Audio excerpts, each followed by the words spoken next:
Hey, folks, Quilly18 here, and welcome to our Saturday live stream, where we had to make a decision about what to play today.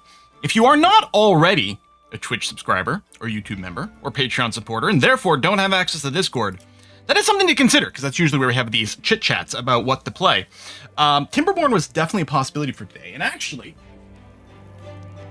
I do have a box of stuff from the Timberborn people to open up, which we are going to be doing first in a minute here. But there were a few other possibilities, including continuing some games that we had ongoing, like Vampire the Masquerade Bloodlines 2 is on there, Stationeer is on there, a few other things were on there as well. But a couple of people did speak up about Going Medieval, and honestly, it's been in the back of my head. So Going Medieval also hit 1.0 this week. So we've got, a couple of big releases there. And it has been much, much longer since I played Going Medieval. I think it's 2021? Something like that. When it first hit early access, I played it. There's like 9 episodes or something on YouTube, something like that. And that is it. We haven't revisited it, which I do feel like it's quite a shame. We haven't played Timberborn more recently. I think we will be playing it again pretty soon, but... Oh, the game just crashed. Well, that was weird. Maybe we are playing Timberborn.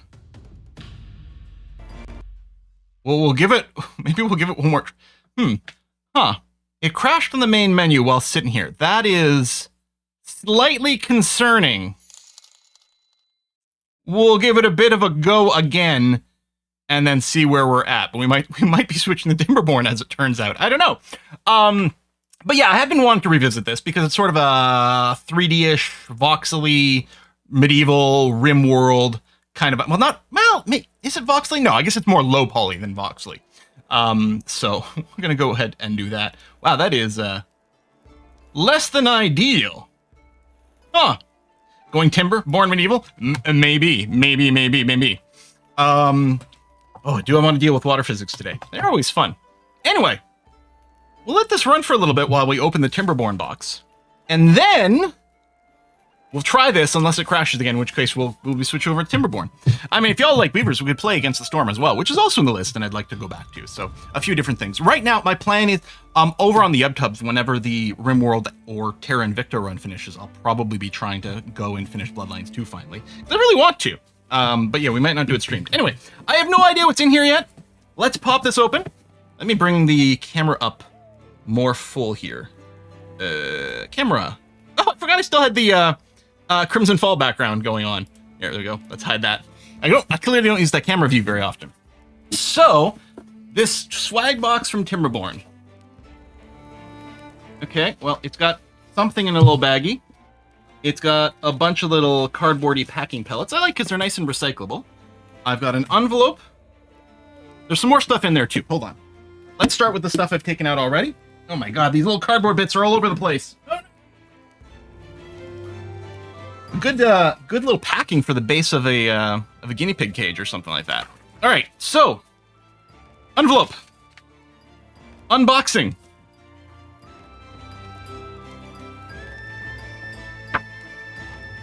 Got a letter. It says, "Howdy, Quill. Timberborn, our Beaver City builders, leaving early access on March 12th, 2026. Took us 8 years to make the damn game, D-A-M, ready for the 1.0 label. Let's pretend that was the plan all along. To thank you for your support during this journey, we've sent you some wood. These handmade figurines were created in the image of our 2 in-game factions, the nature-friendly Folktales and the industrious Iron Teeth. In the unlikely event that you do not yet have a Steam key, there's one in the envelope." Is there? Okay. Maybe I'll be able to do a giveaway. If you need more keys or anything else, email me. Well, that's quite nice. Happy beavering, and remember to stay hydrated on behalf of the entire Timberborn team. And then it's signed, I don't know the name. Cool. Well, there's no Steam key in the envelope, but maybe in one of the other things. Let's see what this is. So the first baggie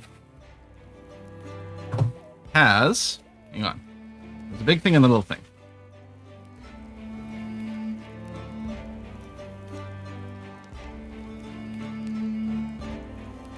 That is pretty phenomenal. It's made out of wood, indeed. Nice and light. There's this here too. Hang on, what is this?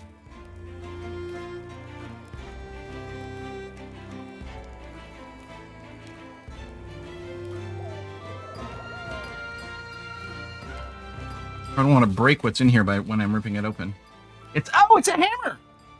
Wait, do they have the ability to hold it? Oh my god.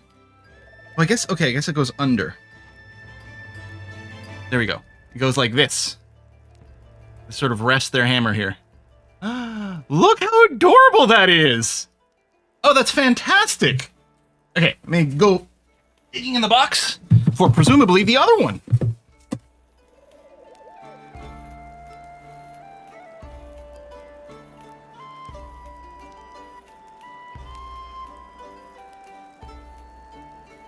Holding, I guess some grain, some hay. Some hay. I know the camera's not zooming when it's up close, but that is really damn cute. Okay, that's cool. Out of all the swag I've gotten from like so many different games, this is very high up there. That is super cool. It's going to go on my shelf over here next to some other important things. Let me show you some other important things on the shelf. I've got El Presidente bobblehead. I've got a lovely Pokemon here from, I think that was Kina that made this. This was a long time ago. I apologize if I messed up the name. What else do I have? I have my Crusader Kings 3 little mug that you can, use to poison someone with. And this is very old. This is from my sister from like, oh my god, 20 years ago, maybe more. My data mug. Not the most convenient to drink from, mostly because it's like really hard to get all the nooks and crannies, especially of the nose, cleaned inside there. But I think that's great. Okay. If not new addition for my little shelf of cool stuff. I've got so much stuff up there. One day I'll be like, you know what? I'm gonna give this all away, but that day is not now. This day is still, I get to keep all this cool stuff for myself. There we go. Bring this view back in. Woo! Data's such an airhead. Oh, okay, that was lovely. Okay, let's see. If we do experience like more game crashes or problems where we decide we don't like the game, we'll probably switch to Timberborn. But we are well overdue a revisit on Going Medieval, so we're going to jump into this now. I'm going to skip the tutorial because I think we can probably manage fine. It's probably fine. Some of you guys have probably played, right? Okay, scenario, new life, peaceful, lone wolf, pioneer. Difficulty beginner. Yeah, that sounds good. We'll go with an easy setup. That's going to be fine, but skipping over the tutorial. It's going to be fine. Each settler has a story about the past they left far behind, but now this tattered group has a common goal, to build a new home together. It's going to be spring. We're going to have 3 settlers. I wonder what makes it easier. We'll probably start with more stuff. Faction bandit range overrides. Right, so they're going to start. The bandits and the cannibals are going to hate us. Seems fine. Sure. Scenario, a new life is recommended for those new to Going Medieval. Begin with 3 settlers, good amount of supplies. Start in spring, plenty of time before the harsh winter. Yep, sounds great. Let's do that. We got some RNG map stuff. Settlement name is going to be Brussels Valley's fine. How much can we edit? What? Is there a Brussels sprout?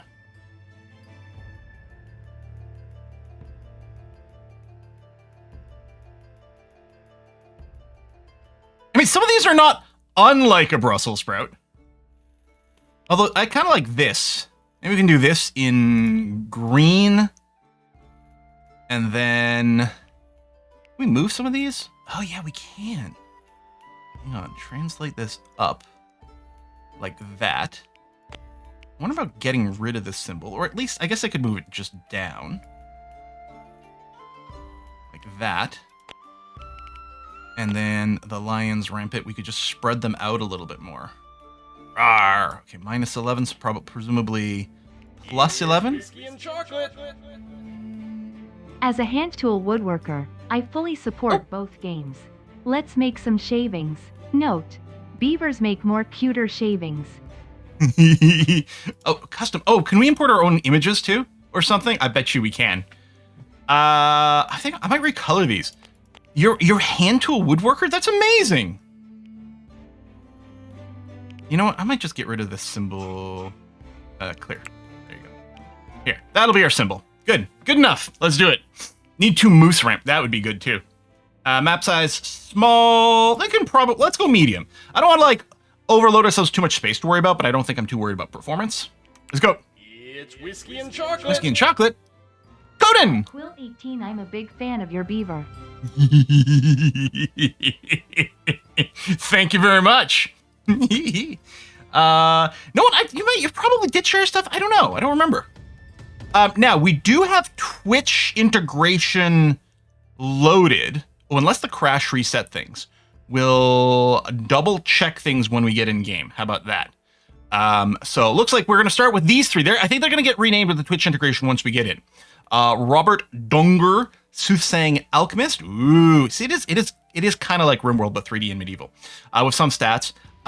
Group skills. So there's no one who can do animal handling right now. No one who can do.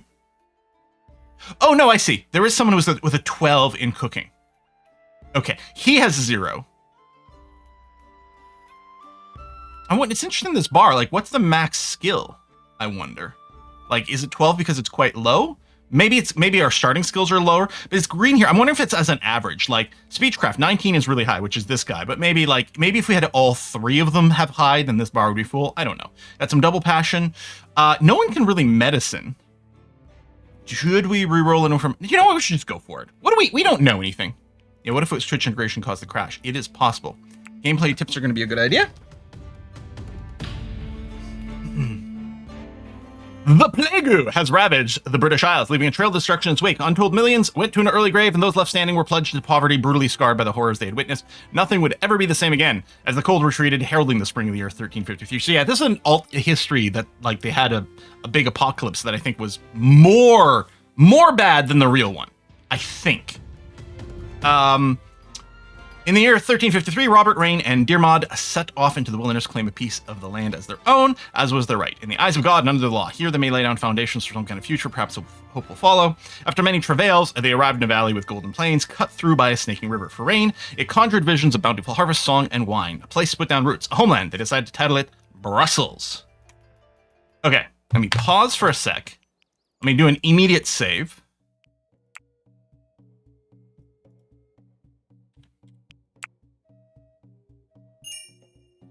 Okay.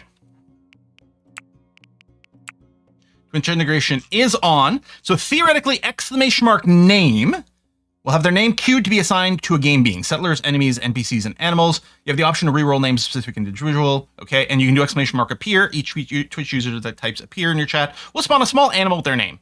One use per chat participant. I have gifts and strikes turned off right now just to get the just to make sure the gameplay isn't terribly altered. And can I reroll someone's name? Reroll Twitch name. Morquar!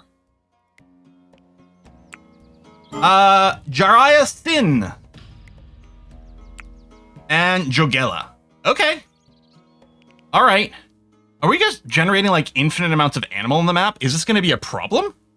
We're going to find out. Okay. Right. Game speed. 1, 2, 3. Pause. Standard. You can give commands when paused. Excellent. Good. Settlers are idle. Sure. Yep. Okay. Oh my God. Hair name. So I wonder, like, can I see you somewhere on the map? I don't know. I guess we'll just run into you at some point and then, you know, hunt you and kill you at some point too. Okie dokie. Maybe I should have done the tutorial to get started. All right. We got walls. We got this. We got that. Butchering table, campfire, basic research table. We've got various tables. Obviously, you can't eat without a table. That would be wrong. Various leisure activities. Misc. Warfare. And then zones. Like a default stockpile, for example. All right. So, and we've got beds and stuff in here probably. Oh, hay sleeping spot, because I think we're going to have to research some more. Okay. And then if I want to give commands, we can chop trees. We can, okay. Oh, we got filters there too. Cut plants. Because we got some stuff over here that will be something. What is this stuff? Tall grass. Presumably will give us some hay that we can use to maybe make them beds. Are these berries over here? Or mushrooms? Okay. Which presumably you just harvest with that, or, oh no, there's a harvest one that's different. Hold on. Well, maybe we still want to do the grass for some hay. but we might want to do a harvest on some shrooms for food. I should do this. It'll make the click and drag way better if I'm sort of orthogonal here rather than diagonal. This game sounds a lot like Dwarf Fortress. Yeah, I mean, it's a colony builder, it's a town builder. It's going to feel like Dwarf Fortress, RimWorld. Honestly, I'm wondering if it's got a slightly more Dwarf Fortressy vibe than a RimWorldy vibe in some ways. I think the job system is very RimWorld, which I appreciate a lot. So hostile animals. So Capadonna over here is a wild, aggressive rat. If you were wondering. Jump to select next. Can I not give you a hunt command from here? Or something. Log dev? That's interesting. You have a biography? That's funny. Okay. Taming wild animals. Some animals can be tamed. Beware, some animals may attack a settler who's trying to tame them. Taming can be a long process, cannot be done continually. So the hunt is probably here. There's the hunt. Urgent haul. Hey, look at that. We don't even need a mod for urgent haul. It's built into the game. Allow, the cancel, deconstruct, and then fish. Okay. Hunting wild animals. Settlers can hunt and butcher wild animals for meat and leather. Some animals like wolves and boars chance to retaliate. Actually, what was the tame? Oh, there's a little tame button. Oh, I'm betting the rats aren't eligible for taming or whatever. Maybe because it's aggressive. Maybe that's it. It's probably just a different class of things that can't be done. I don't suppose hitting home centers us. No. There you go. I can double click on people over there. Show camera controls, hide roof. Right. Okay. The user interface is heckin' better than it was back in the day. That's great to see. What in 3D RimWorld is this exactly? Exactly. Libby and Max. Actually, they can probably be rerolled as well, because I bet you those were the built-in names. So we got a cat named Gene C and a goat named Adadat. Pets. Some domestic animals can be trained to become pets. Pets can be assigned to settlers. They will follow them and even help out around the settlements. Well, you know cats aren't going to do that. Come on. Domestic animals live alongside settlers. Some animals may be kept in animal pens. To create a pen, place a pen marker in a fenced-off or enclosed area. Add a trough to your pen so settlers automatically bring food to the pen animals. Settlers can use animal handling skill to gain food from some animals. Some domestic animals can be slaughtered for meat. Jobs. Yep. Prioritize jobs. Click to increase. Right-click to decrease. Settlers always do the job of highest priority first. Job box is empty. They'll never do that. Numbers are equal. Settlers will prioritize job from left to right. Yep. So it works like RimWorld. That's great. Okay. So those of you who have played it, what should I prioritize for my initial construction? Should I just get like one room and slap down 3 beds and a little table in there? Should I prioritize a room for our stockpile to get that protected from things? Like what's our most important priority over here? Barracks to live in? Exactly, start with 1 room. Storage and sleeping quarters. Maybe storage and sleeping quarters is 1 room to start off with. And how big would you recommend it for us to start with? You know, because sometimes you're like, in a game, you build and you're like, oh my god, I went way too small too fast. And sometimes you do it and you're like, oh my god, I allocated way too much goddamn space and it's unrealistic and it's taking us forever to build this and all I need is a tiny little thing. Oh, that's helpful to know. 8 by 12 is the max you can build the roof over. So we could immediately go for the biggest size. Sandpit Magician says 6 by 7. Oh, underground storage. That's right. You could totally do that. Yes, I forgot about that. Storage and sleeping separate. Probably 6 by 6 is a good start. Let's do 6 by 7 because then we can center a door. I like that. So, presumably a wooden wall. We don't have enough wood right now, but that's going to be okay. Clay, this. So let's do... Okay, we got the number there. So 7 that way.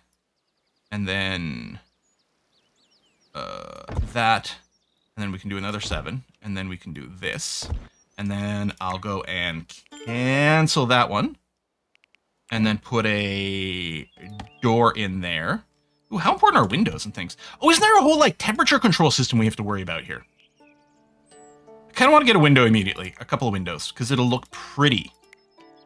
Look at this. Quill caring about aesthetics. That never happens. There we go. Let's do a couple of those. We'll put it right there, and then, you know, we'll see where we get at that point. All right. Click on stuff to see if it's breaking down and why it is. All right. Oh my god, all the animals have shown up now.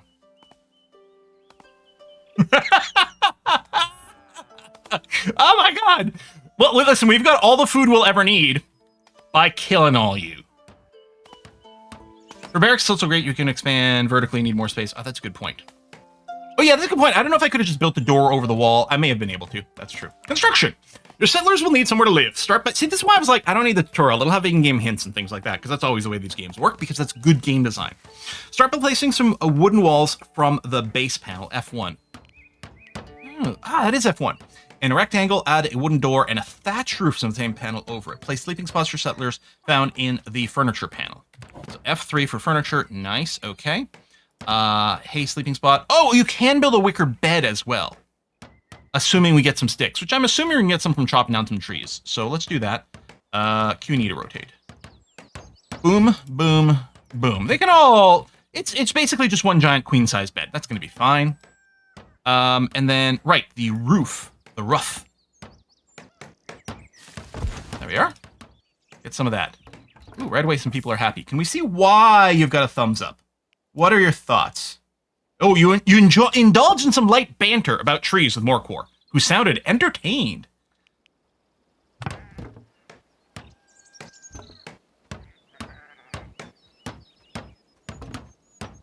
There's a good tree joke I know. Well, I don't remember the setup, but the punchline is, "Leave me alone, I'm bushed." Trees, am I right? Like the RimWorld chat system, yeah. Nice start of a petting zoo. Yeah, that'll be our business. We'll just build a petting zoo over here.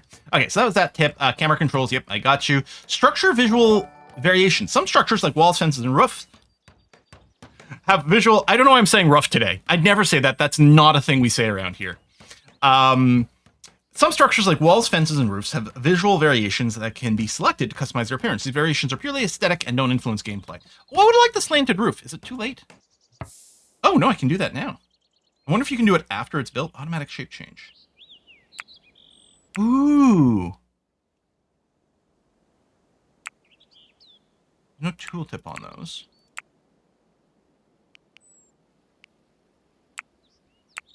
Okay, so I think this is different from the slanted one. Oh, look. Oh, I'm just choosing this first part. Oh! Well, kind of like this one with the extra... These are like little vents. Or I could put that in the middle. Like, I could have done... Oh my god, this game is lovely. I mean, I don't know what gameplay is like. I guess for consistent... Oh, right. No, I kind of like this square, but then, yeah, we'll put a little vent is what it looks like to me. I don't know if there's a visual gap there. But, you know, just the smoke and the smell and things. And then... Is this the actual material or just the look of it? Presumably it's just the look of it, but... Tell you what, I'll leave those... And then there's the automatic shape change. Got turned, so it's on there. I guess when I clicked on one of these, it overrode it. How do you do it? Like if I turn this back on. Okay, so that's its thing. Figuring, well, it should be this because it's an end cap. But if I do that, then we're turning it off. And then presumably, if I click here and turn this back on, it'll go back to the normal one instead of that. Okay, that's cool. I like this. You can double click to edit all at the same time. Oh, that selects the entire group. Cool. And then, well, that would be good to keep the material consistent if we wanted to. Okay. But I like this. And yes, I know the visual doesn't affect anything, so you don't actually need the vents. Except we need the vents because, you know, you need the vents. So there are a lot of hostile animals running around. Something was running away. This is it's an aggressive hare. But I think this deer might be running away from the hare.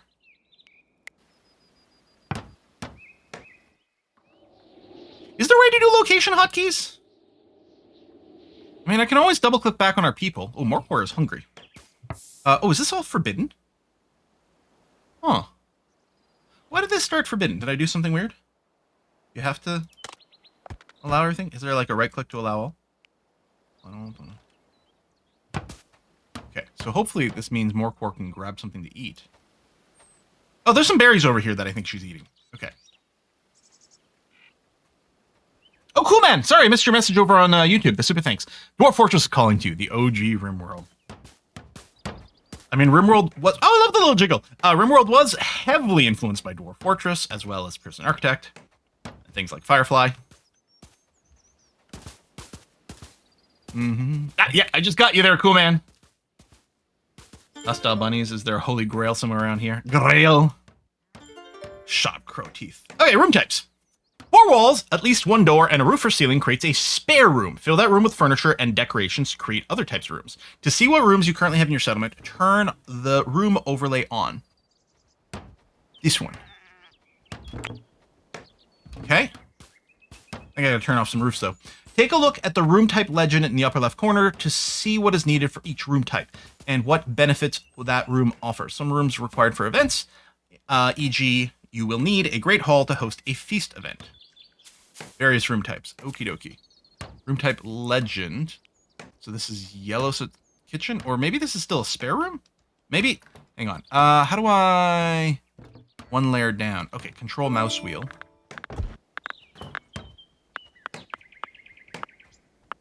There we go. So if I do this, we're just seeing sort of the ground level. So it's sort of bluish here. Chamber. This is a weird way to do the legend. Especially when you have multiple kind of bluish things and they're not in order. But, I mean, I can just mouse over this. So that's fine. So this is a chamber. And yeah, needs at least 1 bed, cannot have shrines, entertainment structures, workstations, or infirmary beds, but it can have a table. Whoever sleeps here enjoys the peace and quiet of their own quarters. Well, it's not their own quarters, because, I wonder if it'll change if there's a second bed. As soon as a second bed is here, it might change to something else. Shared chamber. There it is. So probably less happy making, but still better than nothing. And yeah, you can just hide the roof, eh? Is it this one? Yeah, but then can you also choose to hide the walls? That's that. Show camera control. That's the up and down level, right? Hide treetops. That is very handy. Colored grid overlay for zones, item indicators. Yeah, so like I might still want to go and drop, down a little bit so that we don't see the walls. But I mean, so here I'm at the top level view with the roof hidden. I guess I can always tilt down and look down. Maybe we'll just do that. Okay, I think I'll turn off the rooms detected overlay. So we do have these little beds. I guess we can assign them. I wonder if they'll auto-claim them when they go sleep, or if they just hot bunk all the time. Furniture, workstations, other small constructions can be easily relocated. Select an item and click the relocate button, select a new location. You can also remove structure. Remove structures turn into resource piles and can be stored or traded. I wish it would tell us here if it would tell us if we got everything back or not. Set actions for settlers, orders, tools. Yes, chop trees and da-da-da. We've done that. Lots of people are still on tree cutting, so that's good. Beds are auto-claimed, can be assigned as well. Perfect. That's exactly what I would want. Exactly what I'd want. So I'm wondering about putting the, like a stockpile room right behind this one. So you sort of have like the front, you come in, you sleep, and then you have your stockpile in the back or something. Or we could do a flank kind of thing. I mean, no matter what, we're going to have to probably chop down some trees for space. Or, we do have the space here. What if I just build the stockpile right there? So we have a little walking area, maybe 3 tiles wide. We could pave it or something later. Maybe we do that. Be aware that roofs cannot be shared between buildings in this game. So, I mean, like, if I had 2 sort of spaces next to each other with a wall in between, can you not do one roof that spans the whole thing? Or do you mean, like, if you had a separate building here, you can't have a room that's sort of like a roof that kind of goes over? In other words, 2 rooms will need 2 roofs. Okay, but presumably you can use the styling to make them look like they're joined or something like that. They just count as individual roofs? All right, wooden wall. So yeah, I'll leave a little 3-gapper in there. And then I'll make another thing. Iggy Light the peasant has died, obliterated by unnamed polecat. All right.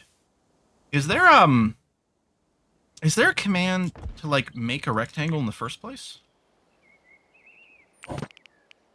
Like if I hold T, hold Alt. Cool, groovy. Because one of the things I'm noticing right away is I can't click on, like, the existing one, which makes sense because that's, like, just going a level up.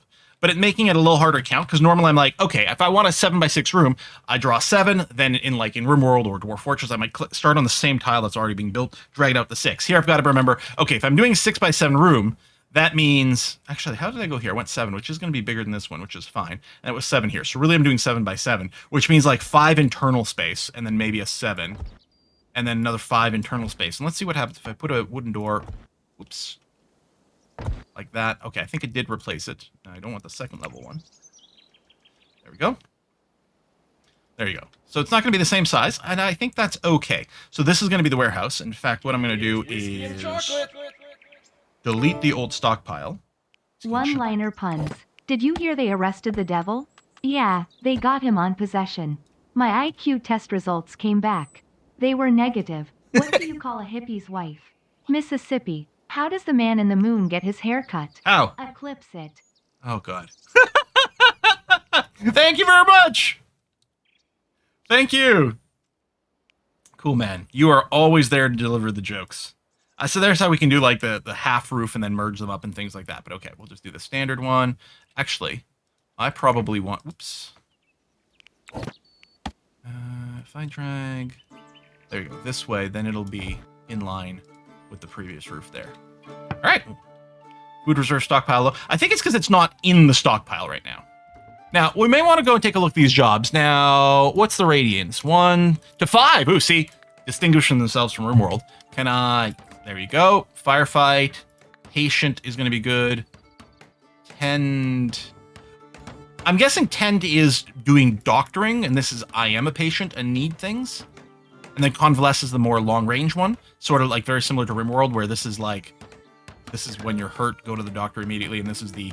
I've got a disease or something, I'm spending time in bed. Unwilling to urgent haul. So it did default them down, which is good. And then this is presumably eager. All right. So for ooh, and then smithing 1 star. Why did it prioritize some of these so differently? I mean, maybe we don't want to hunt right now anyway because we don't have a weapon, but we'll see. Okay. You can hover over the number to see what the job involves. Okay. It's weird that this tooltip doesn't have that text, but this one does. Prioritization job, convalesce while wounds heal, but this is probably awaiting wound treatment. Yeah. So this is go and get a bandage on. This is I'm hurt, so I'm going to sit in bed and hopefully heal faster. And then we've got copy and paste commands. Very nice. Paste selected, paste all. Okay. And then our schedule. Manage. Draft, undrafted stance, self-tend. Who's our... Yeah, no one's good at doctoring. 3, 3, 2. I mean, we'll just turn on self-tend for everyone. Weapons, clothing, food, stimulants. Ooh. Review. Allow for bid.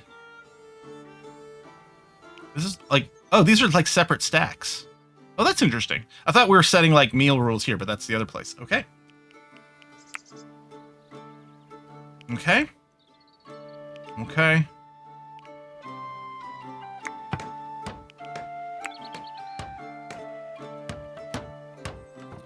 Yeah, make some bows and arrows, maybe, yeah. Oh. Margie-argie's in the stockpile. Maybe he'll be the first person to get butchered. Oh, shelves are in... Oh. Do we have shelves?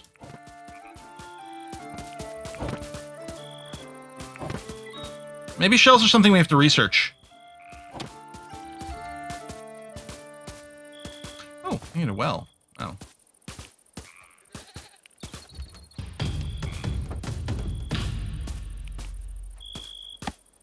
I don't know. A well seems pretty important. Only operate if the well shaft can reach water on any level beneath it. But how can we tell? Oh, we got red. I wonder, is there a water overlay? Screenshot mode. Almanac. Historical records. Go to lower level and see.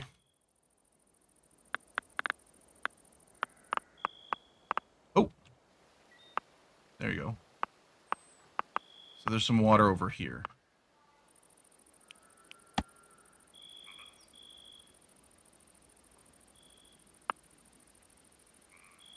Yeah, but how do I mean, I guess I can do it this way? It's not giving me a preview. I thought the water drops might change from red to something else. It's whiskey and chocolate. You also need to dig out the spot. Oh! More puns. What happens to an illegally parked frog?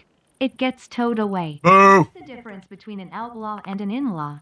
Outlaws are wanted. Why are so many blonde jokes one-liners? So brunettes can remember them.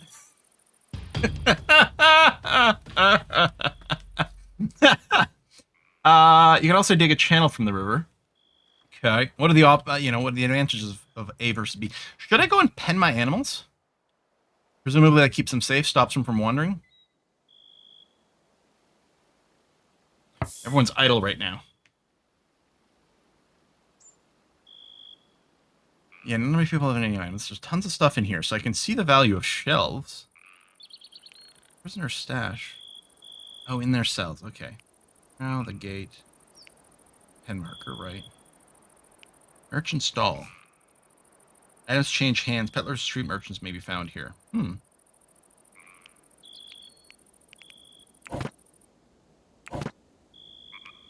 Quoits. Attempts to ban this hoop tossing game from the taverns of England for encouraging idleness have largely failed. Oh, okay. We could build some little funsy things. Only if they're domesticated. Right. Okay. Where's the crafting? Let's set up one more building, which is going to be for our crafting. So let's do that right over here. So again, I'll leave sort of a 3-gapper. Turn this way. It'll be easier for me to plan. And I'll keep this one in line with that one. Maybe it won't be big enough, but who knows. And this will be our workplace. So we got a door. This is going to keep being sort of Main Street. I'll get windows for this one too. There you go. And then a thatched roof on top. All right.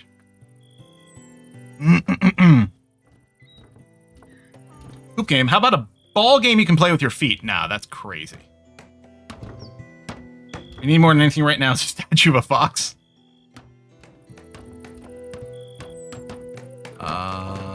We get, oh yeah, torch. We could get a torch in here. Can we mount it on the wall? That'd be nice, but I guess not.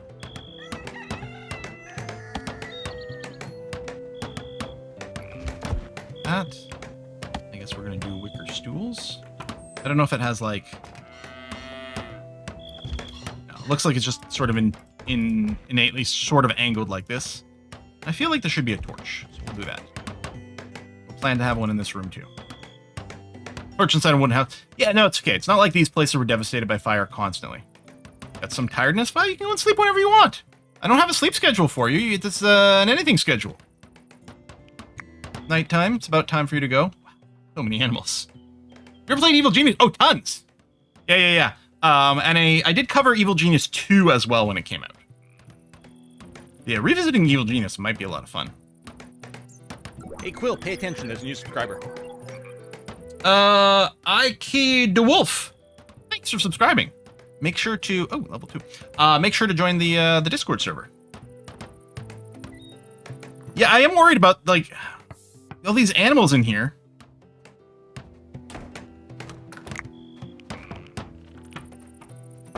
So that's a pet sheep.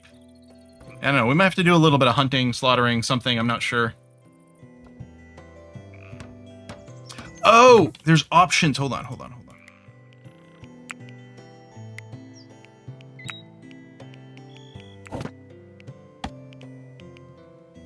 Ah, this is the wall one. Thank you. Here, then I'll put it right smack in the middle there.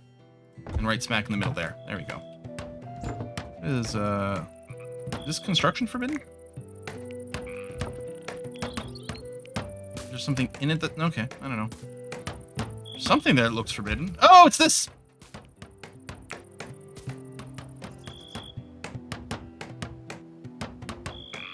I think we only have 2 tame animals. I think it's one goat and then the cat. So it's possible a pen's not really going to do much for us, but we'll see. Hey, CB. Thank you very much for that comment.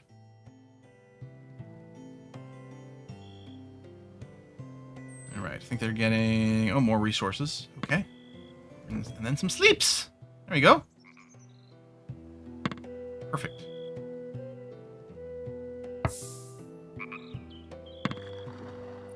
You might have spawned us into tame. Domestic. Oh! Okay, yeah, did all spawn you in as tame. So we have tons of animals. Okay. So we'll have to get a pen soon. And then a butcher's table. Because we would love to meet you.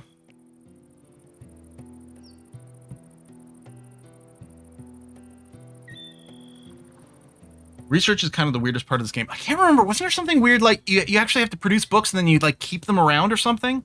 And it's been 5 years since I played it on original early access, but or something like that. Yeah, okay. And yeah, at some point we can build stairs and upstairs and all those things too.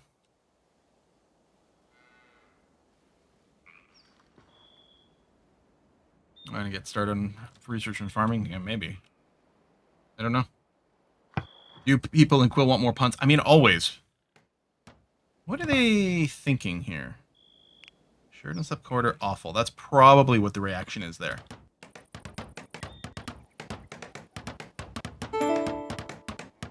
Level 9 construction.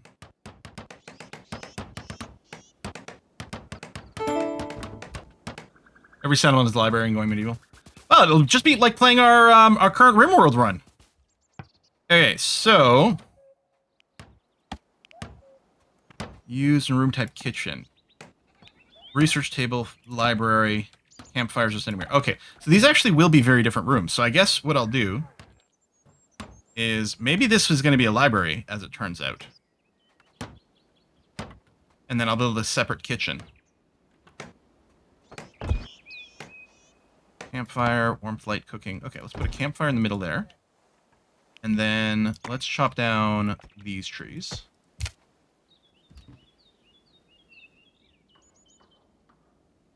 And then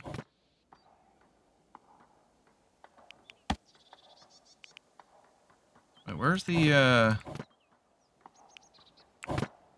fencing? There's the gate.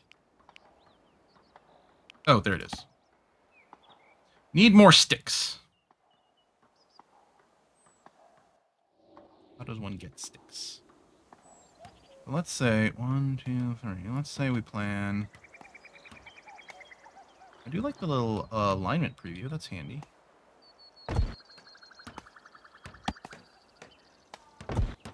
Gate there.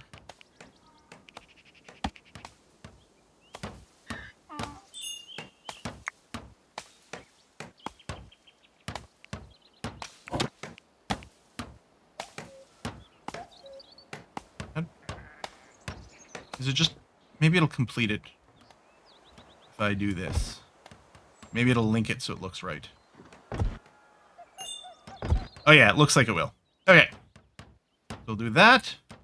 We'll have the door there, aligned here. And then we put a pen marker, RimWorld style, inside of that. Yeah, do I have to chop down the trees completely to get the sticks? It's whiskey and chocolate. I wonder if you can chop wood to make sticks later. Even more puns. Yay, puns! Why are dogs good dancers?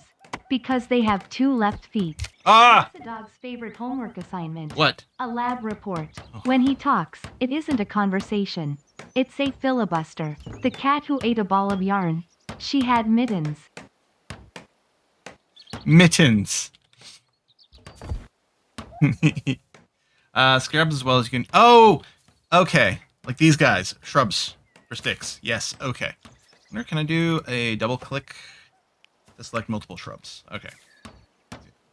I mean, I'm sure we need lots of wood for things, but whether or not we need it now, I don't know. And then are these red currant shrubs? Yeah, harvest. If I double click you, it goes to something else. So, okay. Harvest. Get some more berries, since we're complaining about low food stockpile. And yeah, we might not have to get farming for a while on the basis that we might just be able to do tons with just the animals. But we should probably do agriculture. Although, how do I do that?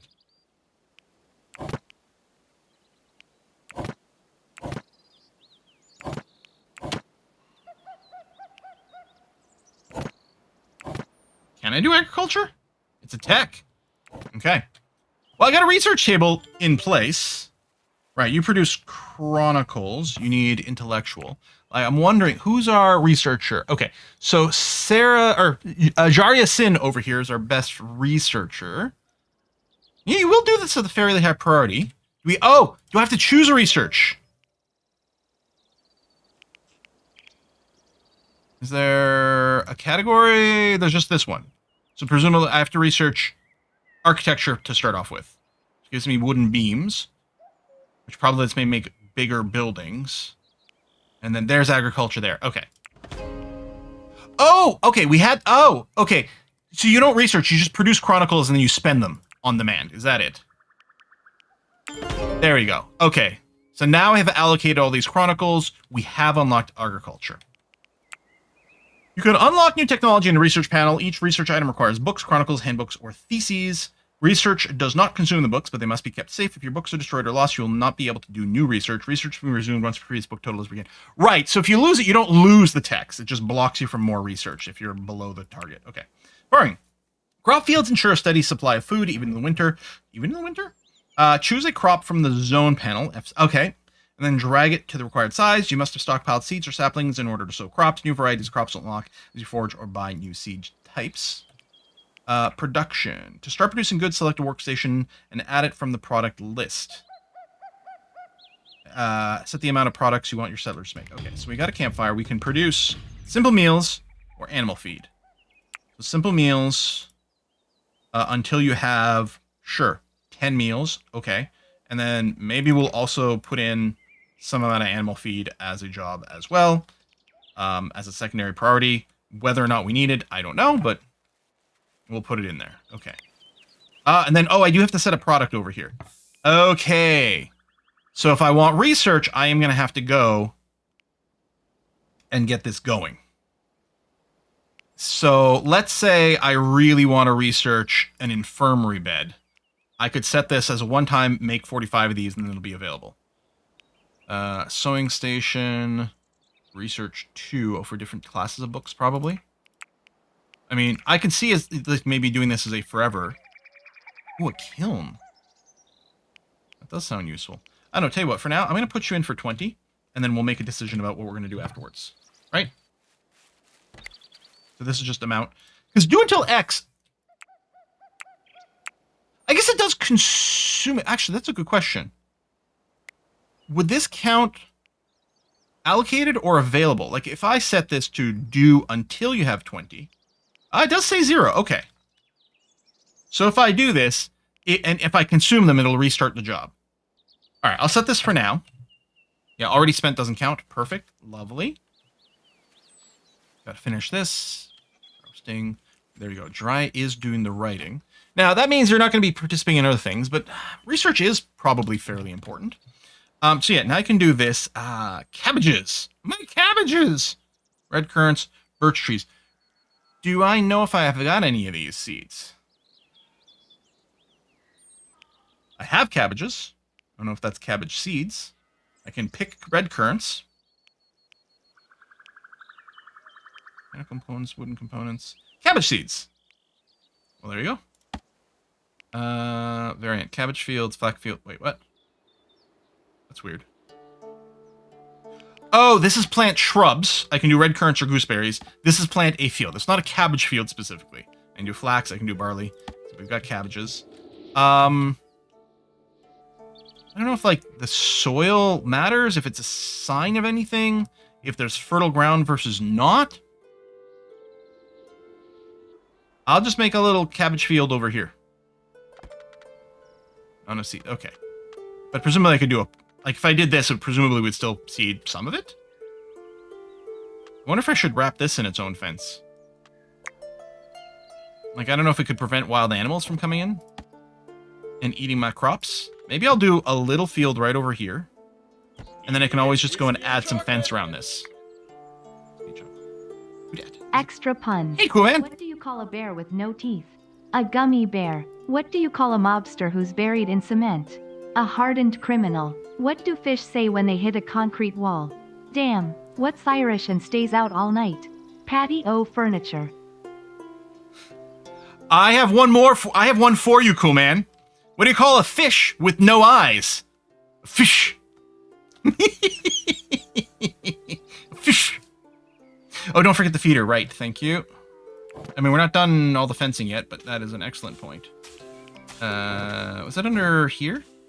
Yeah, there we go. Prof. Trow. Or true. Or T-Ruff. It's a T-Ruff. We're going to build a T-Ruff. I'll build it near the gate here. Writing, gardening, okay. I've just arrived at the stream. I've already had enough. Chat's on the verge of writing. It's always good to bring the pain.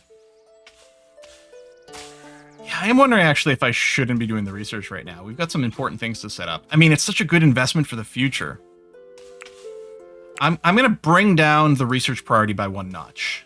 So some of these other things will happen first. Presumably you're going to finish this cycle and then reevaluate what you're doing or something like that. Or you'll keep going until you're sick of it. There you go. Okay. The water... Oh! Hey, Easy King, the water bull has died, slain by an unnamed fox. What do you call a nice mix of a horse and sheep and a snake? I don't know, Badger's Life. What do you call it? Horse. Good nay baz. I just realized I have no liquid around here. Okay, we're going to take a break in a minute here so that I can go and get myself some sort of beverage. Those are cabbages. So I don't see anything in here that implies soil richness, so I'm guessing it's all the same.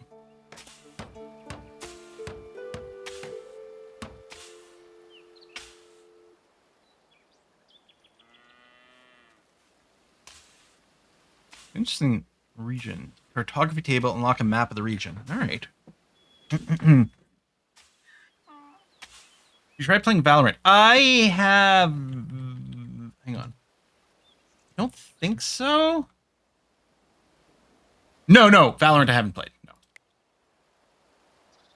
There's too many good games. Yeah, I'm still worried. I might have chopped too many things. Like, I don't know. Are you still waiting for material here? Yeah, you're still waiting for sticks. What I might do is cancel some of the tree chopping over here, though. And then, yeah, just keep harvesting these little bushes. Oh, you're also doing the berries, right. We can possibly stop... Or those are mushrooms. Maybe stop a few of those. Yeah, chop the shrubs. I guess it's this here. Yeah, for some sticks. So we can finish our fencing. Those animals stuck in the stockpile. I don't know. I don't know if they're wandering in and out. I don't know what their deal is. No, they can definitely move in and out. So they're probably just in here to eat our food. And maybe we'll move them out afterwards. Okay, I was wondering about that. Should I build a fence around the cabbage to prevent animals from eating it? Well, right now we're still working on our base fence, so that I guess that will be the plan. But let me finish the pen first. There we go. Filling the trough. Filling the tea rough. Oh. Okay, with fodder. And we'll feed hay. Okay.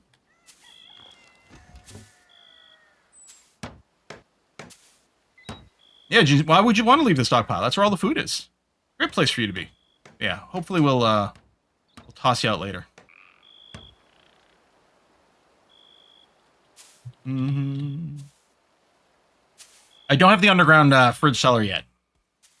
That'll probably be a pretty high priority, but we haven't quite gotten there yet. Because, yeah, I do remember that from playing the early access like 5 years ago that was a thing. I mean, I only remembered it when you guys mentioned it, but yeah. I guess click on that. There we go. Gets rid of the... You've unlocked a new research thing. What was unlocked here? Oh, the wooden beam got unlocked. Right. And yeah, I'm assuming this just gives us more ability to have bigger interiors. Where are you going to poop, Morcor? Better not be leaving a stool on that stool. You need to build latrines?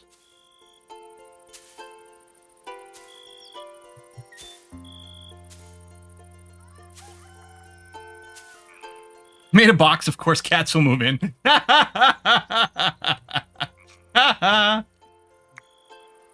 Gathering resources for construction. There you go.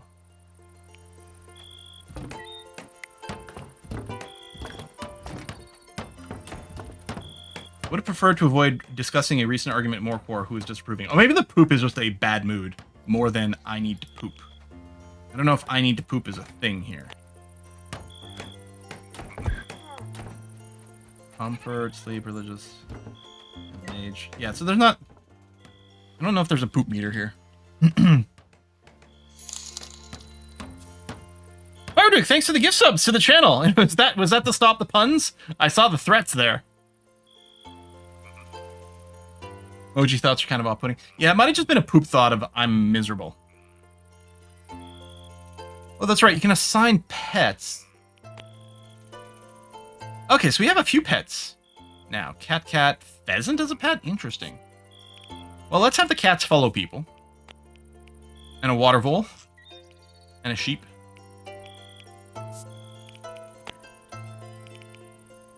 Train. Train to act as pets. Slaughter. Release. Vermin control.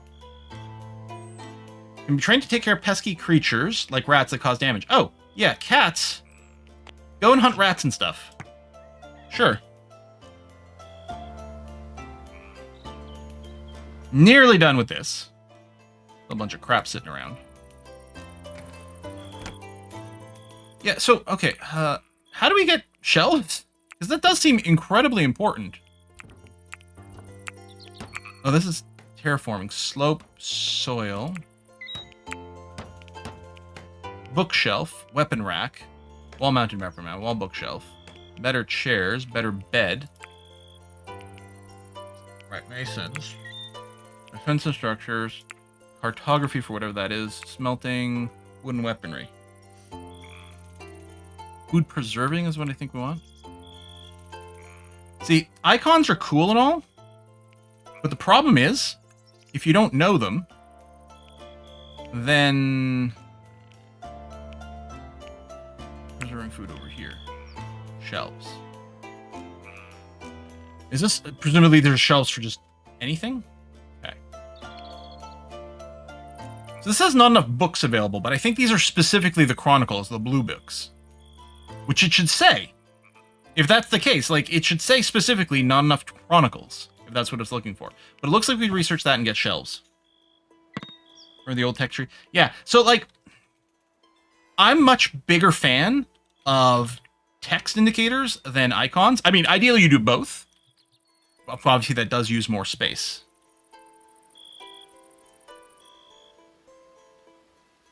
Hey, Chuck. Yeah, shells are in furniture, but they're not there yet. We don't have shells currently. Which seems weird, like, as a tech thing. Right? We started 3 different types of tables, but no shelves. Mm-hmm. Yay, Quill complains about UI! Yep, marked it off in your bingo card. Okay, so there's one little bit of fence left. Ooh, automatic shape change. Right, that's cool. Wonder if I, like, told someone, like Morcor. Because I know you can right-click to attack. Prioritize constructing? There you go. Alright. Resource unable to deliver. Oh, so you're doing the farming instead. Or the gardening instead. Okay. So we need more sticks, is what we need. I guess we can chop down some more trees, but I'm looking for more of the, Oh, dung piles. Oh, well, that might be animal dung, I suppose. Or maybe that's what people are so unhappy about. Are these... No, those are proper bushes. Where are the little shrubs? There you go. Mark some more shrubs. Mark that for the cut. More core. Come over here. Cut this ivy shrub.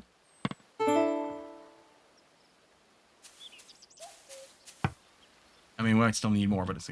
leisure activity. Yep. Nope. Oh, there's no actual pop-up for this one. Be sure to give your settlers leisure activities or several activities. Religious. Depending on religious alignment, your settlers will want to pray at a shrine, oak, brethren, temple, or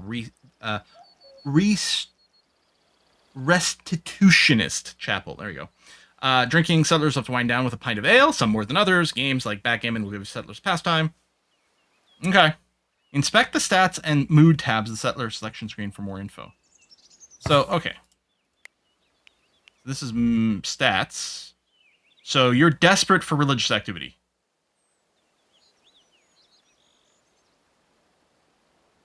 So maybe we should do that first. Let's get a shrine.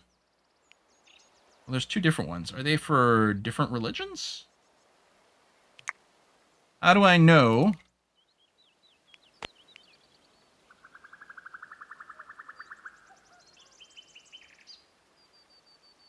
What's your religion? Do they care? Do they want both?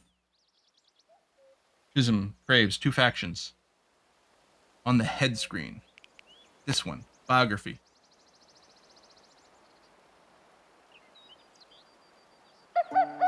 religious alignment. So they are practicing restitutionist. So that needs just an occasional quick prayer to satisfy the religious needs. Okay. Practicing oak brethren. Practicing oak brethren. So we need both. Or one's neutral. So maybe I'll do prioritize the oak brethren first. It'll take 80 wood to do. Maybe I'll leave this little area open. Do some outdoorsiness or something. Or I can have it abut things. I don't know if I can have it in the building. Can be used. No, because I guess it's gonna want to be inside of a building ultimately to make a building. But I wonder if I can I just have it outside for a little while? Maybe the assumption will be at some point we'll build a temple over here. But for now, if I align it there, later on we could enclose this.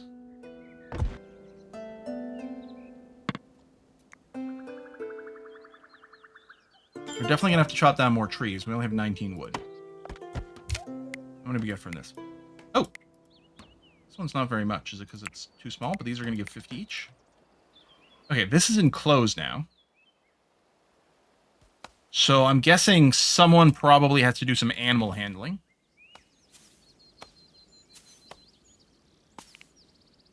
Or animal husbandry. Slaughtering, roping, releasing. Oh yeah, someone's doing it. But this strikes me as it maybe should be a little higher priority. Because it's like, you just finish it. Get them in there and then go and do your regular jobs. I like putting them on walls outside because worshippers of one faction don't want to be in view of the other faction. Oh. Interesting. So let's put them on opposite sides of the living quarters. I'll still start with the oak brethren. Tell you what, I'll put you on the side that's a little bit more free.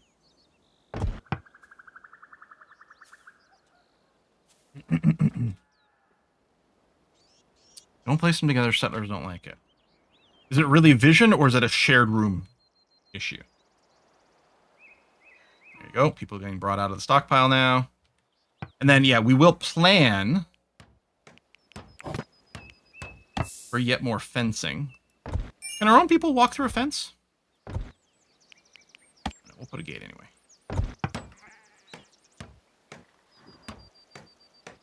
Because in RimWorld, they just walk through fences. You only need the gate to be able to escort. What the hell just happened? Well, apparently animals can teleport through gates if something happens. Fence breach. Someone or something has pulled down a fence.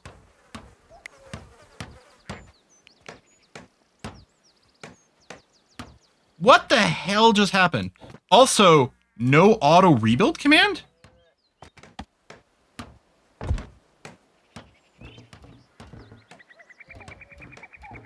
Housecape containment. Sounds like an SCP issue.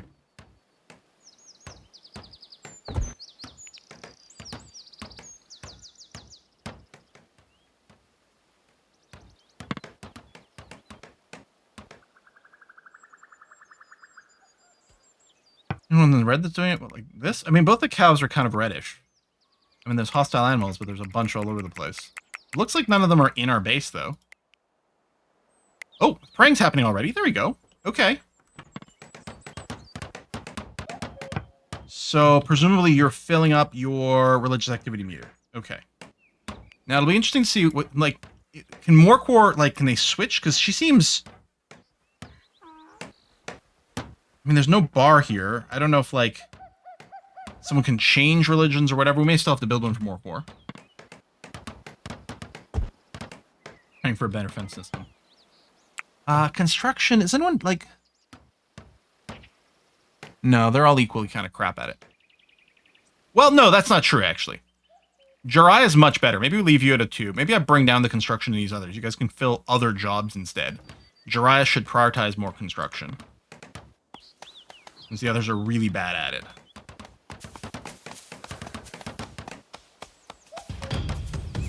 Okay, that's been rebuilt. So now everyone's going to have to go and bring the animals in again. Like, is our pen too small for the number of animals?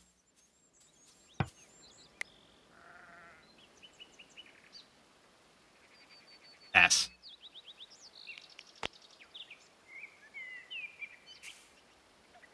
I don't see anything in here about animal capacity.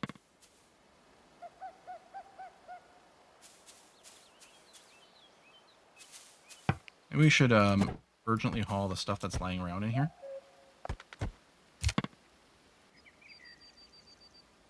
Oop. Yeah, a little bit of teleporting there.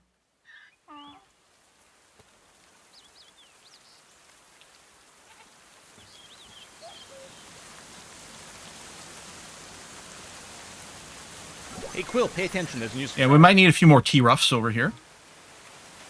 Raining! That's going to be great for the encoder. Quill played this before first time. I played it 5 years ago when it first hit early access, and not since then. Put in about, I think it was 7.5 hours on Steam is what I had as of the start of today. Yeah, there are a large amount of animals.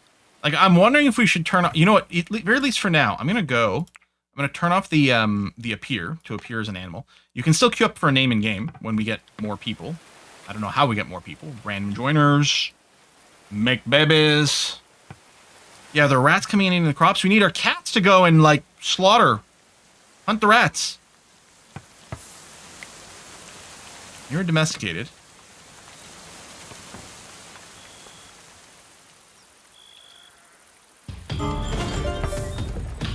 Okay, things are happening. Okay, we still have the mood notice before. I haven't actually read this properly, so let's do that now. Fan, thanks for the sub. Food represents your settlers, or mood represents your settlers' happiness. Food represents my happiness. Check on your settlers' mood often by selecting them and then the mood category. A low mood can result in settlers rebelling and refusing to follow orders.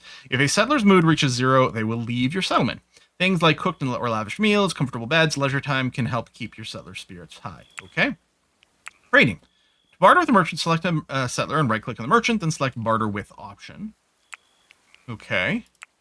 Bartering. You can exchange resources and items with merchants. The items you offer should have the same or similar values that you ask for. You can gift items to the merchant by offering more value to receive.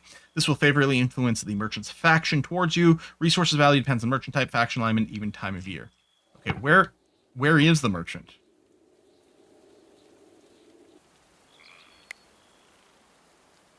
More poor.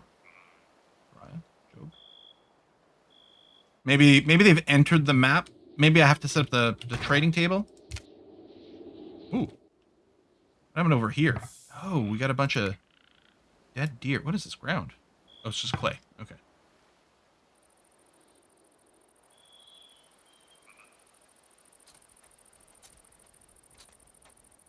Cooking. Research is happening. Merchant. Oh, there it is. Okay, so I can click that. It's BW Sadie is the merchant. I don't know. I mean, speechcraft. So Jog has got passion for speech. Barter.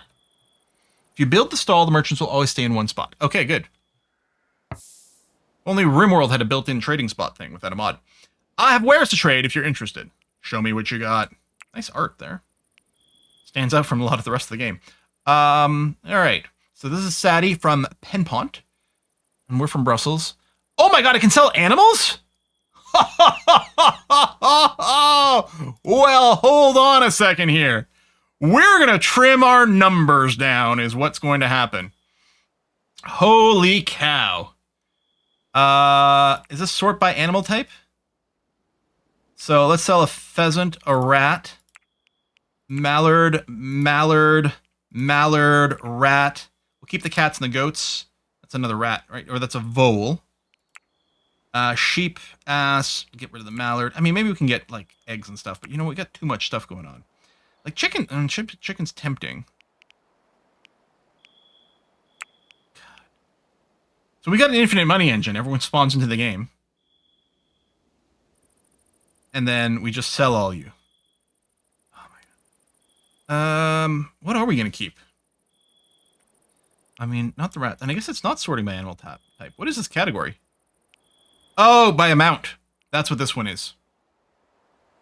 So, I mean, potentially sorting by value might be the best way to find animals of the same type, for example. There you go. Sell some more water voles. I mean, they're not worth much, but really we're just trying to, like, limit how much noise is on the screen right now. We'll sell the wabbit.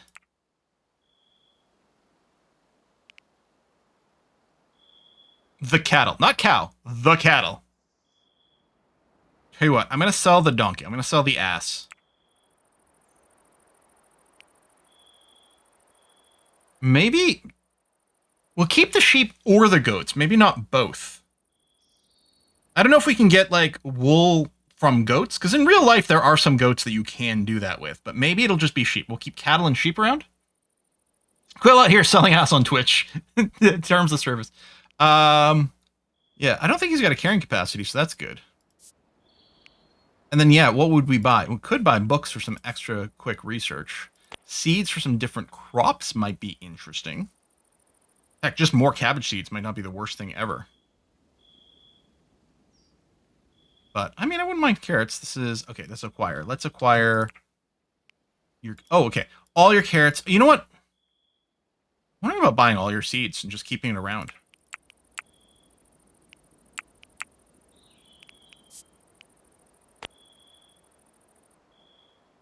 How about some medicine?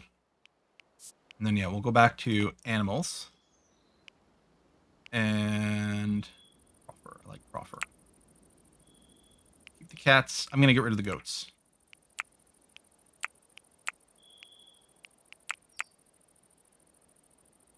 We don't have a breeding pair of cattle, but that's fine.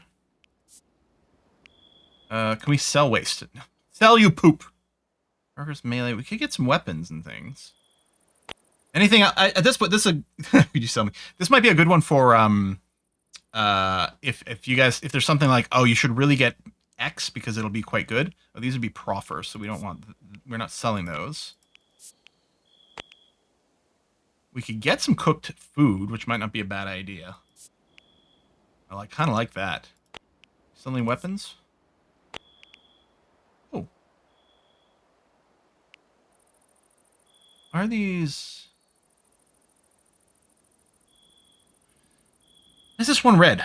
Low armor and shield damage. Is that why? Or is that just happens to be the background for the class? Longbow sounds like a great idea. The sling doesn't have that coloring at all, but presumably it doesn't go as far. So, marksman. Oh, does this not need a skill? I don't think this sling needs a skill. Because Longbow says skill needed 10 marksman. I bet you we don't have that.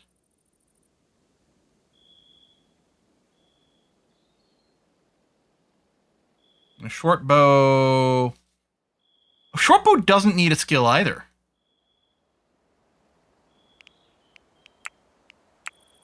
I might just buy all the weapons, even if we can't use the short bow right now. Wait, am I? Oh. Oh, I'm buying too much stuff. I thought I was sitting on infinite amounts of cash on my side. Oh, no. We are proffering more. No, I'm confused.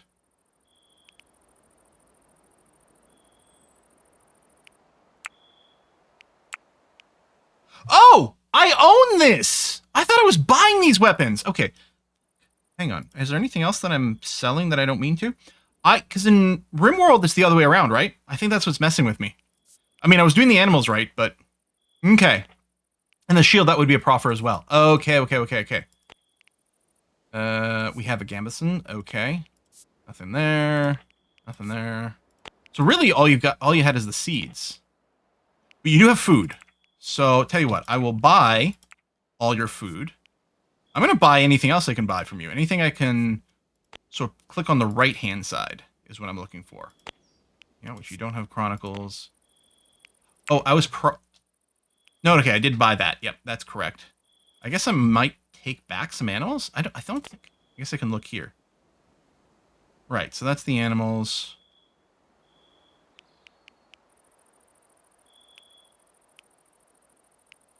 Okay, so he's got nothing else that matters. I could still gift you things just for the rep boost.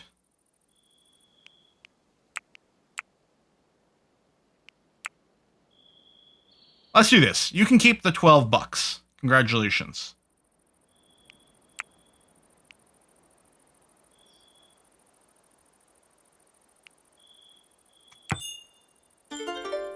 Our speech track goes up. One alignment towards the faithful son of England. Oh. Alignment determines whether a faction is friendly, neutral, or hostile towards your settlement. Hostile factions will initiate raids. Friendly and neutral factions lend merchants your way from time to time. Is there an advantage to being friendly? I don't know.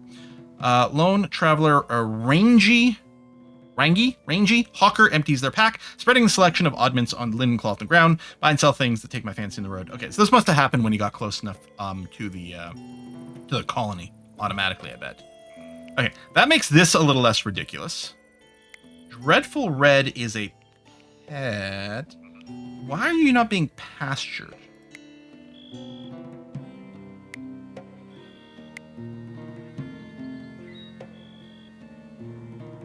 Is it because you're a pet as opposed to domestic? Can I downgrade you from being a pet?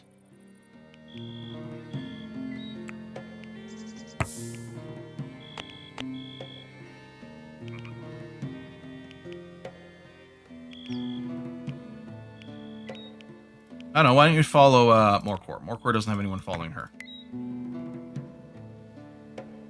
It was common practice in medieval times to prosecute pests and animals in court. You can't sell them, sue them? What? Pets can haul. Wait, what? Huh. Without additional... Because there's train. So that's how we make pets. And it's off for those because they're already pets. Is this the... No, this is records. Almanac. Pet. So. Some domestic animals can be trained to become pets. Pets can be assigned to settlers. They follow them around and will even help out around the settlement. Okay. Well, I mean, I guess it's fine. You look at all the animals following Sadie over here. Oh, the donkey you sold could haul a bunch. Ah. Okay.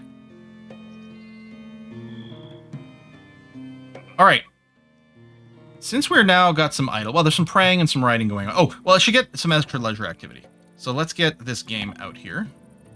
I'll put this game here, and then we're gonna put the other shrine way over here. And then we'll have to chop down some more trees. Kill all trees.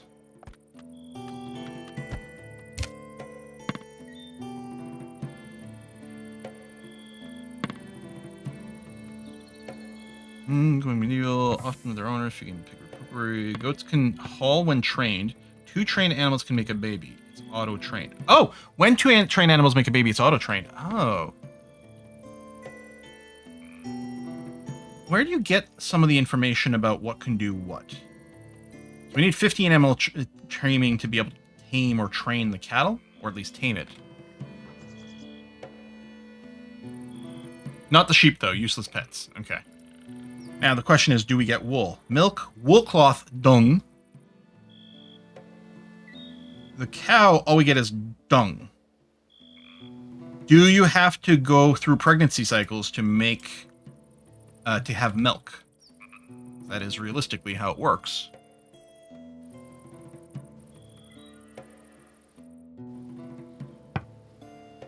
Intelligence stat on details tab.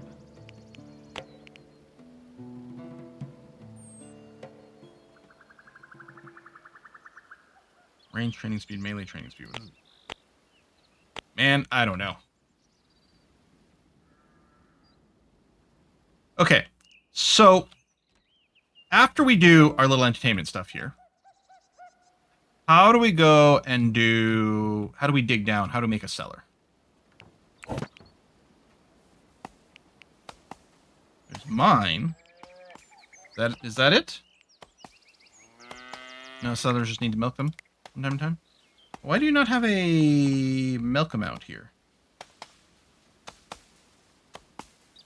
You have dung. Whereas these do have that. Oh! Mature. These are probably both young. They probably have to hit mature or something like that. Yeah, okay. Like when I saw this, right? Age 1 year, 9 days young. I thought, well, that's just what people say instead of old, right? But no, they mean young as a category. I wonder if in the almanac, if I look for cellar, no.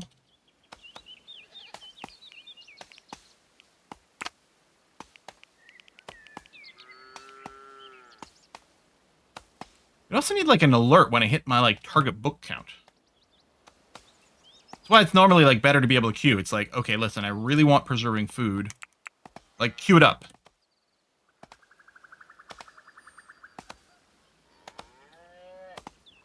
So, who might be our best hunter? Well, Jog likes hunting. Oh, he's got 16 marksmen. Okay, so Jog could actually be a good hunter. So, new range. Can I guess I could, yeah, edit the profiles. But I can tell you, listen, go and equip a ranged weapon. There it is. Why'd you get the short bow? We have a longbow. And you have the skill for it.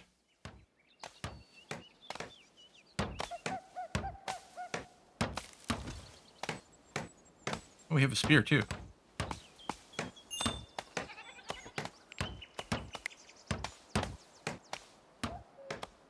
Short bow's better for hunting, probably? Oh, maybe. I don't know. Is it? I don't know.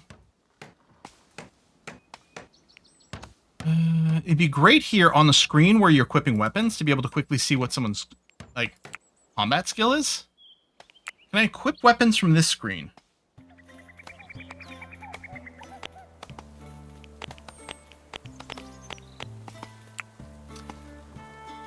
See, am I hovering over the head on the screen? Okay, there we go. You're still on 11. You're pretty good, too. What about more core? Okay, sucks at that. So we could be like, equip, is there a melee fighting skill? Melee 7. And you got some passion for it. So I could tell you, go and equip a spear. And then you go and equip this. I don't know if there's a problem with people having their hands full. Prepare your settlers, equip them with armor, clothing, and weapons. Select a settler, then right-click on an item in order to equip it. Equip melee weapons, settlers, proficient melee fighting, range weapons. Yep. Choose closest sort the weather. Suit the weather. Sure. Create spots for archers on high ground to buff their precision range and crit chance. Use structures like merlons to cover your archers from enemy projectiles. Place traps strategically around your settlements to weaken your enemies.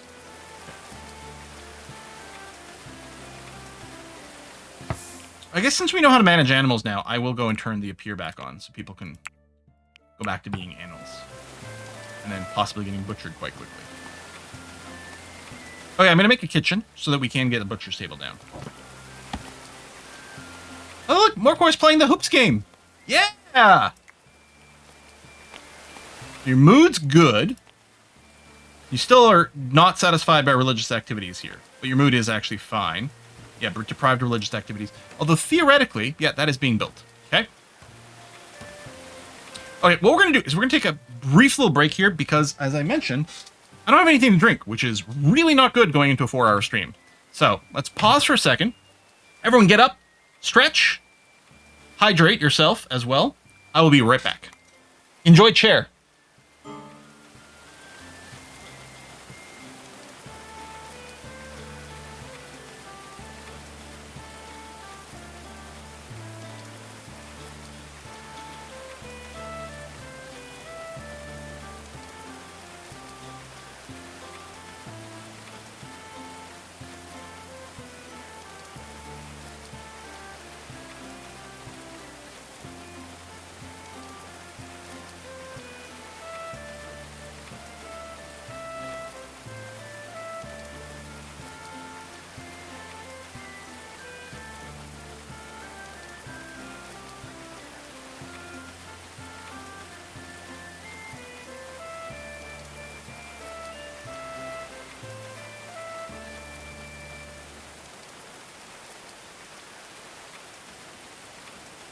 Alrighty.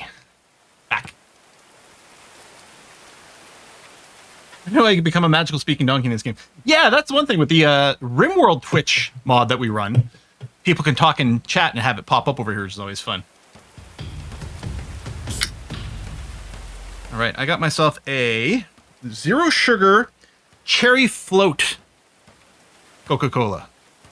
Not sponsored. Sunlight, 39%. Yep, that's England, all right. We're about to get spanked. Discipline of the England merchant leaving your settlement. That's fine. Should I go and build a big defensive wall? It's a big project. But maybe it's time. Well, I did get some extra seeds, so we can increase our agriculture here. I'm wondering about doing that first.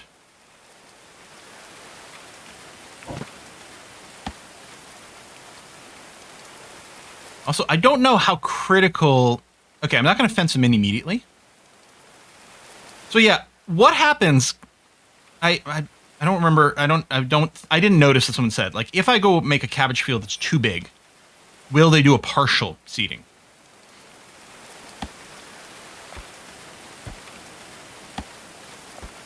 Also, do we get more seeds as we harvest? / eat things? Or do we keep buying seeds over and over? Oh, is it something about we don't have enough skill? For a start, you can build a tower and have the archers on top, melee watching bottom ladder. Oh, that's quite cool. Could I build it like right in the middle? Maybe on a bit of an outskirt? Like maybe we could put it here. Like I wonder if they can shoot over buildings? I can just build a second story onto one of these buildings. Or if I'm talking about building a kitchen, I can plan on having the ability to walk up and make a flat roof on top of the kitchen. Yes, you get seeds from the harvest. Let them produce more seeds at the cost of less produce. Oh, make sure you have a small field set to going to seed. Oh.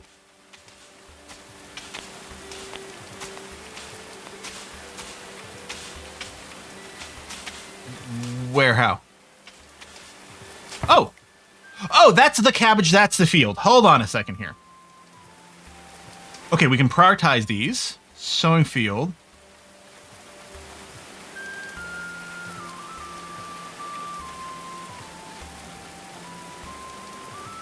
I don't...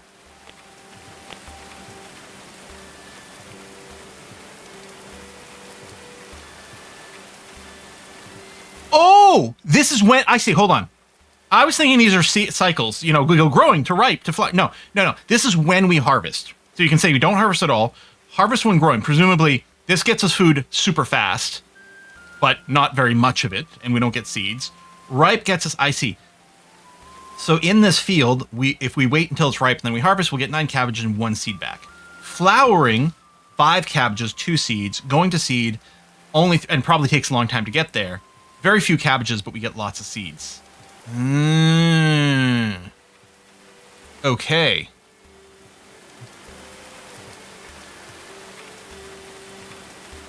And and then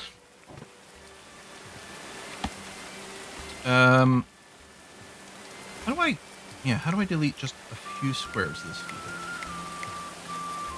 Also, how do I select the field again? How did I do that?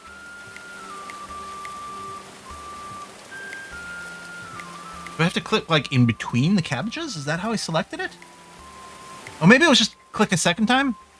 It's being really inconsistent. Click, click, click, click, double click. No. Click.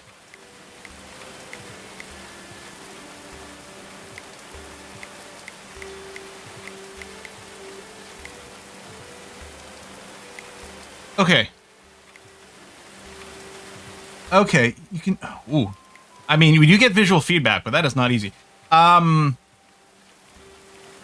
Shrink zone. If I did this... Those cabbages are still there. Cabbage field. If I do this...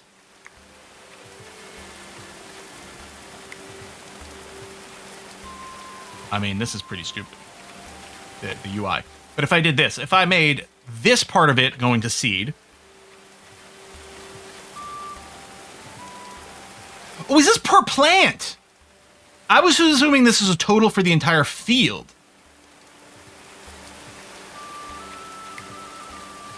This is super finicky to select the field.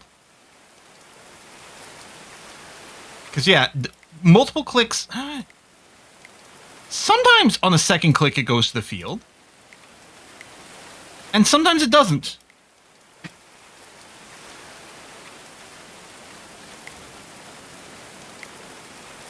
Oh, then I'm right. I'm growing some more cabbages here. Hell, I could make this whole one here the seed one. Okay, carrots. So I'm going to shrink this and then put in for carrots a new field there. Take this one, going to seed. And this was beets. Take that down, do this. Beets, do that. And do that. Okay.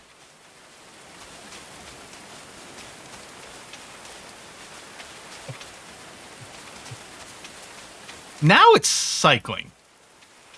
But you can hear me click like the blook, blook, blook, click. Oh, here, no. 1, 2, 1, 2, 3. Sometimes it takes 3 clicks. There's something slightly inconsistent there.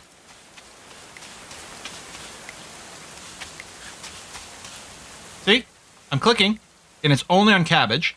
If I double click, it's selecting all cabbages.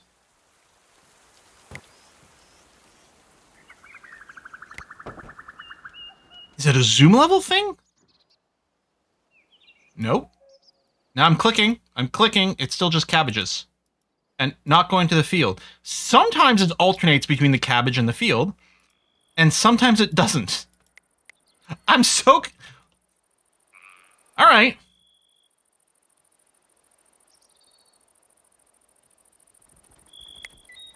I mean, I can just find the edge. And see, now it's alternating. I'm not moving my mouse. Well, it does. It seems to be very random if it decides to select the cabbage versus the field. I'm confuzzled. Quick double click will select yes, everything that I typed. That I got. That's fine. Slow clicking will select under the thing, except not always. Look, I'm slow clicking. I'm slow clicking. It's just selecting the cabbage. Over and over and over again. Here too. Look, you can hear me clicking. I'm not double clicking because it's not mass selecting. If I double click, it'll do that.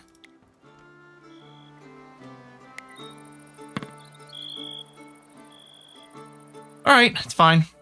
We'll build a fence around this soon. Okay.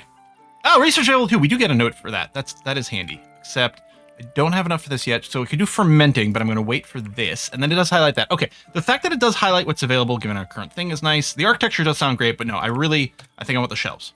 Okay, let's build the thing that's going to be the kitchen. So we go wooden wall.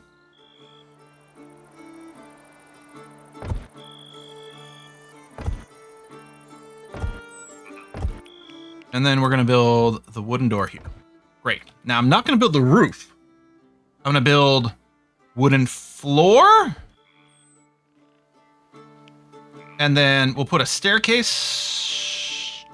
Great. Can I build it like adjacent like this and get an extra little platform? Will that work? In case we might want it on the inside of our little base here. I guess I could just put one extra little wall here. Do I need to floor that to walk on it? What's the staircase? Because I kind of want to just get onto the roof. Like, why not, right? Why waste internal space? Just go up, and then we'll go up here, and then...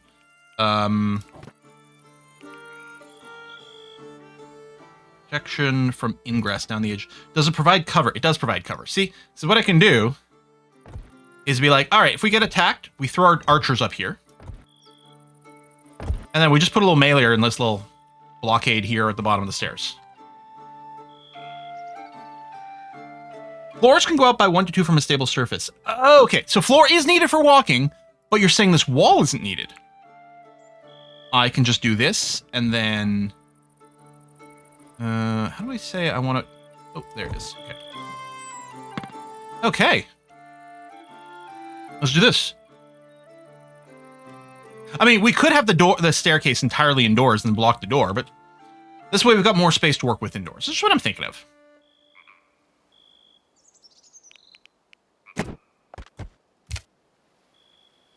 And then after this, I'll ask the question again about how do I get the basement working?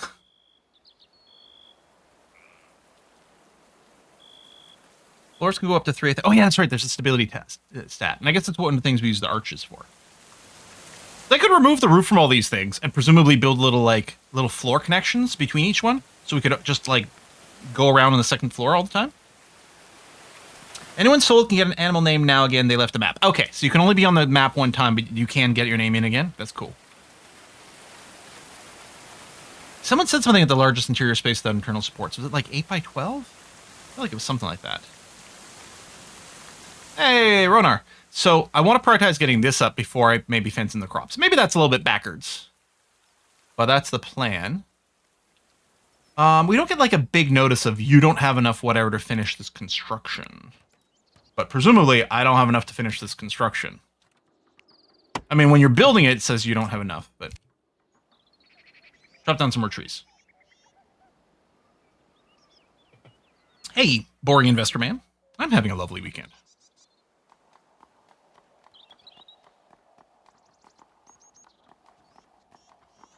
I'm a water vole. This game makes people say funny things.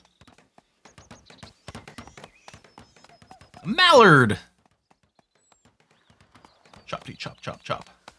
I'm just realizing the wood that's out here.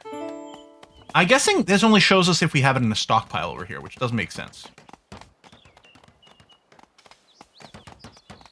There are beams now. You can build large rooms and caves. Okay. Right. So, okay. Do I use the mining tool? Is this how I dig down? Our shovels the thing in this game. We're trying to research it now. We're waiting. As soon as this research available goes above 2, that means we can probably get it. Yes, okay.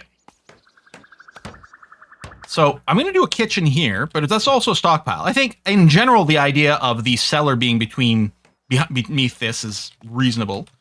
Heck, maybe what I'll do is I'll dig here, and then we'll have the staircase going under. But yeah, I want people to focus on this part first. World layers. You can switch between layers and floors of buildings. So hide objects and terrain above the selected layer, up and down, mouse wheel, control, click on an object to jump to its layer. Oh, that's actually quite nice. We're gonna have a way to get out from mining, i.e. ladder, slope, or stairs. Oh, ladder is interesting. Do we have ladders now? We do. When I build a cellar, should I use the ladder? Can people properly carry things while they're going up and down ladders? Are stairs better? For any reason? Yes, they can? Okay. Any more people in calling? I don't know. That's a great question. Someone's going to answer that. That would be lovely. I don't know. Maybe I'll build the entrance right by the door to what is going to be our kitchen. Stairs is faster, but takes more space. Okay, entirely reasonable. Ladders are just slower. Okay. Capture the raids. Oh, we can do that. Oh, I guess we do know there's Jailer. Or the Gowler.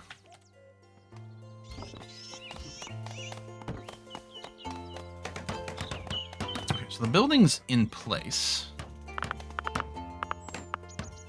So I'm going to want a butchering table in here, which will make this a kitchen.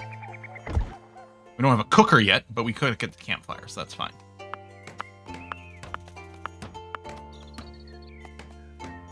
So we got the stairs. None of the floors have come in, but presumably that's just they're busy down here. Polecats. Henjay the chicken has died. Oh no!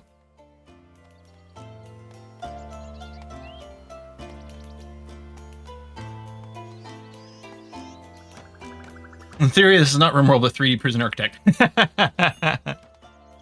Oh man, these polecats are going like crazy. Captain London the pheasant has died. Chop, chop. All right, we do seem to have lots of wood now. And this floor was, yeah, with wood. I mean, is there a reason that they can't construct this? Oh, looks like they're actually putting the floor from beneath. I guess it makes sense. They're just building a ceiling from that point of view. Seems reasonable.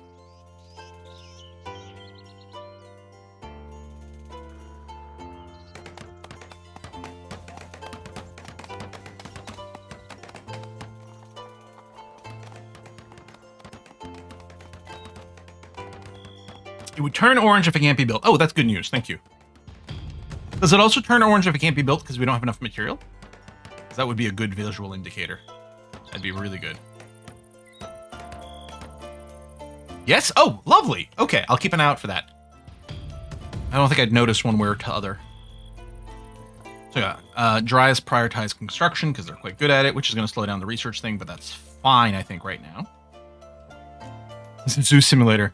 Yeah, maybe we should have played this with No, there'd be too much, like, butchering of animals. Do we have a good cook? No. We have... Is this better here? 12. Yeah. Well, so you're good. You just don't have passion. Can I click to sort? No, it's... Right, of course. It's click to... Oh, wait. Wow, that is blocking my clicks to this. It's not click to sort. It's click to set everyone. So I gotta say, one thing that I like RimWorld... Well, I love RimWorld for lots of things. This screen could be improved if you had clicking and shift clicking like RimWorld does, right? In RimWorld, clicking on a header sorts by that header, and then shift clicking, left or right, is what you use to increase or decrease for everyone. So you could do something similar here. I mean, if they really want to keep left and right click for the priority, that's fine, but you could do shift click to sort by this column. Because I like doing that a lot normally, sort so that the best people are at the top or at the bottom, whichever way. And then I know who to assign jobs to. Because the coloring here, I'm guessing the border, like this looks like it's just gray and terrible. Oh, maybe there's no skill for that one. For crafting. But I'm guessing like it's bronze. Okay, yeah, this is a skill. And you're bad at it. This is also bronze, but a little bit more filled in. Then we get kind of silver. And then we get gold. Which is fine, but yeah, it's great when you sort. I thought you had a mod for that in RimWorld. Have over 1K and no shift click. Oh yeah, no, that's definitely built into RimWorld. And has been for, I think, a long, long time.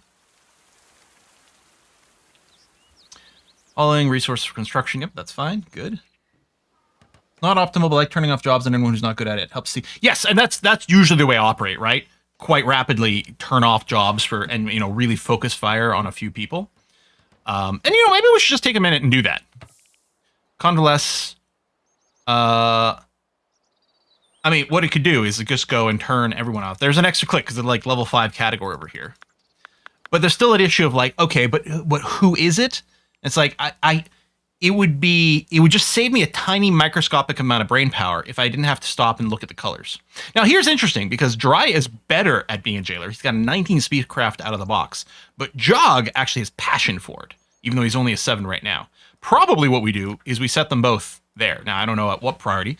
Let's use the standard, what I do in RimWorld, which is the jobs that are supposed to be their primary thing, I put it at 2 because I use 1 for an alert. So for hunt over here, that would be a good candidate there. You're best at construction. Maybe we ignore fishing for a bit. We do this. Already it feels like Dry is going to be overloaded. See, same thing for like harvest. It's like if we're doing something like this, like what is going to be left for everyone else? It would be nice. And I mean, this is something that RimWorld doesn't have either. A bulk, turn everything off for everyone, and then let me come back and reset it back at that point, and then figure out what is what. Hell, if shift click like set everything instantly to 0 or to max or something, that could also be handy. So animal husbandry, Morecore is the best. They're all crap at it, but Morecore is a little underworked right now, so we'll do that. And Jog specifically hates this job. And then with mining, yeah, see, it's not clear to me. Right, you are the best. I mean, everyone's kind of shit at it. Maybe what I'll do with the mining is I'll just leave it on for everyone, and we'll use you all to dig out the cellar. You're very good at cut plants. You're very good at cooking. Crafting, maybe everyone should be working on. What is this? Stonemakers, kiln, icebox, butchery table. Oh, butchering is a craft, not a cooking? No. It's both. Oh, there's probably different things you can do at the butchering table. One job's probably cooking, one job's probably crafting. Morecore loves smithing. I don't know that we have a carpentry job right now, so we could arguably leave this off, or I'll just set it the same for everyone. Same thing here. Art. Steward is locking doors, closing windows, executing torches. Some of these guys really hate it. Wow. And then this is train animals. Oh, practice combat skills. Wow. Honestly, Jog, I'm going to put your hauling to a 1, so someone is doing it. And the others might have to do it sometimes. Had one that hated firefighting. Like, does he think the others enjoy it? So every category's got something other than fishing, which might be fine to leave off. Jog is the hauler. Haha. So Jog's drinking right now. All right. Gonna do it so he can put up with the fact that he's got to do some hauling afterwards.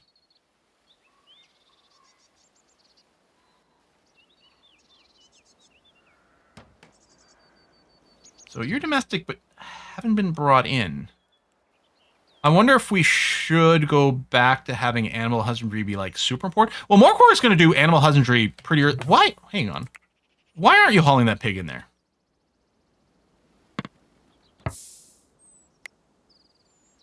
Or the sheep?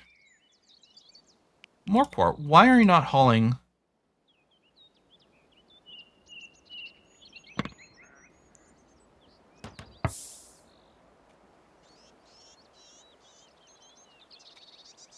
Is the pen full? We're not getting any indication about that. Required skill 5. Oh, no cellar with necessary. Do you need... Oh. 2. 0. 1. But... It's also 5. I think the skill is for taming, not for roping. Because otherwise, nothing would have been roped. We're not getting any error feedback. We have no indication about why Job isn't being brought to the pen.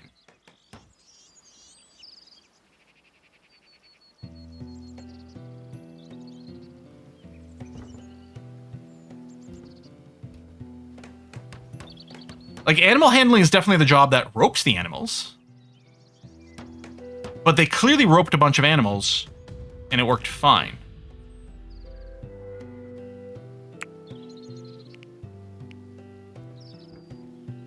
Honestly, roping, just getting the animals in is pretty high priority in general. We'll leave these both at a 1, except for Jog, who hates it.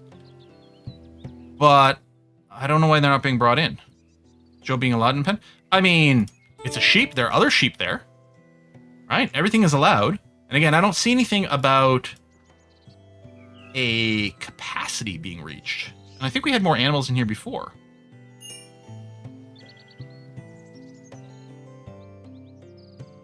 Okay, this construction is done. We'll handling some idleness. Okay, let's try to dig. I'm gonna start digging right over here.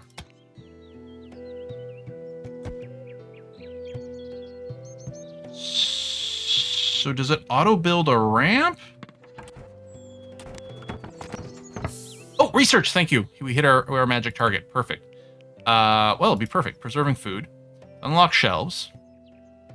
So really, I mean, the preserving part, I think, is the smokehouse. The shelves feel like it should be in a different category.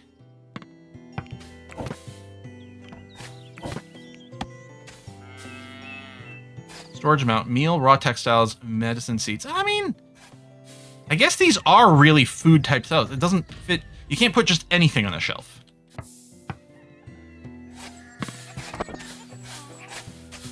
You have to build the downslope ladder stair. Yeah, okay. So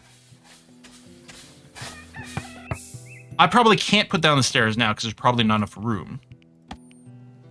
Or can I? No, it's not taking that. So I guess for the stairs, I'd have to dig out the 3-tile wide thing. Let's say I'll just build a ladder for now.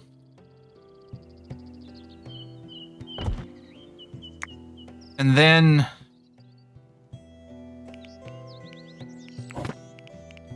would I be digging out this? Do I have to rebuild the floor? Do I dig deeper? Ladders are better for cellars because you want to go several layers deep. Oh. Should I go and go down one more level immediately then? Like that.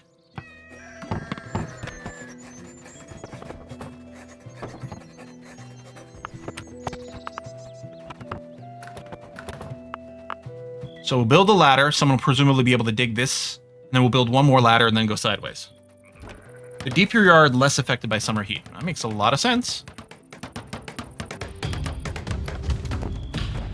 Should I go down maybe 3 layers, maybe? New cellar! Salvation! The Beard Kimrag. I mean, I'm sure this is Welsh or something, but I don't know. Winifred appears sheepish. We got lots of sheep. Can I come inside? There are these bards I want to avoid. Ah! Cards. Wearied by wordplay and loot practice, Winifred gives the performers a bad review. I just wanted a bit of peace and quiet, he explained. Will you grant Winifred entry? It may come at a price. The settler slammed the door shut, leaving Winifred outside. Brussels inhabitants decide to help him. Oh, okay. So we get some stats. Background. Whole alchemist. Not a half alchemist. Not a core alchemist. A whole one. Pseudonym, the pudding of something. Okay. Art. Culinary. Speechcraft. Expect a possible attack in a couple of days. Sure, this is fine. Can you fight? No. You can fight 0.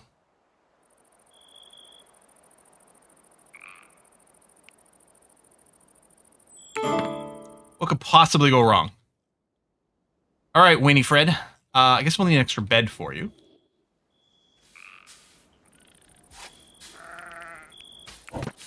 It does look like people can walk through beds, so if we just put it here, it seems like it's fine. Actually, I don't even think that'll even block the door. My shield, have him take some hits here. I mean, we'll give you a one-handed and a shield. I don't know if we have a one-handed weapon. Can we copy-paste? There it is. For some basic performance. You are passionate about convalescing. You and me both. I love lying in bed. It's my favorite thing ever. And yeah, you are quite good at speechcraft, although you don't have the passion for it. Oh, that's interesting. We could do something like turn off tailoring for people. We don't have a tailoring bench yet. And then alchemy and research, split that job.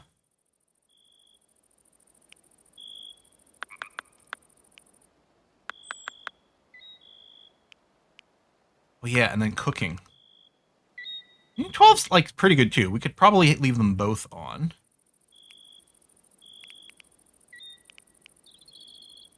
Maybe we can cross-train you into some fishing. I don't know. Oh. Oh, yeah, urgent haul. You know what? I'm just going to set it to 1 for everyone. If we trigger some urgent haul, everyone do it right away. You already lost some health from the attack. Okay. So, this is not the easiest to see. So, presumably we have reached this level. Maybe need a ladder?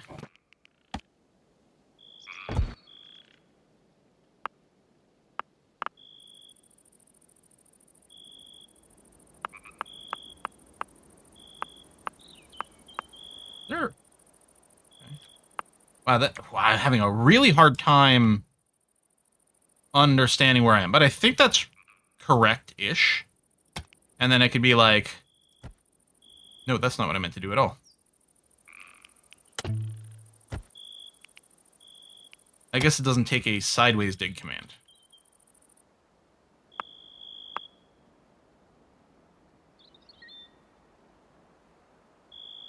I don't... I mean, I can do that.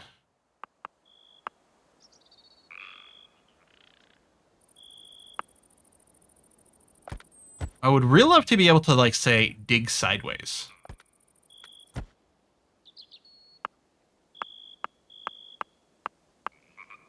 I think this is all lined up. Hold on, control key, maybe? No, that's definitely going to go down. Virtual help with the visuals. Well, we'll install one now that we're dug down. I think it's under furniture, right?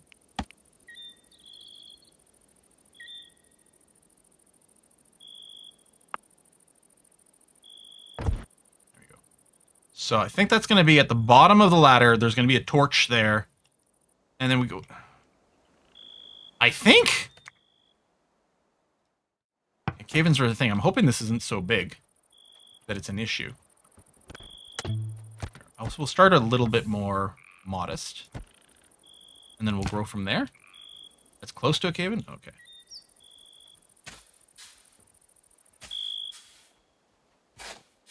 Yeah. And the thing is, it's got these, like, half levels. Like, each layer is a half a layer. And it's interesting. So, jog is, like, not at the bottom. Because these are all implicit dig down commands.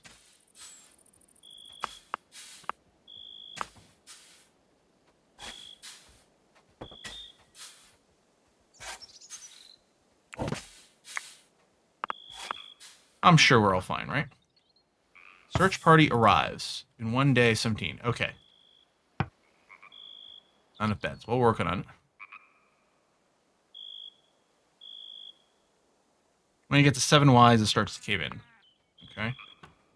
Like 7 by 7. Like if I went like 7 wide, or if I went like, let's say I went 9 wide, but I was only like 3 tiles deep this way, would that cave in?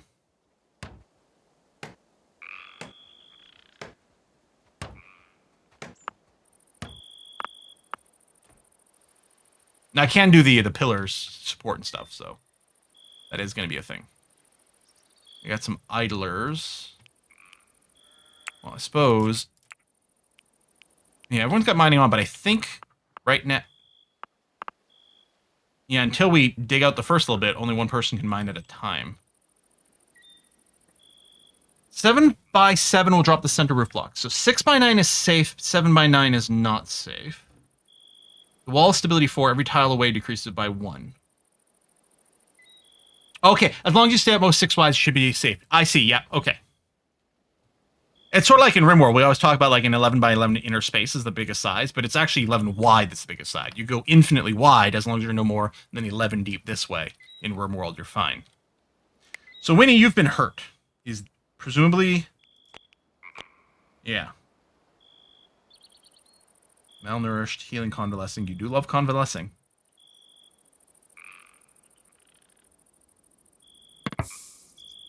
Very cool set of rules going on underneath. It's worth learning. It's a cool system.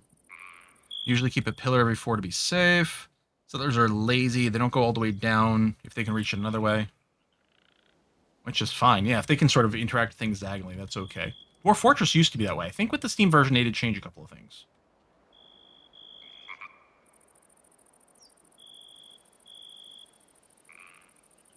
Hopefully we didn't just sign our death warrant by taking in Winnie. Oh, who does need to be renamed here? This is Master Tem. Master Tem? Hopefully you don't doom us.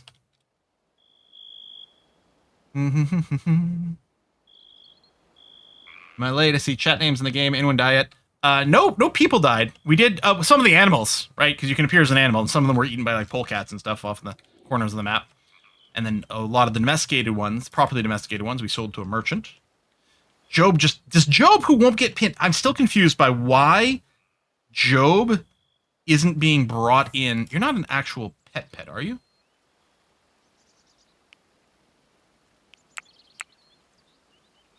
No.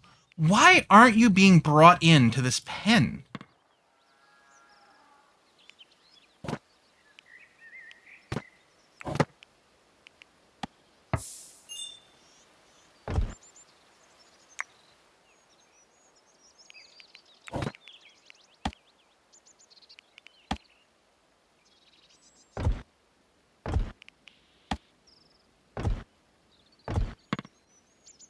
Yeah, I don't know if it's pen size problem. There's no indicator about like pen size that I can see.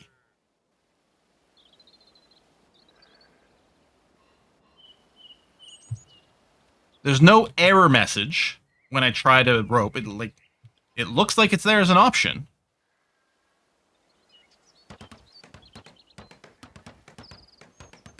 The sheep is trained so it won't go into a pen? Is it?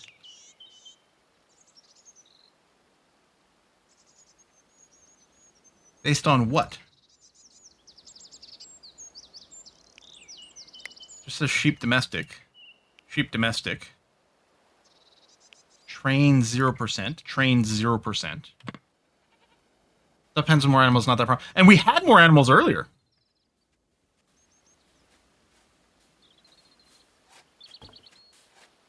And I don't think it's a skill because we're able to rope other animals. Because presumably the skill is for just actual training. Yeah. Oh, so strange. What's the temperature? How do we... I can get mouse over stats that tell me outside, grass, sunlight. Oh! Oh, up here. Okay. 20 degrees, clear. Okay. And then inside these rooms, it's a little cooler. And then in the basement, it's going to be that much cooler. There we go. It's being dug out.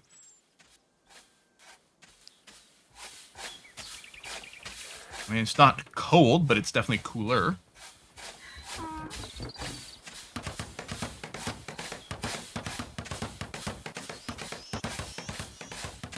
Would I still make this a stockpile, or is this just the shelves, or both?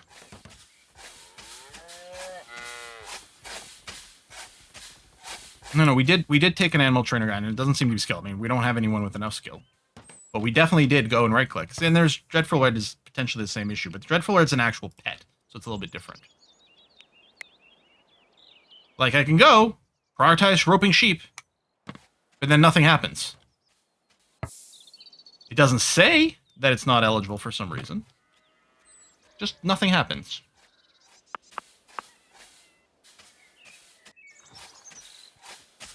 Okay, so they will dig on level ground, but how do I...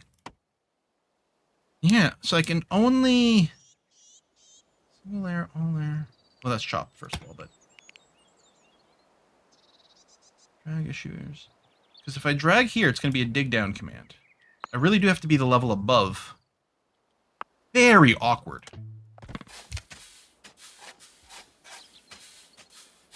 It does say no cellar with required animal skill, but that's presumably for taming, because again, we roped other animals. Or did these just happen to be caught on? No, we've definitely seen our people roping animals before. We've definitely seen people roping animals. Did a mechanic change? Partway through our game, the game remembered, oh, then simultaneously everyone's right, and then doesn't run away.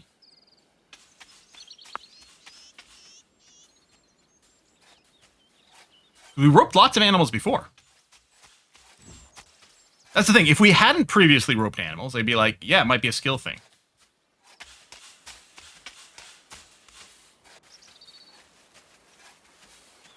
I'm more inclined to think we've got a capacity limit, but we've got no visual feedback about that. Oh.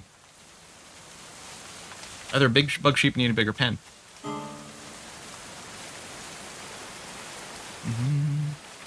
May not be a number of animals, but size. Yeah, but if that's true, we obviously need feedback. We obviously need some information. I mean, clicking on this, it is reddish, but I don't know if that's an indicator or anything.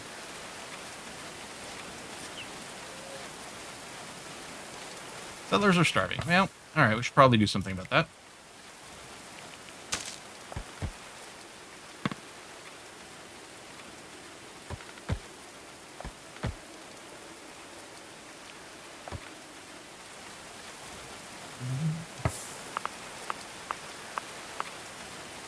Right, so did someone answer...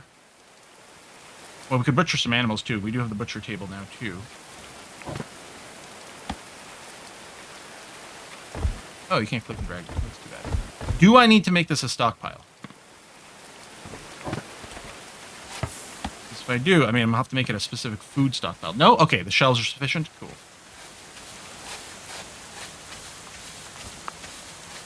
And then also... at the butcher table, raw meat from a carcass. I mean, do forever. If you've got a carcass, just butcher. And tell you what, how about Job the sheep that we can't rope? I don't even know where you are. There's a few. There's a cow outside. Let's butcher you. Jeansy the cat has given birth to Maxie a Pastrid.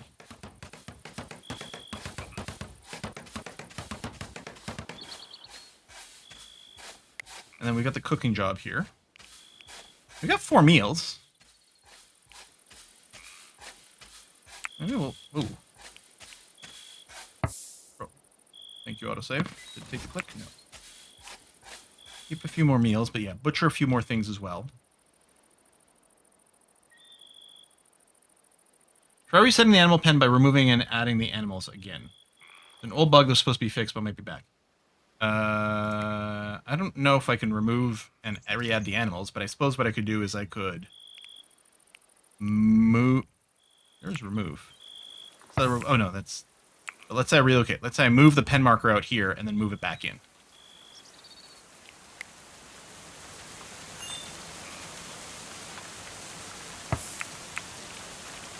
Oh, only Jiraiya's.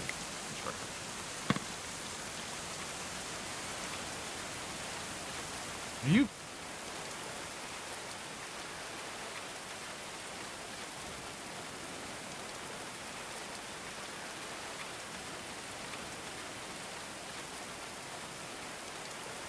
Oh, they're just ignoring my priority commands.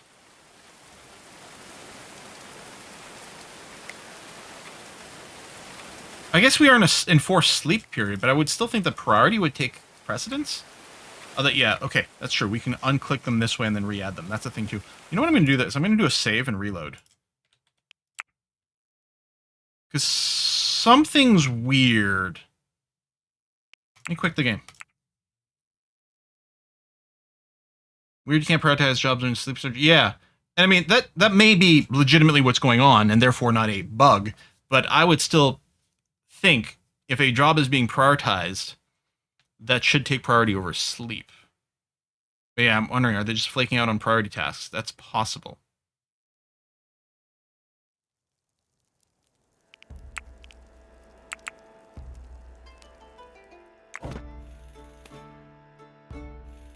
Oh, that's cool. You get the last events. That I really liked. All right, Jiraiya. Out of curiosity, if I were to go and say, move this over here, and then tell Jiraiya, hey, get your ass up and do this. Nope, you won't do it. Okay.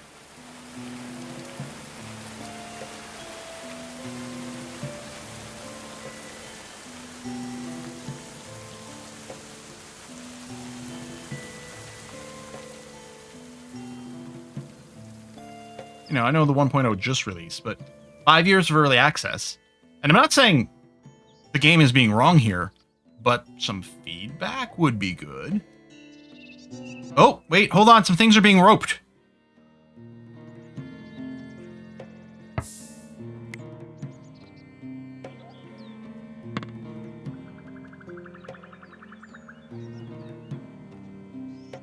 Quit and reload. Okay. Here is my verdict at this point. We're 2 hours in. This is unacceptable. That is not okay. That a key... Look, everything's being roped now. You can't have that shit break. 5 years of early access? 5 years of early access.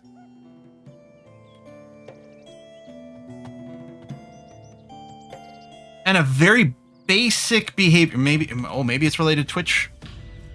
Sure, okay. Maybe you need a better testing suite. Huh. Yeah, things are being pinned in now, which is good, but wow. A little bit of butchering. Gonna be attacked in 3 hours. And we could try turning off the Twitch integration. Maybe turn off the Twitch integration for the animals again. Maybe that's weird.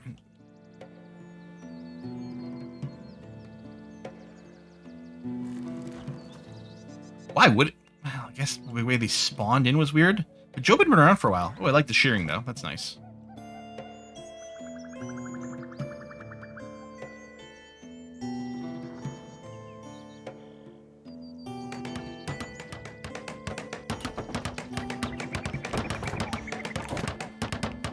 Now, they do seem to walk through things. Like, can I just stuff this completely with shelves?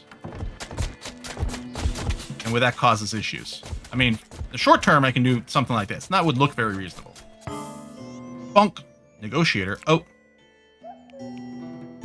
Has arrived at the edge of settlement. Send a settler to speak to him to initiate negotiations. Select the leader.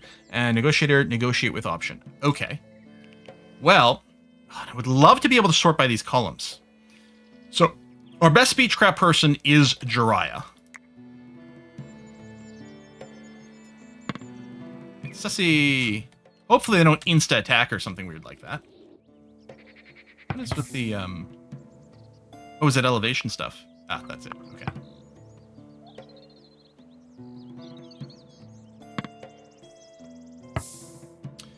Violent extortionist. The bard began to tell an achingly beautiful saga of broken promises, a fugitive, an oath, hair flowing, eyes closed, his fingers ran over a small harp, and the ethereal music sweetening the enchantment. You would let Master Tem come away, would you not? Spellbound, you nonetheless had to choose. Russell surrendered Master Tem, back to those hunting him. You decide to make an offer.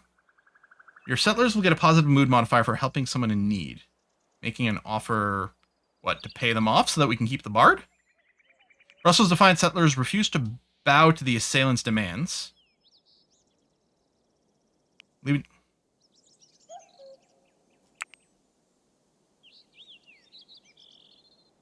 Do I need to give you 85 bucks worth of stuff? Well, hey, do you want a bunch of animals? As it turns out, we have a bunch of animals. First of all, rat, pheasant, chicken, hare. No, the cats. Well, we do have a lot of cats.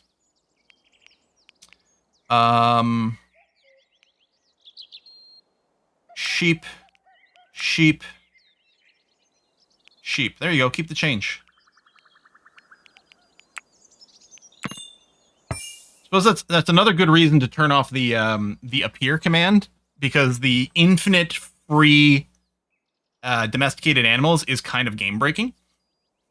Notes of the bard song carried on the wind as he wandered away over the hills. I called to them in song, but they did not come along. I sang of love's sweet grace, where the willow's shadows throng. I pleaded with my strings, yet Master Tim remained austere. Now my heart is aching, but my gold is gathered near. All right. Well, no combat then.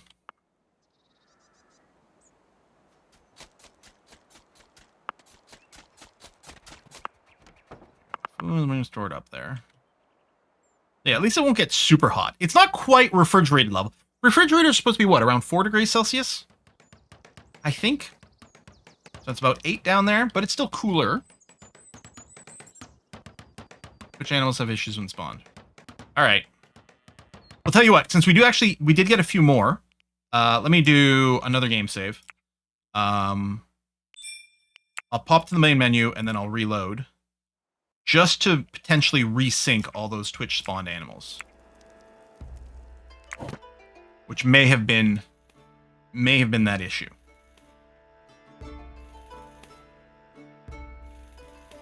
Oh, door to the cellar will help the temperature too. Okay.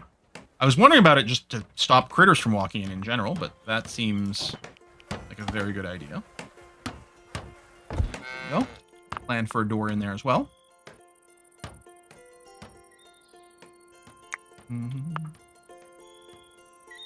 I thought this was a skeleton over here. Because of the way that the graphics and the glow effect works when you're zoomed out. Like, it is important for all... Look at Dreadful Red going up the stairs.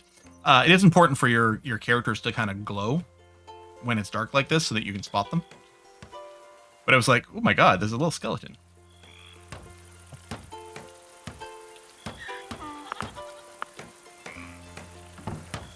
Cat's hanging up right here, making sure everything's okay. I like it.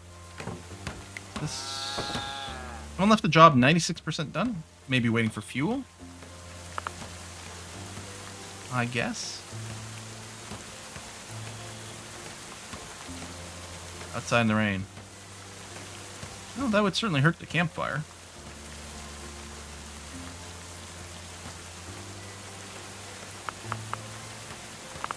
We've got no complaints for our colony right now. That's nice to see.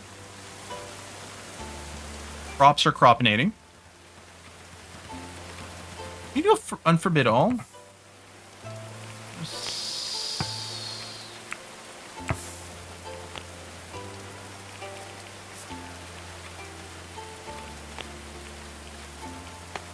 There's these.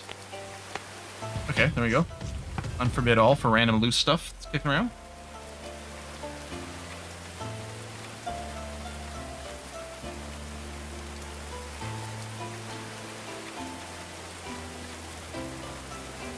Trogdor burninates, who cropinates? Carrot field, yeah, and then we have the little growing things, although nothing got planted there in the first place. I guess what we might want to do is be like, prioritize, in case we don't have a lot of seeds. I mean, it's not great for the food, but in case we don't have a lot of seeds, prioritize planting the seed generating spot first. I missed what that message was because I was focused down here. So where to get that back? I think there's the log button over here. No. I don't know what that message was. I don't know if there's a way to get that back.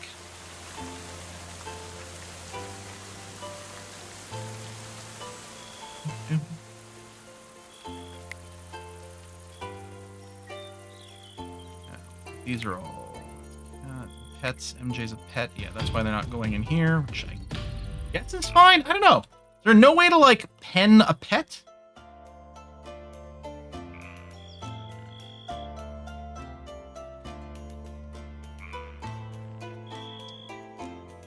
Yeah, I guess we could prioritize someone going and chopping that down. I think it all comes down to Dry being too busy. Oh, okay. Can't do it right now because they're sleeping. Yeah, but you can also just not assign. Like, there's 4 pets over here that aren't assigned to anyone. Like, why wouldn't they just go to the animal pen, you know? But, okay, looks like this goat. So if you've got it a pet, then you can train it to haul. Although we don't have the skill to do that, so it's not going to happen. Man, this convalescing does take a long time. Oh, your hit points are fine. Oh, you still have a mild concussion, though. Okay. I do appreciate that. Pawns, I mean, RimWorld's a different kind of game. But the pawns in RimWorld do heal from their injuries, like, inappropriately quickly. Like, it doesn't make any sense. But we just assume it's a very accelerated time, which does make sense. I mean, a year in RimWorld is 60 days. Enjoy and entertainment. No, you're going to come over here and prioritize chopping down this damson tree. Oh, so plums, right? Damson?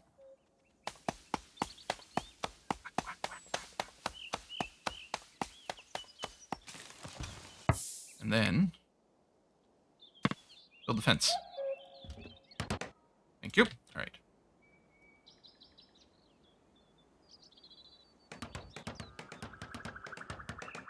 Going entertainment. Yeah, I think you're... Oh, not quite better yet.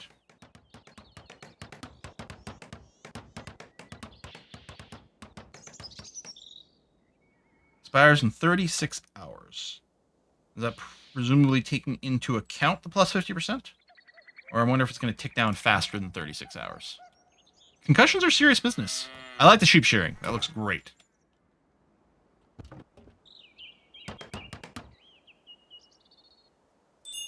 What do we add over here? Just the 2. You can change things like wound severity in the options too under options game difficulty edit. Turn the wounds down myself. Ah. So it does look like they do graze. I wonder how they prioritize, you know, the grazing versus the T-rough. And I do wonder if I should have more than one T-rough in here.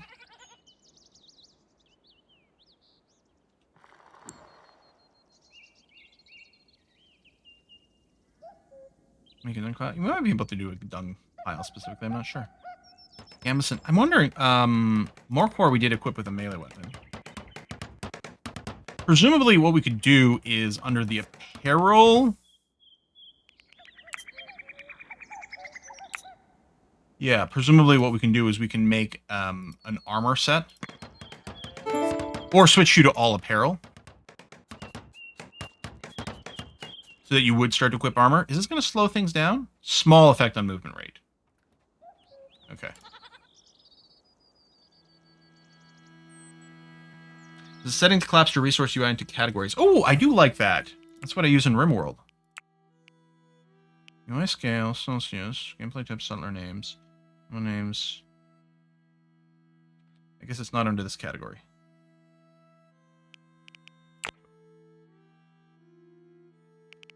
What would it be? It's not graphics. It's not going to be audio. It's not going to be camera settings. On the top left UI.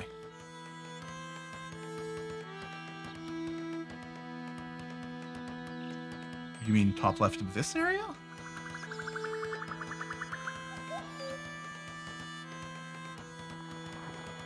On top left UI. Sorry, top left.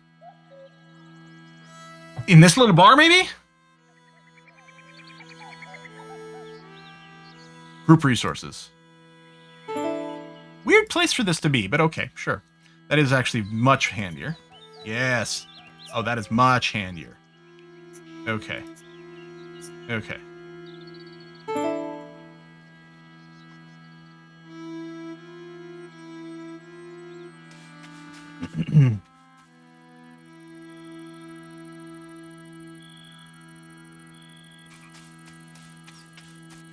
Dung, ashes, bones equals waste stockpile. I mean, do we have any, like, sitting around inside of our base?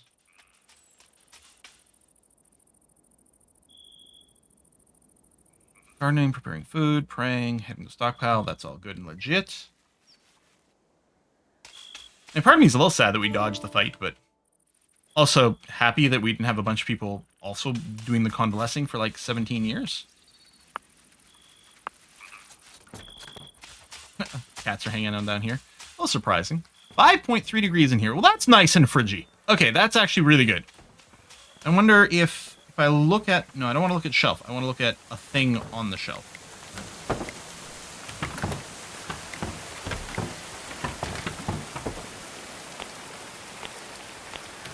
Is there a way for me to do that?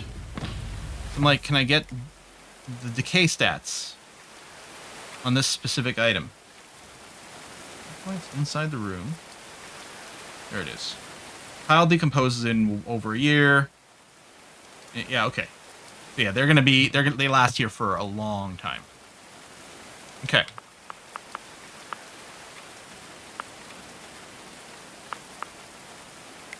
Now that was only the butcher. Those 2 jobs, that's fine. I wonder if I should set up a second research table, because theoretically we've got 2 pretty strong researchers.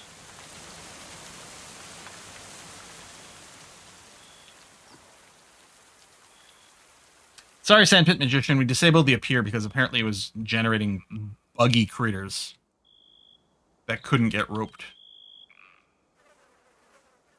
That is a face, right? I'm not just seeing one.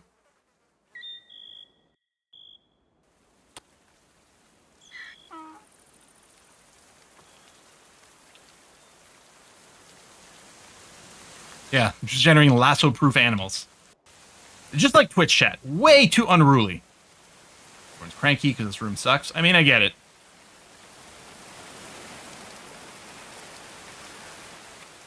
I'm excited to build a big walled area. Okay, how important is it to get a well? Because I'm still going to find it tricksy to build. So, like, presumably I want to dig, say, to here. So I want to dig this spot right here to reveal it. Not important at all until you get fires. Okay. But yeah, it's... I think... Oh, that's a chop. I think that'll lead to water? I mean, we do have water right over here, so... But this will be a little closer. Let's find out.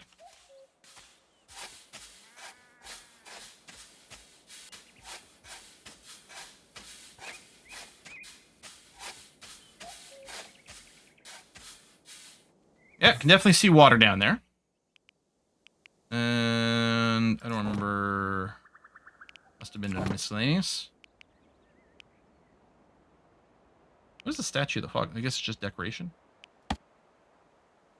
So.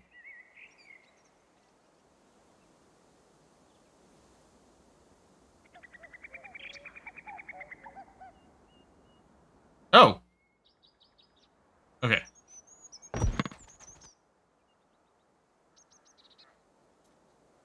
Like, how do I actually place it on this hole?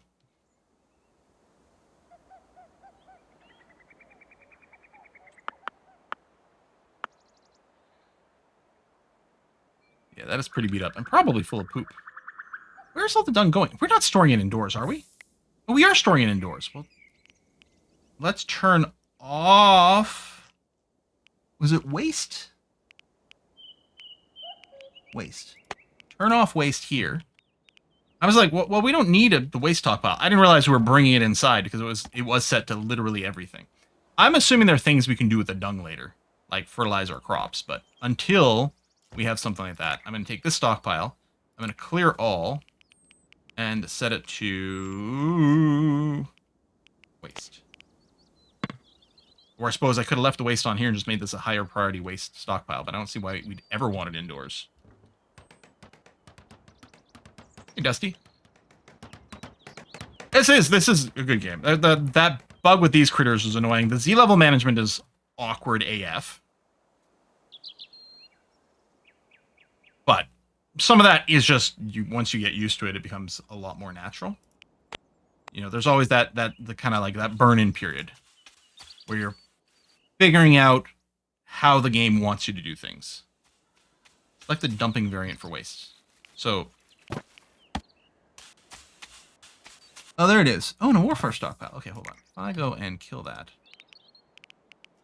So there's a pre-made. Is it exactly the same as I just did?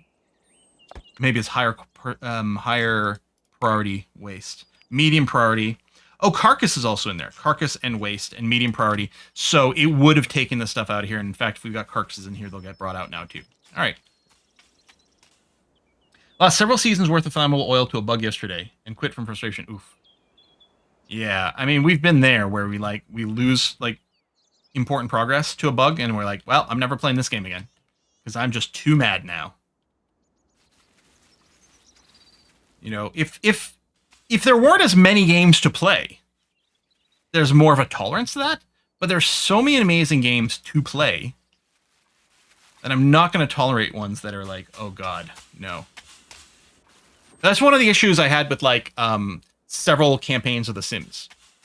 I like playing The Sims. There's a lot of great things in The Sims. It is a modern day role-playing game with player housing and all those things, right? You can sort of treat it that way, like a realistically grounded role-playing game. But so many versions of The Sims have been so freaking buggy in the past, and you realize, you know, oh, I just lost 3 hours of progress. Well, I'm never playing this game again. Remember the colonists broke and smashed the stacking components? Oh, yeah. Remember when the raid landed on top of our stockpile and detonated 2 anti-grain warheads? Fun times. That actually was fun, though. We didn't stop playing on that one. That was just legit exciting. All right. So, I mean, presumably this worked, because we did see the coloration before. I do like seeing the little bucket dangling down. That's kind of cool. I mean, I like building wells in Dwarf Fortress, too. It's very satisfying. The useless filter removal bug was spectacular. Go. That was real bad. I was worried we were losing the save. We did manage to find a fix on that one, but wow, that was really bad. And like, because the useless filter mod is so handy. Plant. I guess we could go and build a wall or something. Like, I don't know what our next big project should be. Master Tim turned 53 today. All right, good for you. Happy birthday, Master Tim.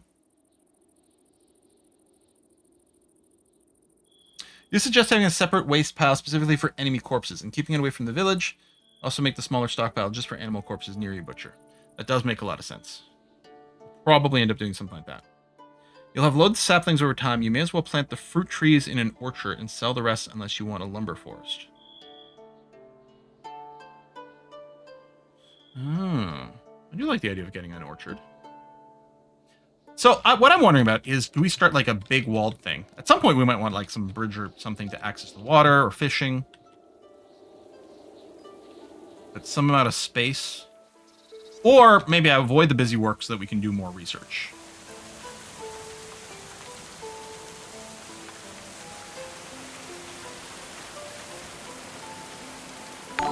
Oh, hey, Akuthia.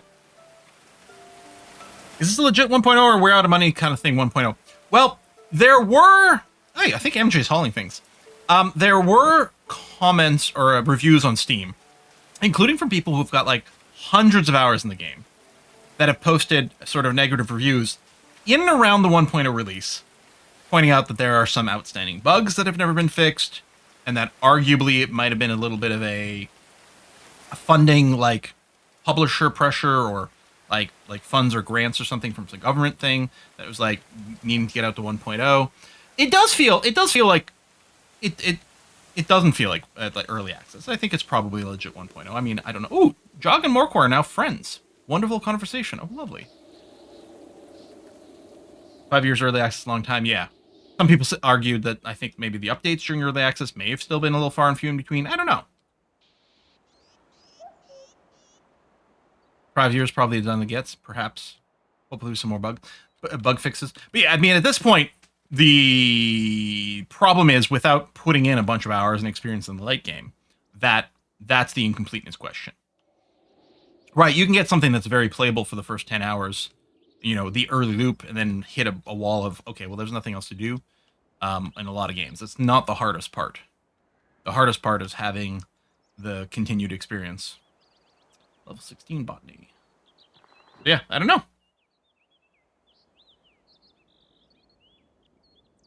The nature of these games, you can always add more content. That's true. Now, whether they will, we'll see. Give victory conditions late game, doesn't feel super rushed. I mean, there's quite a lot of tech to research. That's for sure.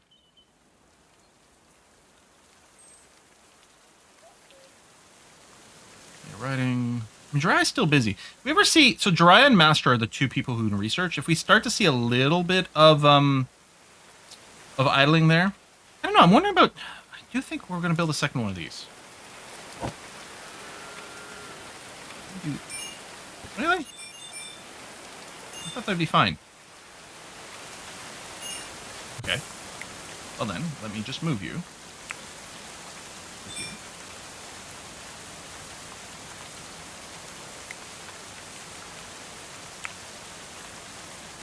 Are you overlapping with yourself?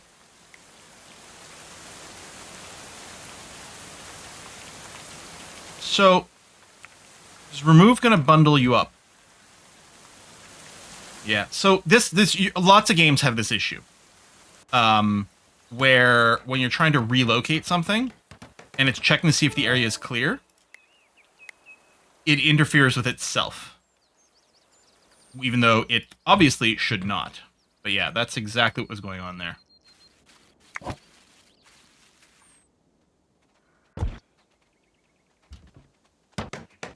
And then we can put some bookshelves, because I know that's a thing later. So presumably they're just being thrown on the ground in our stockpile right now. Oh, see, this is red, so we don't have enough wood for that. All right. Let's kill some more trees, baby. One of our favorite things to do in games.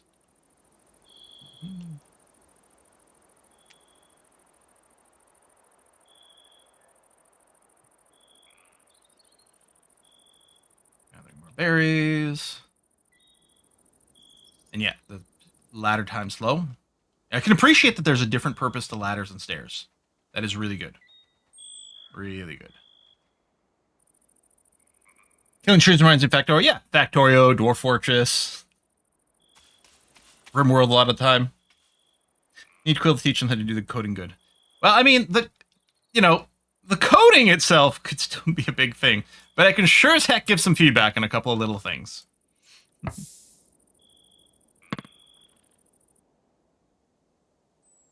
Those are all hotkeyed there.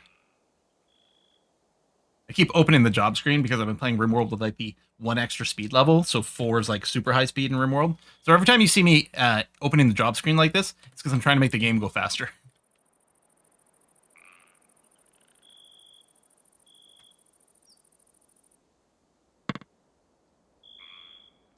Oh, yeah, if the books decompose, yes. So they definitely have to be stored and stockpiled. Because what, if you fall behind... Again, I don't know if you ever lose the tech. I think it just stops you from getting new ones if you've got a negative number. So you got to work that much harder to get back there. I think once we hit 15, we will be able to unlock something else. Is this bookshelves over here? Yeah. So I think I might do furniture next. Get some proper chairs, proper beds, some bookshelves. Yeah, you don't lose the tech, you need to catch up on your tech. Which is definitely the best way to do it. Because it's like, well, what tech would you lose? The last one researched? Something random? Either way, it could be like really weird and disruptive. And also, how do you forget? So I think that's the right balance. It's just, you go negative and it just stops you. You know, you have to do that much more work to get back into the positive, and fair, fine. Food, praying, enjoyment, okay. Wait, did we finish chopping the trees and we still don't have enough? That only needs 50, right? 60. Oh. Oh no, okay, we were too far zoomed out. That's why. It's like my previous project, the code is so spaghetti and unfactored, it can't be unit tested. Yeah.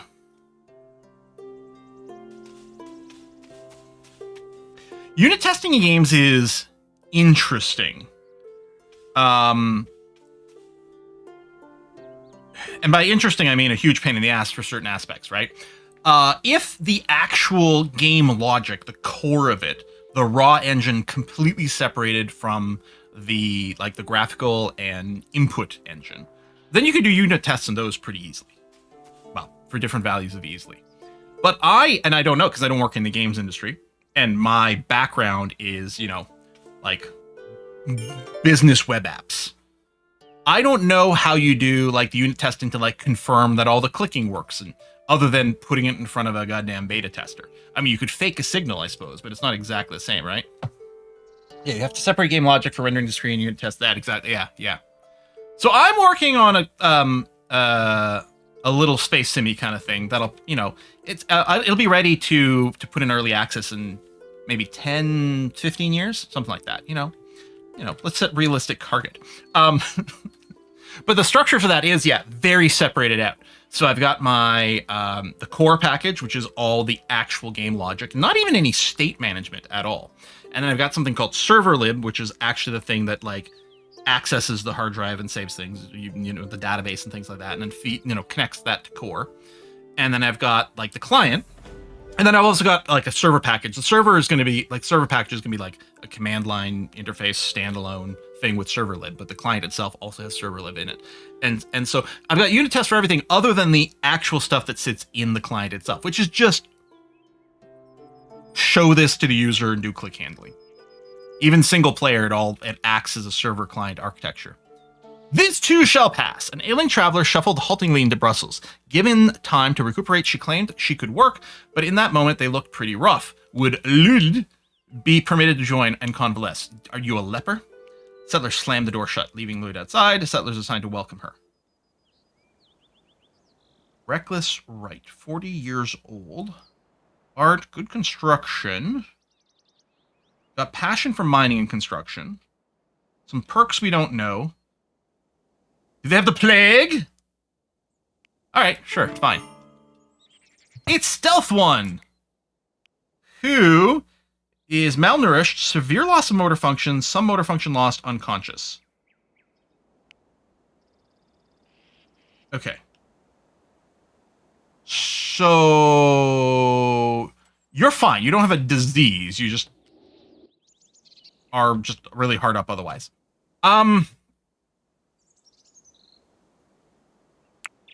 Still waiting for one more book so we can get proper furniture. Okay, we're gonna cram one more bed in here. Right there. Oh no, they do block each other there. Oh, that's a shame. I mean, this will change what the room is. I don't know what happens if you, like, merge rooms. Just become generic and you lose a bonus? And we'll prep another bed, and hopefully someone goes and rescues you? Right, okay, yeah, you're gonna get resources. I think you were building this already.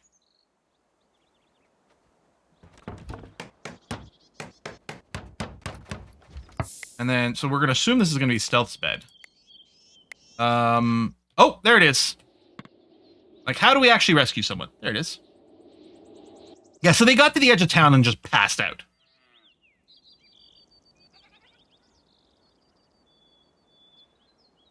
There are toolkits like Selenium can simulate user clicking things in web browsers. Yeah. Yeah. Well, and, yeah. There's another one too. I can't remember what it is. But the one I'm running, I'm working on right now. Actually, I did start as a web client, and then I realized for a few reasons I didn't want to do that. And so now it's Godot is the actual, like, client side part of it. And I got some cool stuff going on already, but yeah, it's like single dev while doing other things, while doing whatever. Yeah, 10 or 15 years it might be ready for early access. So this is the right time to start talking about it. We're gonna enlarge things. We're gonna also probably set up as a 2-story. I think I want bedrooms upstairs, and then a little bit of a proper dining room downstairs. So maybe what we'll do is the plan will be to build a staircase here. I mean, we might enlarge a little bit too, but a staircase in here to go to the second floor is kind of what I'm visualizing.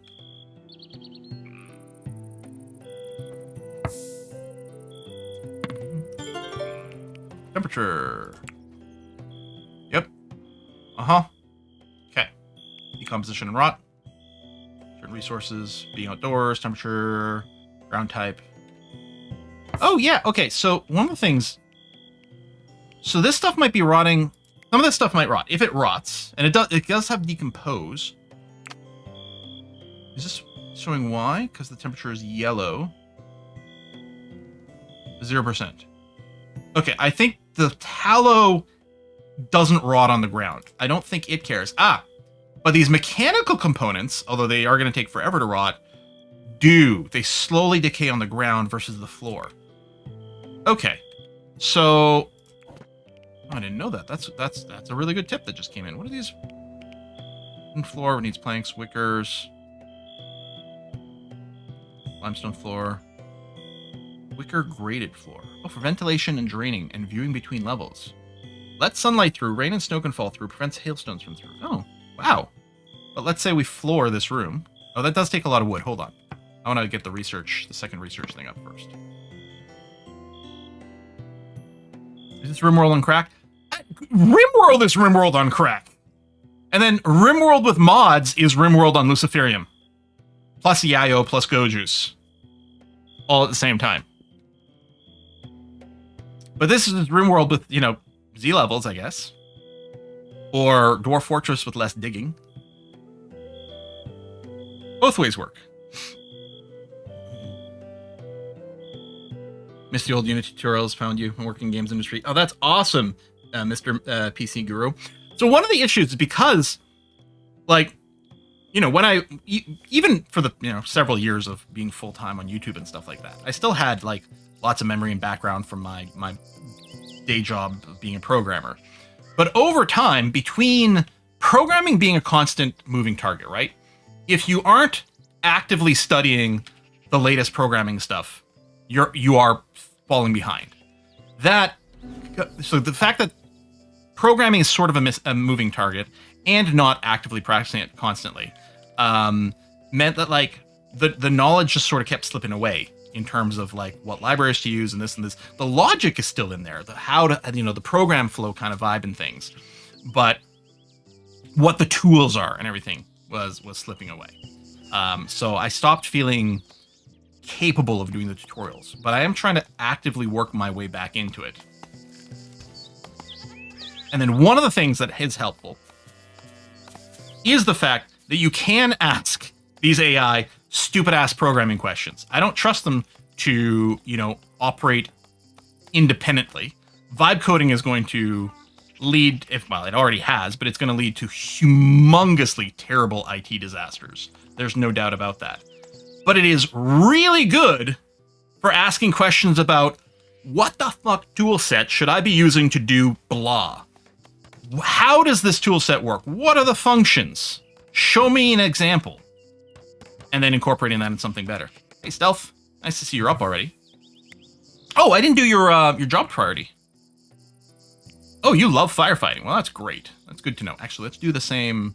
Copy this. Do that. And we don't urgent haul very often. When it has to happen, it has to happen. You love constructing. In fact, I might... Oh, you are really good. Animal husbandry is not really I might turn it off for you, though. You love mining. You love cutting down plants. You're a dwarf is what you are. Honestly, that'll keep you freaking busy forever. I'm going to turn off these things. I guess clicking the other way would have been faster. Artist will leave on, sure. But what I'm wondering, Dry's pretty good at constructing. And that. But maybe there's some other things. Maybe, okay, Dry, I'll take you off animal handling. We're not doing mining right now, but I'll take it off anyway. You are good at plant cutting. I'll turn off crafting. I'll turn off carpentry. So you might prioritize your research a little bit more. Using the AI for programming is interesting because it's two things slammed together. It's both an unbelievably incompetent junior programmer who makes incredibly dumbass mistakes, and also a guru that you can ask questions about, nearly any topic and get encyclopedic type information back. Although then at the same time, just like an old fogey that hasn't been in the industry for a while, you got to take everything they say with a grain of salt and reanalyze it. Don't trust a goddamn thing, but yeah. So it has been helpful from that aspect to be able to ask some questions. That's been good. And then I've been rereading all my programming books, my game design. I thought I had it here. Oh, I must have left it upstairs when I went to breakfast. Game design pattern books and different things. Oh, we have a merchant. Who the hell are all these assholes? Hello. Friendly visit. Well, it's nice to have a friendly visit. Let's go and talk to Oriole Wakefield. Mm-hmm. The other thing that's nice about it is nice for finding bits in your code where you're like, where the hell is the piece of code that defines this thing? Because it can search in ways that just a simple find isn't there. So that's actually really helpful as well. What's the orator?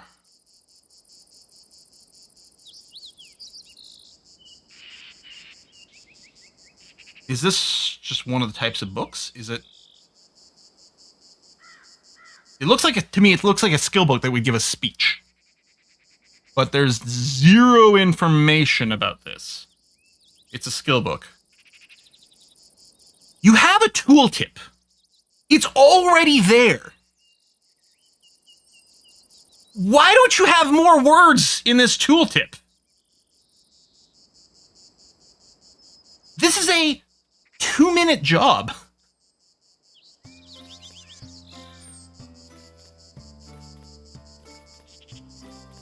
Those tomes are for a librarian to give an event to give all involved settlers a bonus that shut. What?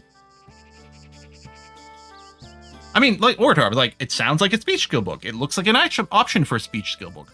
Why not have text in the goddamn tooltip?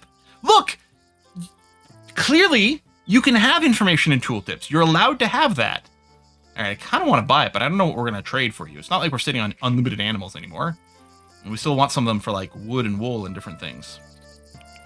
I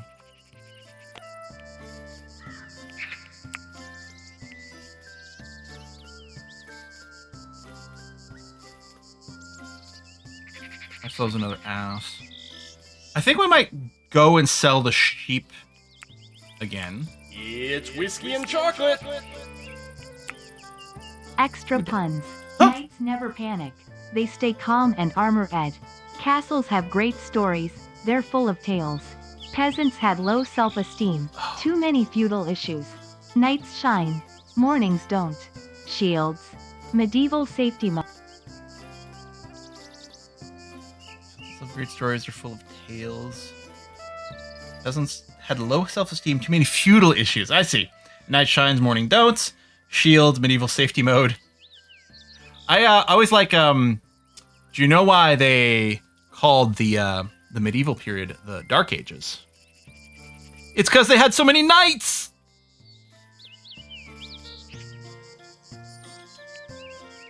Anyway,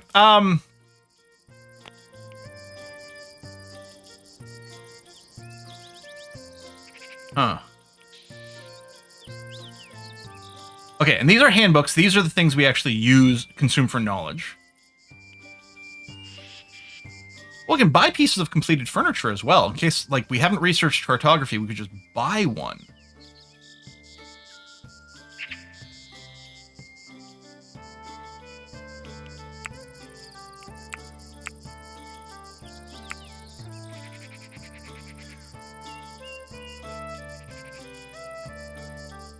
I don't know what I want to spend money on. Maybe more skill books? Or, like, knowledge books?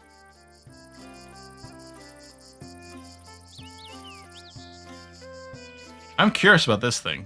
We'd have to sell a bunch more stuff to get there, though. I don't... If it is just a treat... It, like, gives speech skill, I don't think we really need it. So I'm thinking I might just trade for some more basic skill books. Like research books. There we go. You can keep the $3 change. Oh, wait. No, this way. You can keep the $13 change. Sure. To see what professions you can make, if you go into the first tab of any settler, there's a blue box near the top. Click that and it will show the professions and how to allow them to become that profession. Oh? Okay. See what professions you can make. First tab of any settler. Blue box near the top. What?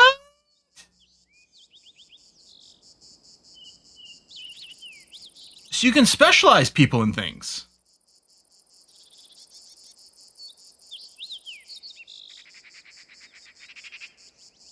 Presumably, if one of these were allowed, it would look different. Because none of these visually look like they're disabled. Like, these buttons aren't grayed out. Okay. Game explain this at all? No, but what it seems to do sometimes it's when you click on something the first time, then it pops it up. Ah. Probably it'll come up like maybe the first time we build, say, a Great Hall, then it'll be like, hey, by the way, you can make a bard. So research is available. So what I want is furniture. One of the things I want to do with the furniture is build some bookshelves in here. Oh, you can place them sort of... Oh, no, they do snap. Queue up a couple of those.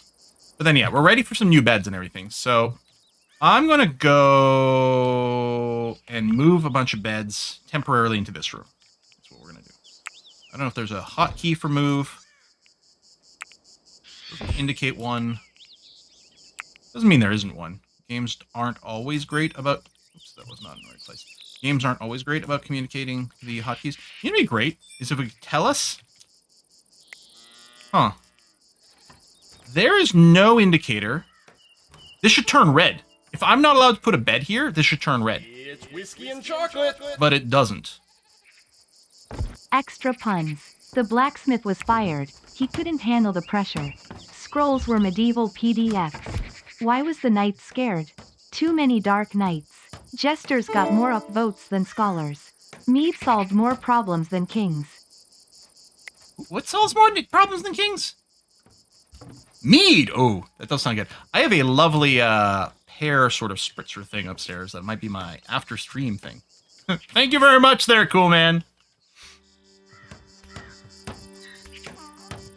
All right. Now, how do I... We have to remove the roof first, you figure?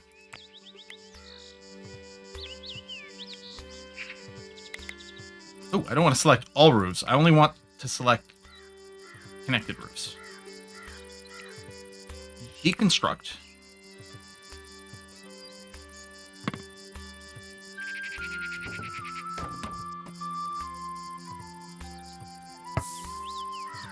And yeah, we might embiggen the space, but first... Yeah, we're going to have to embiggen regardless. And it's not that wide, so I think we can just go ahead and make this whole thing longer. Oh, there's a... Oh. I can see why it might be telling us about stability right now. Cancel the C. It is weird there's a little bit of lag. Like, you cancel and it doesn't immediately disappear. So there's always this moment where I'm like, wait, does it? Each structure is stability valley. Stability valley determines whether you can attach other structures. C, set on the ground, stability of 4, attach to it -1 further away. Yep, I remember that. And isn't there a bouton to show stability? Aesthetic. Maybe, does it just color code it? I like these numbers. Place beams between two walls or train voxels. One of these gets destroyed, one's destroyed. Maximum range of 10. How do you see it? Oh. Is there a destroy hotkey? X. Tells you when you click on the block. Sure. And yet, I'm still not satisfied. I'm like Alexander Hamilton. I will never be satisfied. Apparently.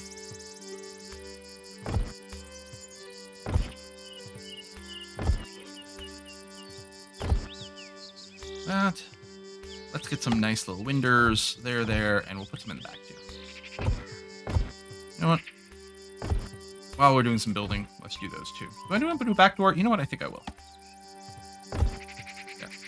Okay.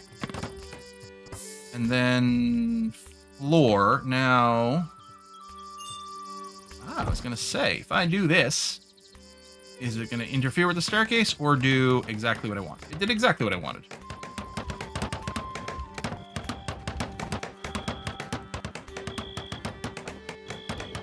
Presumably this is unreachable, is what it's complaining about. And then once the staircase is done, it'll reevaluate. Oh, or not enough resources. Yeah, okay, that's fine. Murder the forest!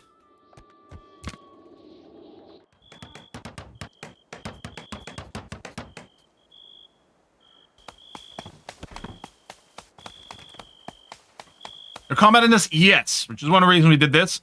But we haven't actually been attacked yet. Well, there were some people threatening to attack us. And then we just gave them a bunch of animals and they went away. Yes, that's right. We could overhang and stuff too. And maybe I should. But for now, a big square building seems fine to me. Oh, I guess I should plan the roof as well. So hay, sticks, and flat, rustic, and waterproof. Oh, wooden roof has less thermal insulation.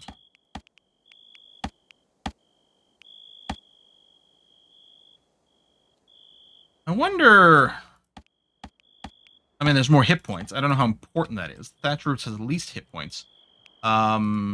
Presumably haze under fodder. We do have a bunch of that. I think we're just going to thatch roof.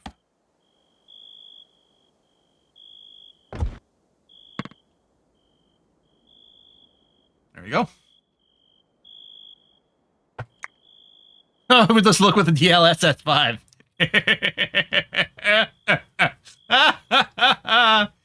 Oh man, those memes have been fantastic. Talk about people being so freaking out of touch. That sure seems flammable. Everything here is flammable. It's okay, it's fine. It's not like we're gonna put a bunch of lit torches inside these buildings.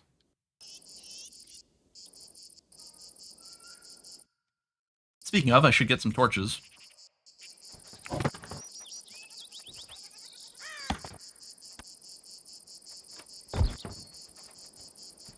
Leave a 2-gap, do this. I don't know if we need this many torches. I have no idea how much light this needs, but I think this will look kind of nice. And then going down. I don't think there's any light in here yet.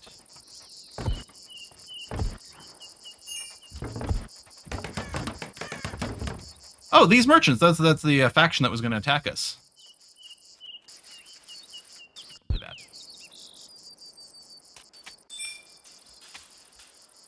You know, a lot of talk about DLSS 5 not update. I mean, for all I know, DLSS 5 includes lots of things. I haven't done any reading about it, but one of the big things that came out of whatever presentation that was is it effectively was clearly doing like an actual just AI operation on the 2D graphics afterwards. So the game would sort of render stuff, and then it'd be like feeding it to like an AI to like add details, which was changing the way the game was rendering, which isn't necessarily accurate to how the game designers and artists and stuff were looking to do. And one of the issues with the AI stuff as well is that it's inconsistent, right? If a character looks at you one way, they might render the, skin like this. If they look away and then look back, there's not necessarily the continuity that would follow. So you might get a little bit of differentiation. Arguably, it like made a lot of the lighting worse, being higher contrast and things. I don't know. Probably it's bad. But every now and again, when the internet gets angry about something, I'm always taking a step back and being like, is it just the internet being witch hunty? Because the internet's really good about that. When the internet gets angry about something, it's not always consistently rational. So just because the internet at large is upset about something doesn't mean it's wrong. Although, probably in this case,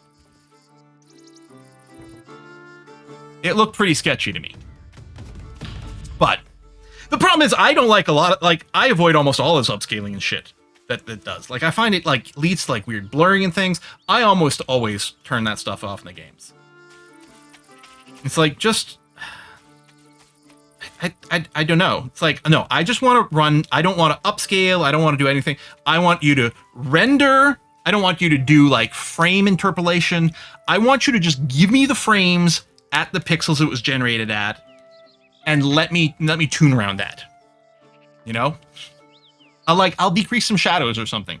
It'll be fine. And there's a game I played recently where it looked like it couldn't even turn it off, which is frustrating. Can't remember what it was. I don't know if it was something I was streaming or just something else. I don't remember, but...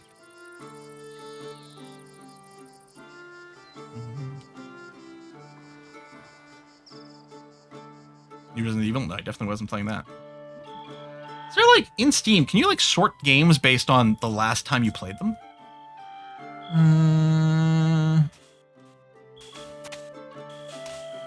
There's a way to do it. There's a filter here.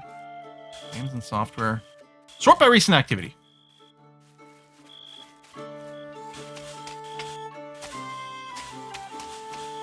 Was it maybe just something weird like Planet Zoo? Like maybe it was that because I was loading that up for potentially to play during the charity live stream. I wonder if it was Planet Zoo? Steam reports the most recent game. I don't know if this is ordered. It might be. And Steam does some weird things now. Now when you install a game, it like updates the playtime to like today, which is really weird. Like when I installed Going Medieval, like when I first was looking at the Steam library to play today, and I looked at Going Medieval, it's like, oh, it was 2021 or something last time you played. When I installed it, it said last played today. I hadn't actually loaded it yet. I'm like, that's wrong. So it's Going Medieval, Timberborn. I loaded Warframe today to get my daily, Slay the Spire 2, Terra Invicta, Mechabellum, RimWorld, Filmworld. Yeah, I don't know. Maybe it was Planet Zoo? That's got some weird graphic shit in there. I don't know. Solasta 2? I don't think so. Eh. Or it might not have been something through Steam.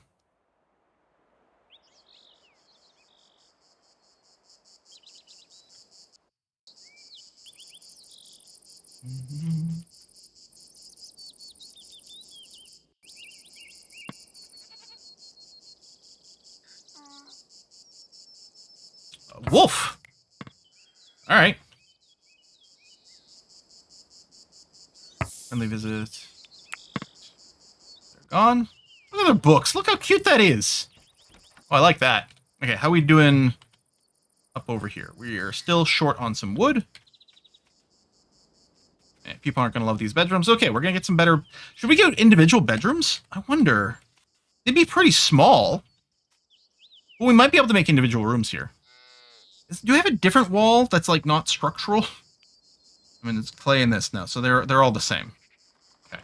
Just wondering if there was, like, a cheaper, thinner, like, less hit-pointy wall that we could use for interior walls or something. What this game needs is loot boxes. Oh, and it gives somewhere for the cats to sleep. Nice. I bet you there is a different flammability for the roofs. Yeah, there is Shimdu. Sorry, I didn't see that time. The last played today uninstall resets the actual date after a while. Really? Strange.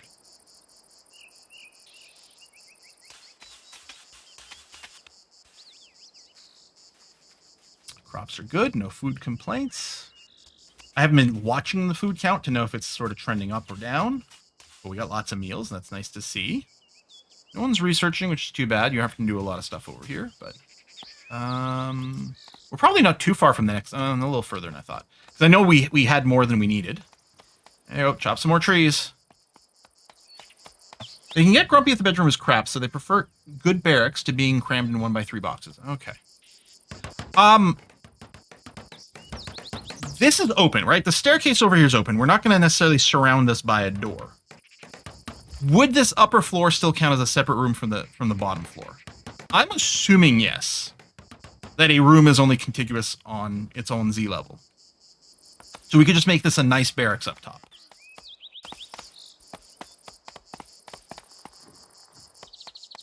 I mean, I wasn't thinking 1x3 boxes. It's probably going to be 2x3. Which, given the thickness of the walls, yeah, it would have been tricky. So yeah, I'll probably just have a big barracks, big dormitory up here. Shared chambers is, I guess, what the game calls it. That's a lot of woofs out here. Doing woofy things that we may not appreciate. A third one!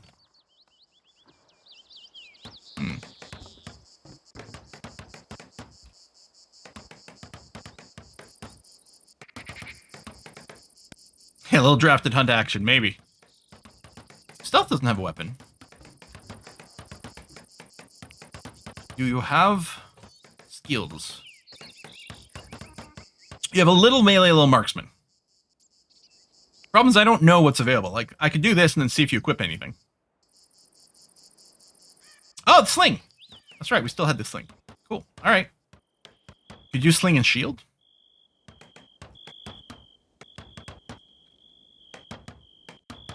Alright, wolf meat before, wonder how it tastes. I mean, carnivores are generally not the thing you want to be going around eating because they tend to just collect everything from the rest of the food chain. There's a lot of cats down in the pantry. Need some halfling slingers? Yes, we're going to play Master of Magic now. Now, that's a game we haven't played in a bit. I also do want to find time to do some proper campaigns in Age of Wonders 4, because it is really good. I feel bad that the only time I ever make content for it is when Paradox is like, hey, we got this update, you want to make a video? I'm like, yeah, easily, I definitely do. Rats. Oh, maybe they're down there hunting the rats that are going to the stockpile. Sure, let's pretend that's the case. Master Magic's so good. There's a reason I never ended up playing a whole bunch of Heroes of Might and Magic, and didn't put in tons of time in the early Age of Wonders, although I'd play them all. It's just because Master Magic is just the one that, like, scratched that itch for me. I did play Mountain Blade Warband. I don't think I ever ended up making content for it, but I did put a decent amount of time into it. Maybe I did do content. I can't remember it, because that was a while ago. I guess I didn't put tons of time. On Steam, I got 13 hours in Mountain Blade Warband, but it was really good. Master Magic literally my favorite game in the world when I was 6 years old. Yeah, I mean, for me, I think I encountered it when I was probably around 13 or 14. I think I found a pirated copy on a BBS somewhere. Shh. I have not played any RuneScapes. And one thing would be really funny to jump into, yeah, old school RuneScape. I see so many posts about it all the time. And every time I see it, it does give me nostalgia for Ultima Online, which I did play.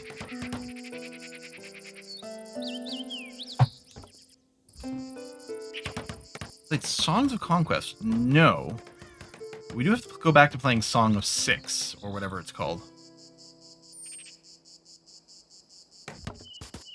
Esoteric Ebb? No.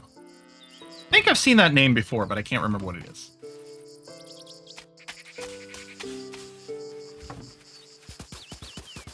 Yeah, Ultima Online, I played when I was around 12.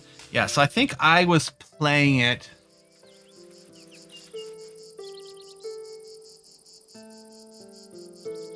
When did that come out? I don't know when it came out, but I probably was playing around age 18 or 19.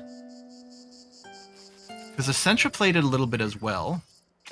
And I remember playing it, leaving it idling in the background with a little auto hotkey script to train up my stealth when I had a day job during the summer, maybe between my first and second year of university. But I put a lot of time to that. I really enjoyed that game a lot. Oh, it's Star Guys, the Disco Elysium D&D theme just came out. Yeah. We should probably go and take a look into that.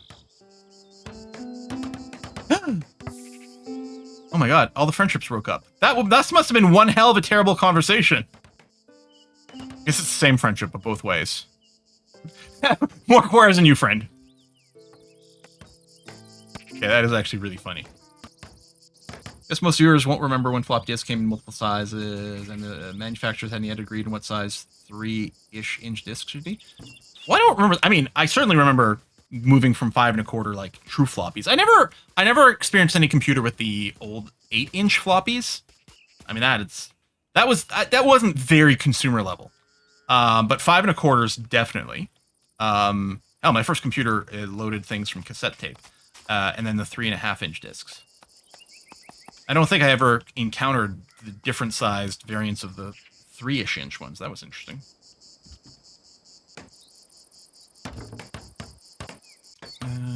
Show me the roof. Okay, so the roof is in place and looking very nice.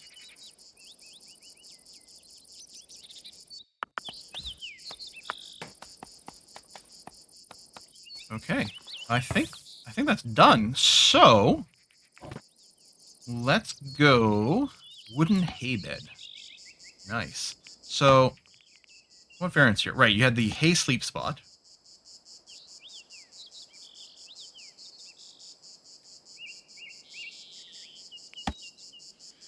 So I don't see a comfort value. All I can see is a different in aesthetic value. So the hay sleep spot would be -5 aesthetic. The wicker bed is +5. And the wooden one is 15. So I guess the aesthetic value is... Maybe there's no comfort thing, but this is just like adding to, oh, this is a much nicer room, and therefore I am happy.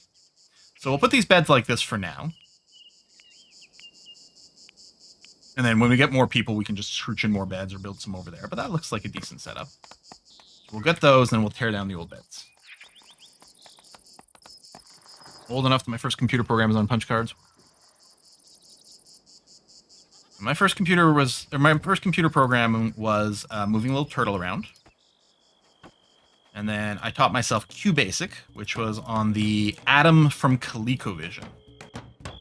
So the Atom from ColecoVision came out in 83 or 84, I don't know, but 84 was the big like video game crash. So it basically doomed this machine immediately. But it was a kind of a cool machine. And yeah, one of the things it came with, which you did have to load from tape, is something called, sorry, not QBasic, Smart Basic. QBasic was with DOS. Smart Basic. And it came with a book with a bunch of examples, so I taught myself programming that way. And then when I was, so yeah, the logo thing was when I was on 7 or 8. I think it was 7 actually, because it was the year before I moved to Timmins. I was probably 7. It was like a 1 or 2 week like summer little, well, camp. It's not a camp thing. It was in town at a school, but a little summer program for like, I think maybe 4 hours an afternoon for a week or two. We did some logo stuff, and then yeah, taught myself the Smart Basic. And then when I was around 12, maybe there was another summer program I did. Oh no, might have been 11 that I did. That was another couple of weeks at a local college in Timmins for some more basic programming stuff. And then when I was in high school, who did I run into that told me about something called C? I can't remember it. Someone told me about this language called C. So I immediately went out to the local bookstore and picked up a like learn C in 21 days kind of book. And then I picked up the C++ one. I think the C++ one might have been for dummies. So I taught myself that. And by the time I was 15, I was programming C++ and doing things. But that was funny because back in the day there, I remember the books, like you do the books and like everything has to be it all has to be object-oriented programming. You have to have class trees that are incredibly deep, like inheritance chains that are like 10 classes deep. This is the correct way to organize your code. And nowadays it's like, I mean, maybe you have one thing, like maybe you have one base class that like, 10 things sort of inherit from like widely, right? But not deeply. And now it's all about like component programming rather than inheritance, which yes, 100%. Okay, I'm gonna trash all these wicker beds.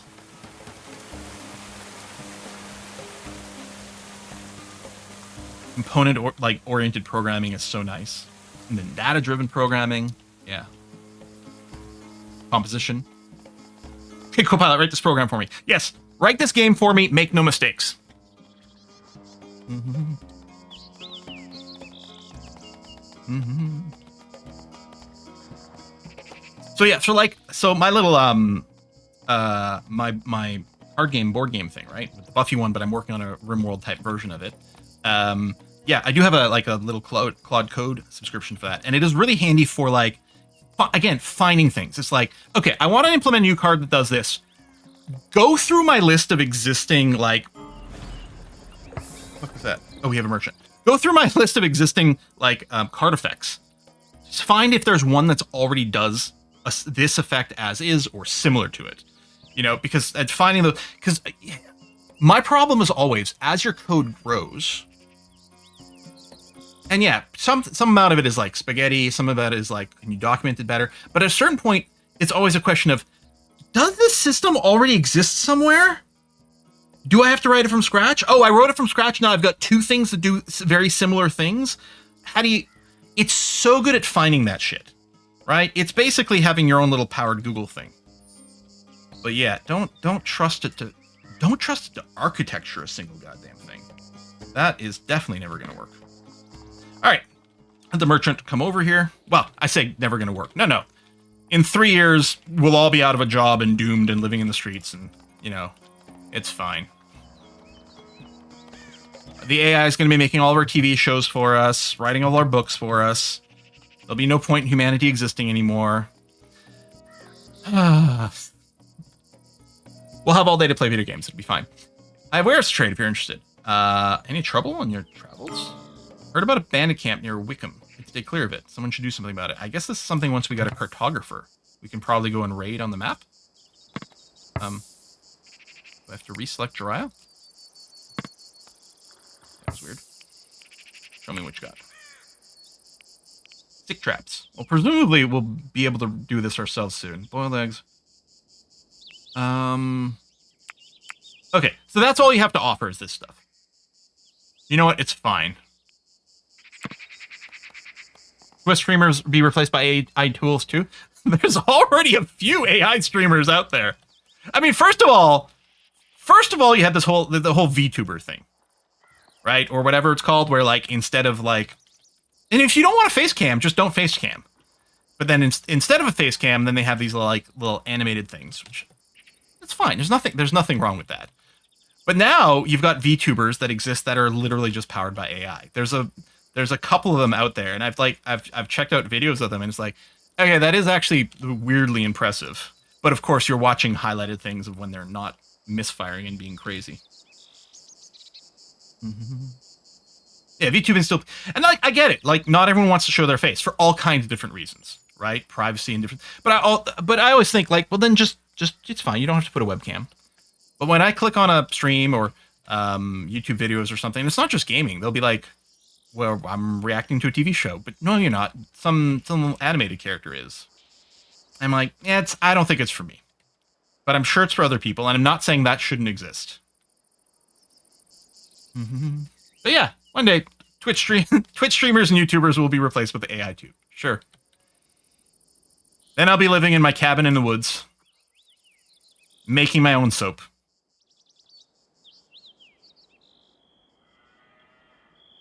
It's out of early access. Oh yeah. So this just came out. I was gonna say this week, or was it a few days ago?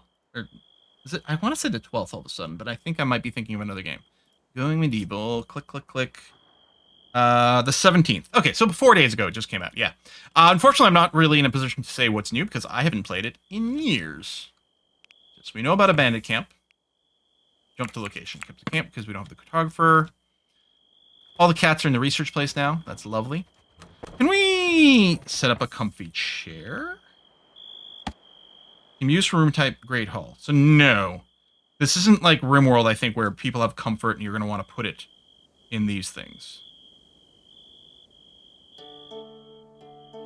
Okay, let's go down a level. And let's... Did we get a fancier table? No. Bigger table is more impressive, but is there really a good reason? Well, this would make... Oh, look kind of cool. I mean, certainly better chairs here makes sense. Because presumably the stools... I can use... Hold on, what room type is this now?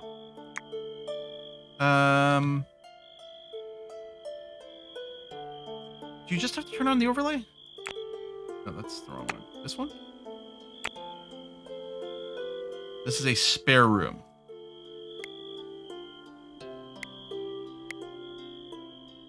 How do we make a room be a great hall?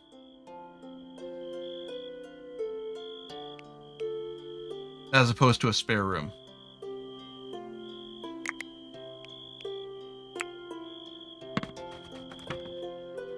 Take a basement, easy for new. I do have a basement. Right over here. Probably needs to be expanded in not too distant future, but hover over the room type. Or can this be clicked? Whoa. Oh, okay, there you go. It has to have a large or medium table. The small table won't do it. And at least 6 chairs. And a bunch of decoration. Okay, we're a while from the Great Hall. But let's start working on it. I wonder... It might be a little awkward to move around, but fine.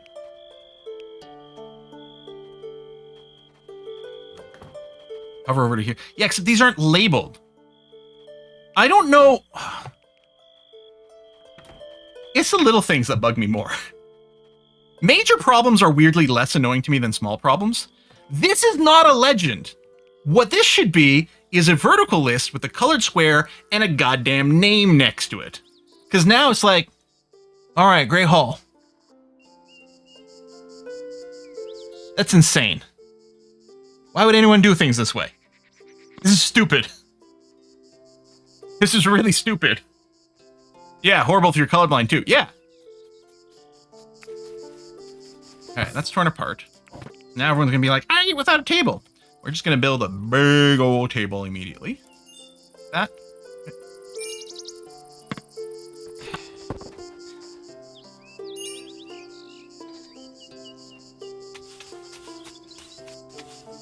Or cheaper alternative in Zoid. Oh yeah, not Zoids. Was it Inzoi? Inzoi was the game that's like The Sims like that did have actually like the ability to track yourself as sort of a quasi VTuber kind of look, which is kind of neat.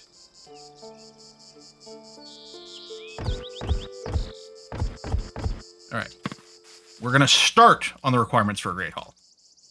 Still have to do all the decorations and stuff, but this will be fancy. Oh, we'll get some floors in here too. That'll look nice.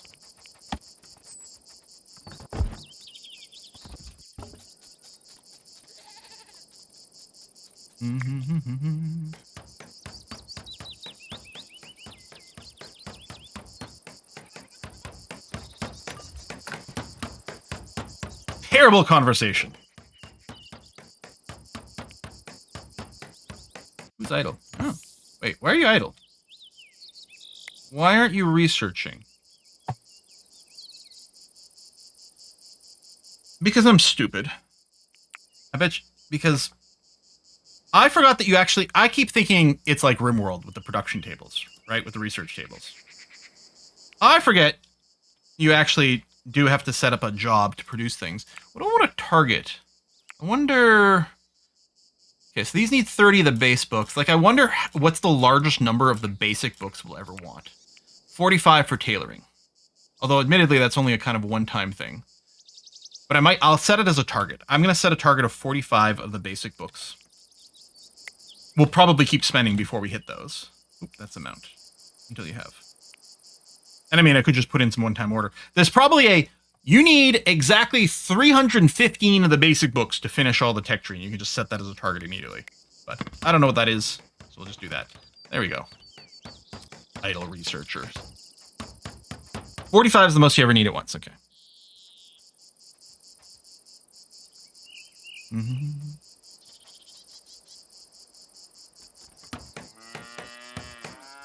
Basement probably needs a trapdoor. Oh, I wonder, can you build a trapdoor? We do have a ladder at the bottom. If I go down here, a little hard to see, but there's a ladder right there. You can see it open and close for just a second there.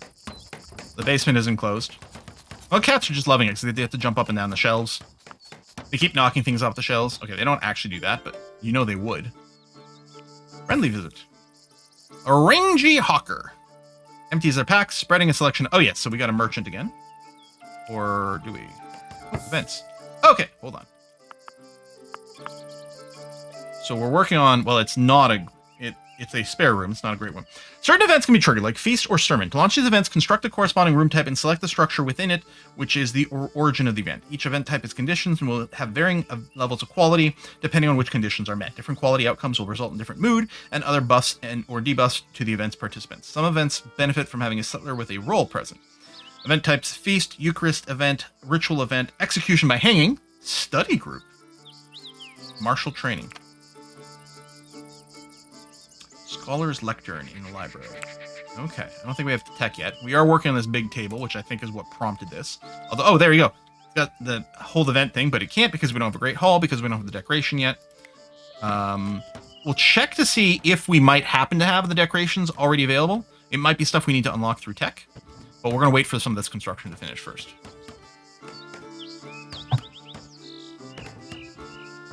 Time to reactivate Twitch integration and repopulate the livestock. Uh-huh. Are these guys doing milk yet? No, still young. It's weird. Cannot be targeted by predator 1 hour. Something must be resetting this. Can't be targeted by predators.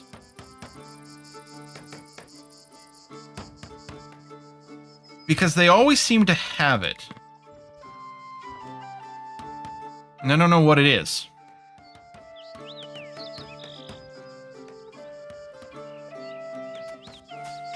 Having pawns or animals near them sets it. Oh, so whenever someone walks by here, so as long as the animals aren't super far away, they're not going to get predated. Okay.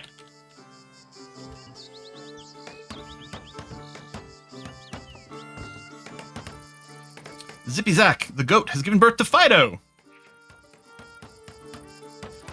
Can we set otter butcher targets. I don't... nothing here. Because that would be handy. And to be fair, that didn't come to RimWorld for a long time either. You had to use mods for that. You know, when you get above X number of this kind of animals, then, you know, slaughter.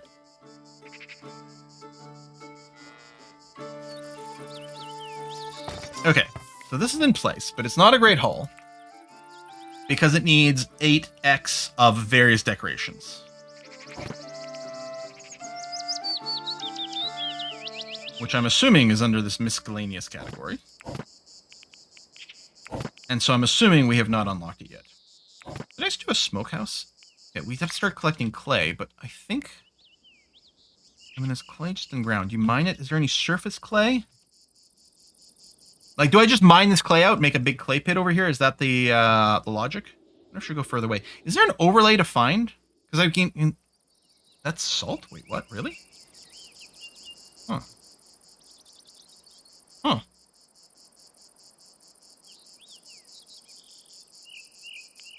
I just, presumably, if I wanted some salt, I just do that. Usually surface clay near the water. Oh, or people may have collected it. Wow, I have 1,000 sticks? Yeah, I have 400 clay. Okay.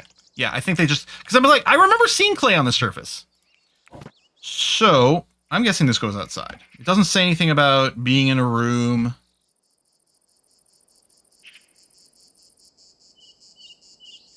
So I'll put it right next to the kitchen over here. Like this.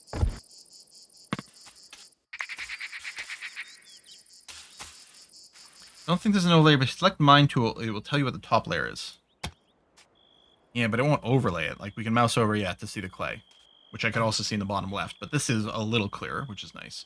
But it would be nice if, while the mine tool is selected, it highlighted the different materials. For people who can never see anything, like me. I wonder if we're going to need a ramp to be able to collect the salt. I'm just going to dig out one tile and see what happens.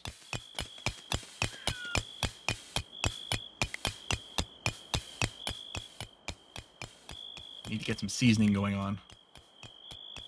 So is this... No, waiting for settler, okay. Is it done? It doesn't look done.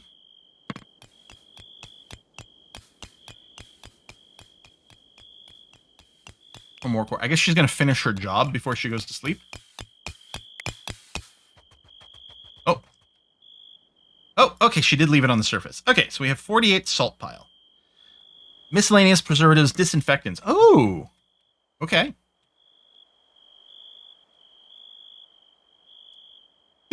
Why would we need to mine salt when poor UI gives Quill all the salt he needs?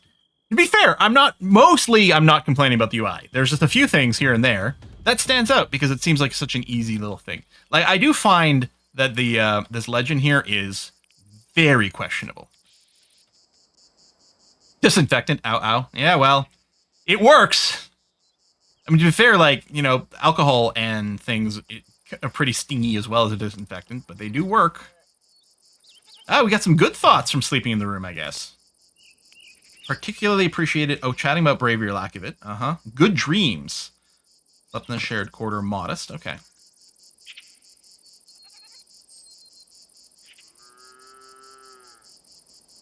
It drops on one of the four sides until those four sides are also digged out, and then it drops to the bottom. Okay. That's all. Makes a lot of sense. Looks like we're inflating it. It's just one of those inflatable buildings.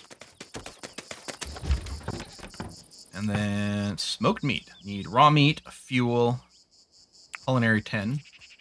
Oh, keep like 10 units of smoked meat around if we can. Presumably those last rep.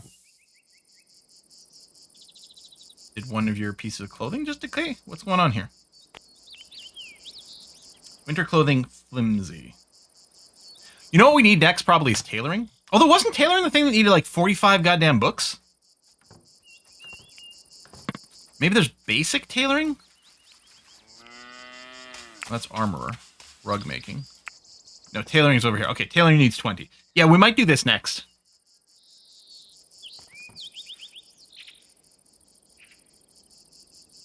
Now that we have, research actually happening again.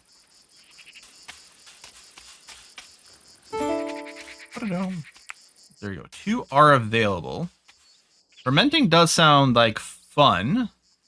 Vinegar to alcohol to cheese. Wait, what's the second one that's available?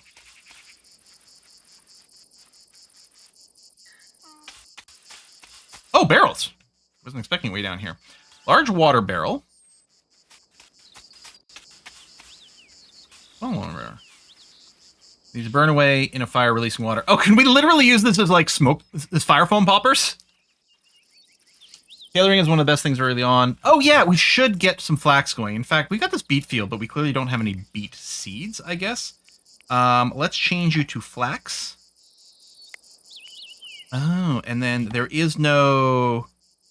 Okay, there is no sub mode for you. I suppose what I could do is leave this as a going to seed beet field. If we get any beet seeds, we can start producing some more beet seeds. But yeah, let's start growing some flax. We've got wool too, although I don't know if like yarn stuff, wool making is different from just regular tailoring. Guess we'll find out.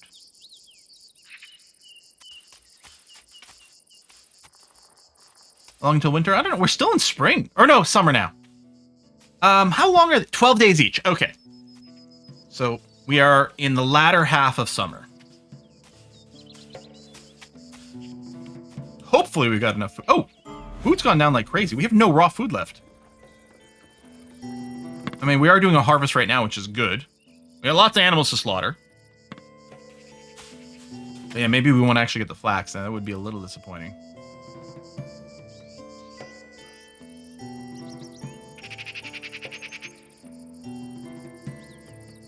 Could send someone to do some hunting too. Maybe I just should. Wild ass. Oh, sure. Hunt. And then hunting over here. Oh, interesting. Dry's pretty good at shooting, but he doesn't like doing it. The Jog's also good. He's got the 16 marksman, and he actually loves it. He's like, man, I love killing animals. Nothing makes me happier, says Jog. What do you got? You've got some seeds, and some barley, and some alcohol, and compote. Ooh. Well, we'll take the beet seeds, actually, because that was something we were lacking.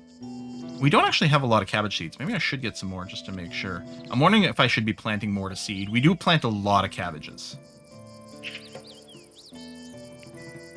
And we will sell you a goat. If we sell you a goat, we can buy some more things. I think I will sell you Precious the goat.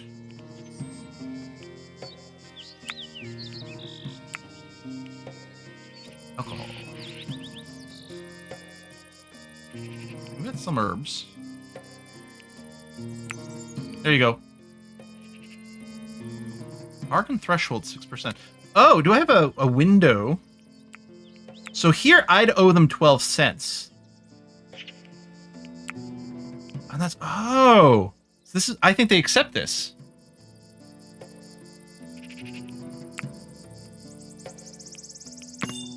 Ah, that's really interesting.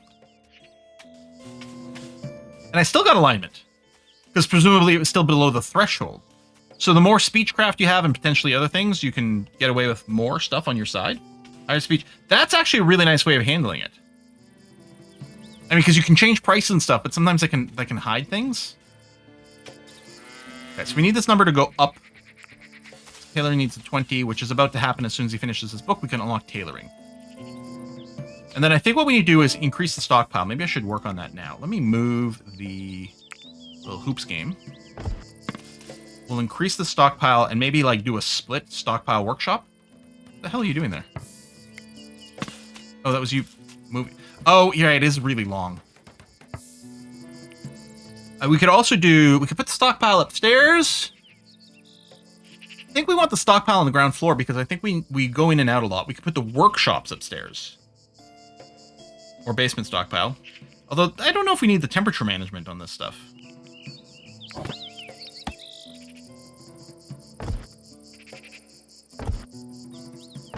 What we'll do for now is... just do the ground floor? I don't know.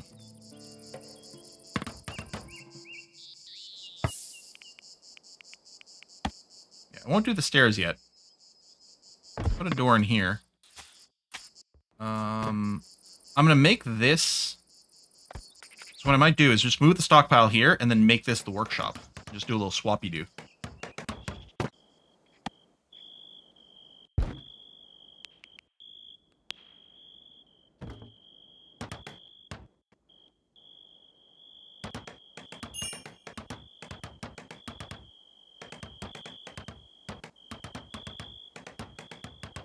So, is the idea to stop there, but maybe... Oh, that was legal? Okay. And then more hay... Which you get from what? Just... I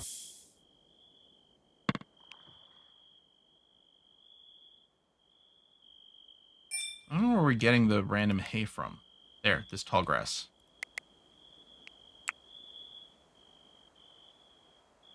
Roof system in this game can be extremely frustrating at times. Yeah, I can see that.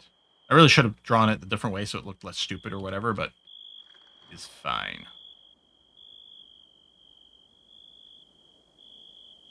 Are you finding the release version compared to the alpha we played? Well, it's been a long time since I played the alpha. I remember feeling like, at the time, because it had just come out in early access, I remember feeling that the content was very limited. And I think there was more like UI things that I found annoying, probably, because it's me. I mean, I know myself. Let's go and accrue some more of these various berries here before winter sets in. There we go, 9 research. Okay, so we're gonna get tailoring. Get that swiftly.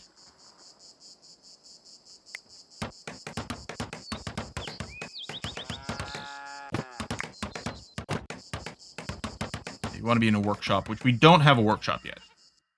So yeah, probably start this as a small workshop. Move the stockpile here because we need more of a stockpile.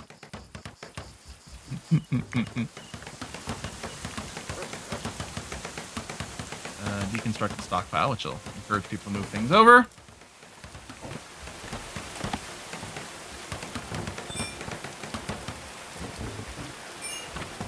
What do you mean? Oh. Oh, there's another little bit. I'm like, it looks fine here, but no, there's a little bit to the side. And then I think we probably want a light in here. I do like that it remembers what mode you last used for these these variants. I like that a lot. Oh, look at the glow coming from this house. Oh, that's swell.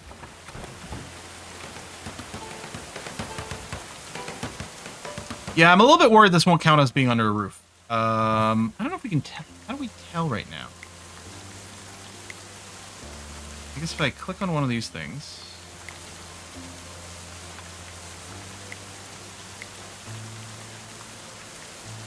Yeah, no, it is being weathered currently.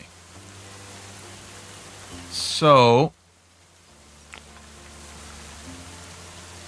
Oh, wait, what? Wait, what?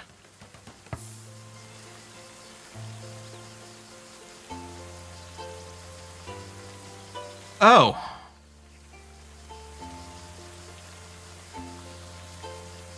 It's because so I couldn't start... Huh. I think I'm starting to pick up on what people are complaining about here. So the issue is it can't reach that pillar of support. Do you need a double thick wall? Or if you just build the other one sideways? Because that was my instinct. My instinct was, I'm going to tear down all these walls and rebuild them sideways, maybe even using the slanty things. Or could I put a brace here?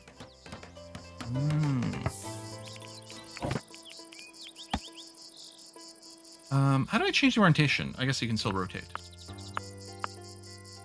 That is not the rotate key. So if I do that... Okay. That looks like it's going to be fine. And that is perfectly reasonable.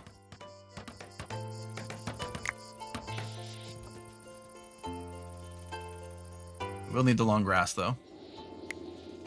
I'm going to go and harvest even more. Is going to be the plan.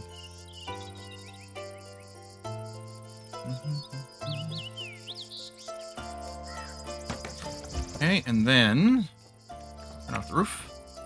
Tailoring bench. Winter clothes. Summer clothes. Cap. A wide hat. Dismantle items for clothes. Oh. Interesting. Or for cloth, rather. Dismantle what? There we go. So yeah, we can be like, anything that is flimsy, you could tear it apart. Now, I don't know if I'm going to do this right now. We're going to have to figure out what we want. But let's prepare for winter clothes until you have...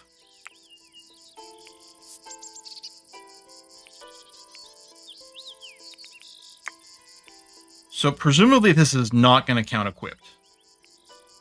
But I could just be like, keep one set of winter clothes around. Keep one cap. I mean, we could do a wide hat as well, just because they'll take different material. And so in case we can't do one for some reason, we can do the other one. And I suppose we want to keep a good amount of, like a summer clothes around too, in case they get used up. And then we could, presumably here,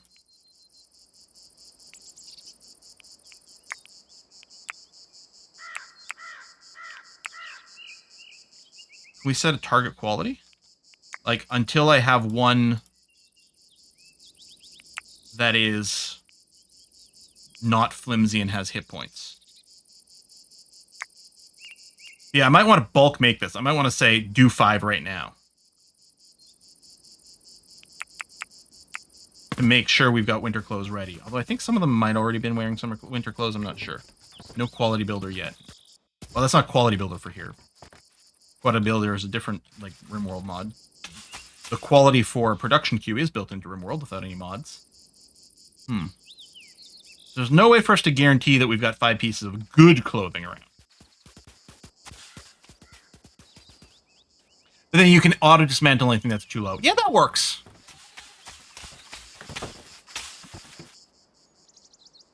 Yeah, so then it almost is the way that, like, the quality builder works in RimWorld. You build it, it's not good enough, you tear it down, you try again over and over and over again. Yeah, okay. Waiting for some wood, which I guess we'll chop down a few more trees.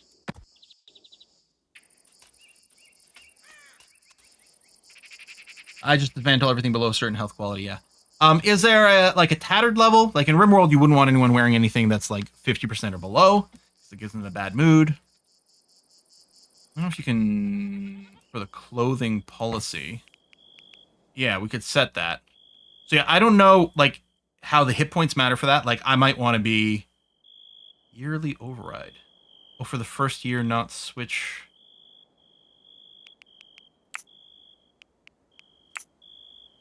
Oh, no, every year, from spring 6th to autumn the 7th. Ah, so okay, so their policy is wear winter clothes. Except... from here to here, wear summer clothes instead. RimWorld could really benefit from that. Really benefit from that. Okay. That's nice.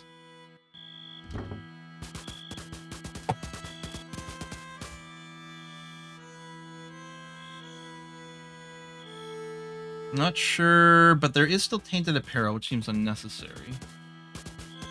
Yeah, I just wonder, like, if we looked at some of these mood modifiers, unwittingly did something. Like, if we went through and someone was like, oh, I'm unhappy because my clothes sucks, then we could go and check. Ah, see, ugly apparel. So Mastermind, or Master Tem. Ugly apparel. You're already wearing winter clothes.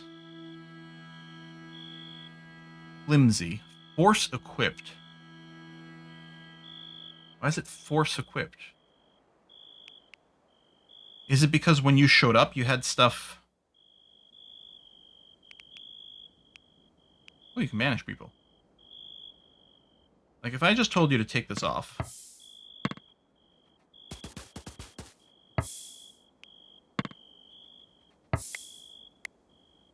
I might want to be like, it's still summer. Let's do the thing where we just try to keep one piece of summer clothes around if no one's wearing it. Now, I'm assuming you're now going to be unhappy because you're dangling. Well, you're not unhappy at being naked. Maybe other people are. But you don't care. That's interesting. You're unhappy because you had ugly clothes. You're perfectly happy being naked. You have a nudist trait? You're gourmet. You're good at cooking, but you get hungry. Appetite is more. You eat more, but consumption duration doesn't... You eat faster. You eat more, but you eat faster, I think. Punch drunk. If you share alcohol with Master Tem, expect a black eye or worse. He's an angry drunk. Elf shot. What? Excruciating back pains that Master Tem endures were doubtless caused by fairy arrows. What had he done to deserve such misery? Minus 15 motor function all the time. Dainty. Needs the finer things in life to thrive. Struggles to cope with little things like dirt, cold, and hardship. Plus 10 arts. He doesn't like unskilled labor. He likes wearing the Emperor's new clothes. It is really weird that he's not complaining about the lack of clothes. I mean, presumably the lack of clothes is its own penalty. From, like, you know, being in danger. The forced wear was weird, though.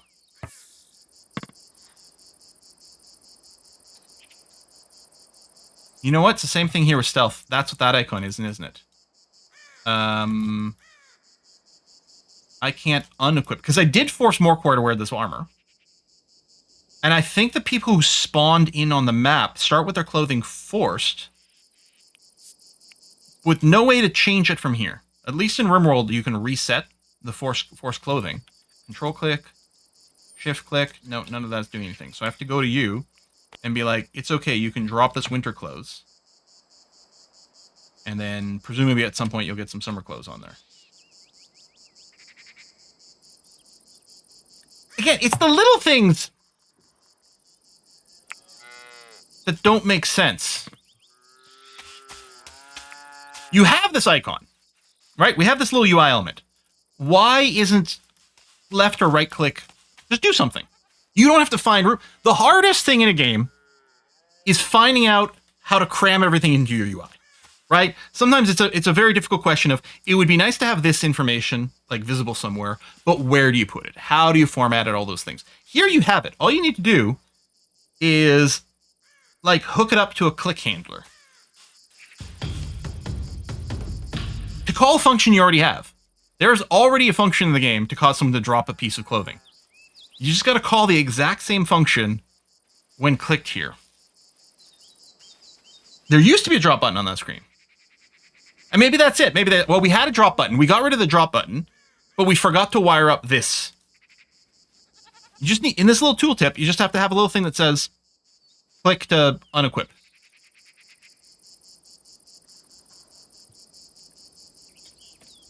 So strange.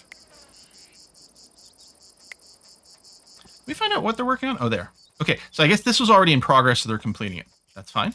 Very legit. Hey, Rhino, UI is driving Quill up. Well, I don't know if that was driving me up the wall. It seems so odd to not have that. Mm-hmm. And yeah, I don't know what the threshold was for the my clothes is ugly. Was it flimsy or was it the low HP? I wonder if the almanac has anything about it. Apparel. Clothing. No.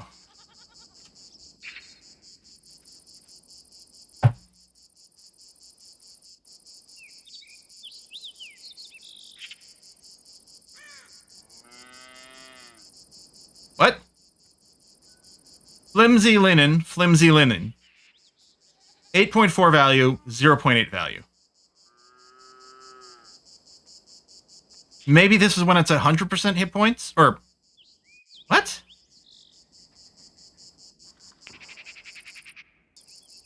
Why are there two copies of these that differ in value? I think the second one is for tainted, but doesn't say it. Okay. Yeah, it's not the hit point value, because they both say 100% hit point or whatever.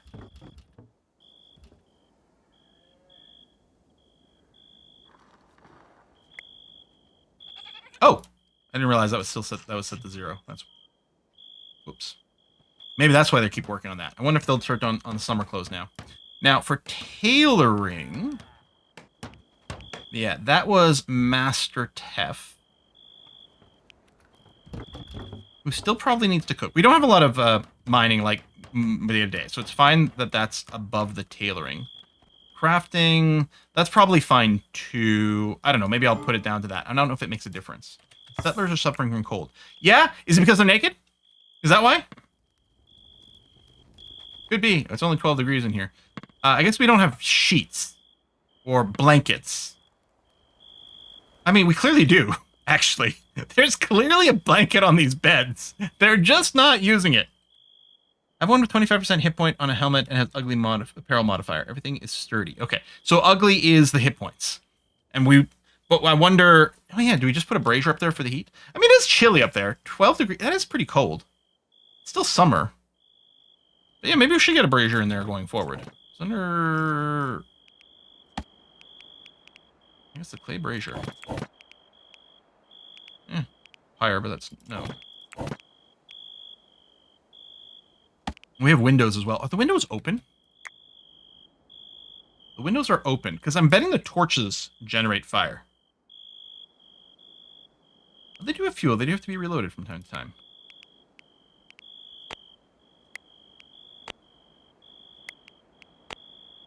Maybe we'll do this and hope it's a little warmer here at night for people. Yeah. That's a lying on blanket, not a lying under blanket. Yeah.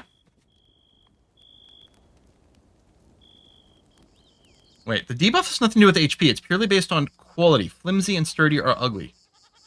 Oh!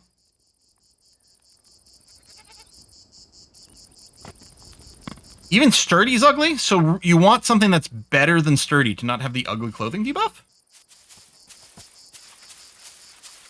Should be more combat. We are playing on the, I think on the easiest difficulty. Like, it's the one that was recommended for your first game, which is presumably the easiest, probably doesn't have a lot of combat. Maybe, like, the only combat threat we got so far was basically related to an event. It's possible we're actually playing on peaceful mode, and I don't know. I don't know if you can change your difficulty as you're playing. You can.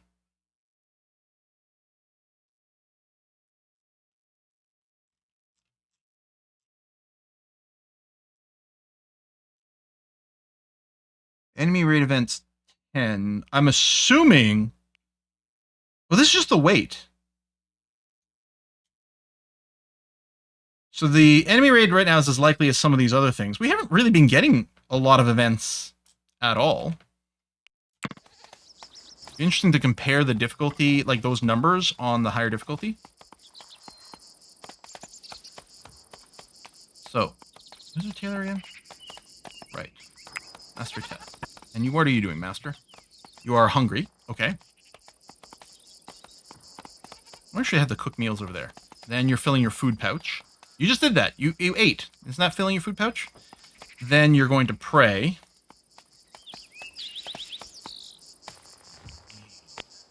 Okay. And now... Okay, you're still praying. Sorry, I thought that was him running away. Okay, it's about to fill up. Now you're going to prepare food. Right, you are on cooking duty, so that's not helping. Should I take your cooking down a little bit? Because we do have another person on cooking.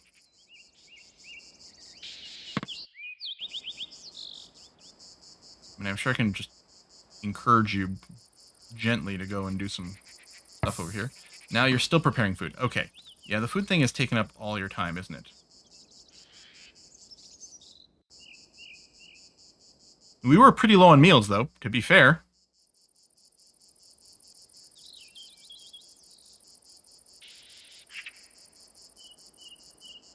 Yeah, I do like that you can change the weight. I like the difficulty setting. There's a bunch of stuff in here that I'm sure I'd be like, I would love this ported over to RimWorld. Yeah, so you're spending your whole day, yeah, preparing food. Oh, I think you're getting some more fuel to finish it. Okay. And now, hauling stockpile. Now, what I'm going to get you to do is prioritize tailoring. And okay, you are still doing winter clothes, so you clearly finished this job first, or there's not enough material for the summer clothes, which is entirely possible. Now, I don't think you'll equip the winter clothes because it's not part of the schedule right now. So you're still not going to go and put anything on, I think. I could force you to wear it so you're not cold. Oh, 92% on summer clothes. But you're short on actual material, maybe. Oh, maybe this is the gather material step, and then it goes to another one for the actual production step. Okay. Leather. Human leather. Wool cloth.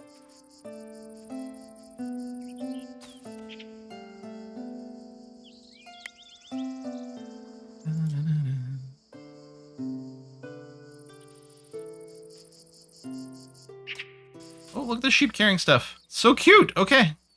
That is really cute, having the animals help haul. So, how long before this flax? 75% grown. Okay. Maximum yield in 2 days. So we'll definitely have this flax harvest before winter comes. Hey, deleter.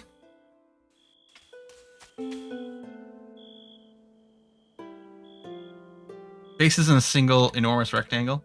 Nice individual buildings. I mean, they are all square, to be fair. They are all square buildings. And RimWorld, my RimWorld games lately haven't been giant squares, partially because they did actually change the mechanics that made the single giant square gameplay not literally the most efficient in every single way whatsoever. My current gameplay's got some nice little bedrooms. Pretty library. If you're not up to date, Rhino. What are you guys playing today, by the way? Because we're about to end our stream here. We'll throw it over to A Kiss for Luck and Rhino. I know it's multiplayer day. I don't know if they're going to start with something non-multiplayer. Among Us followed by Warno. Okay. All the critters are asleep. So cute. I mean, this does look like the world's flimsiest fence. Like, cows would just knock all that shit over just trying to, like, scratch an itch. Still confused why we did get that, like, smashed fence the first time we set it up. But I'm assuming it probably was a glitch related to the Twitch animals.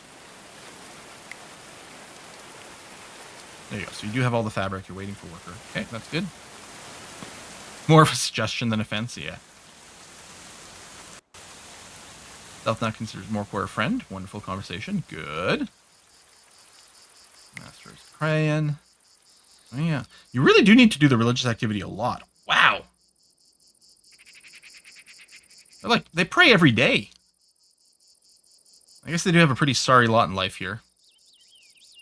Filling food pouch. Harvest animal. Well, that actually does sound pretty good, but I'm going to get you to prioritize tailoring. Get yourself some clothes, my friend. So, if I went to overview. Wildlife.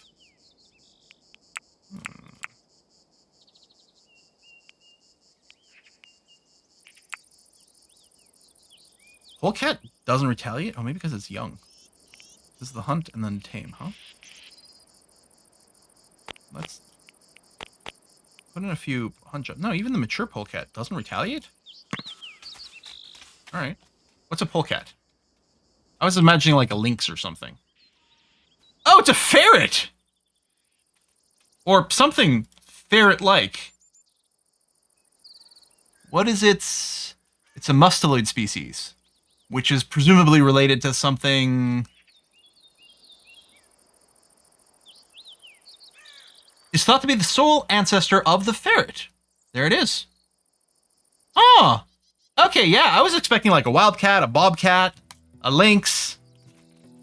Something of that nature. Hostile animals. Oh, we haven't seen one in a while. Oh my god, a bunch of foxes. Okay.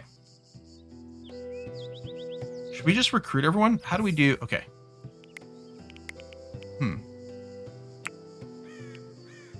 I can draft you this way. Should try to do a little... But how do I... Okay, I can both... I wonder if there's a... There's probably what... Is there like a Control A? No. Is there a Select All button? Because there really should be for situations like this. Alright, let's get everyone come out here. And let's see what this is like. So drafted, attack, use fire arrows, default hold ground. So we got some hostile boxes. I'm gonna hold ground. If I tell you, oh, are you already attacking? You got a target. Oh yeah, they are. Yes. Okay.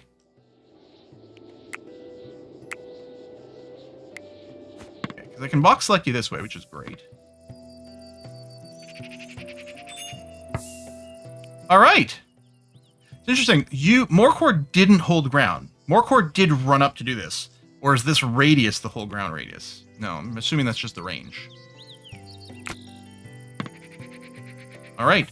And then these are all forbidden. Unforbid. No.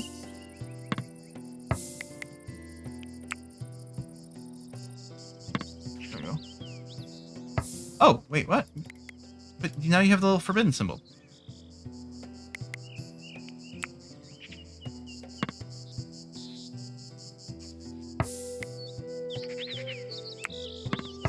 Oh!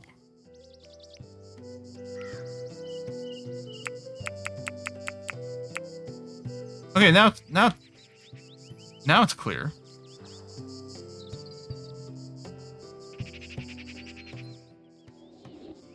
Maybe I was misreading something. Feels like something was going weird. Maybe when the wolf was eating it, it was going to a forbid mode automatically. Maybe. Wolf calls dibs. Okay, yeah, that might have been it. Close! Did you put it on instantly? You did not. I wonder if someone will. More close, sturdy. Info. I really need some feedback about if someone likes this or not.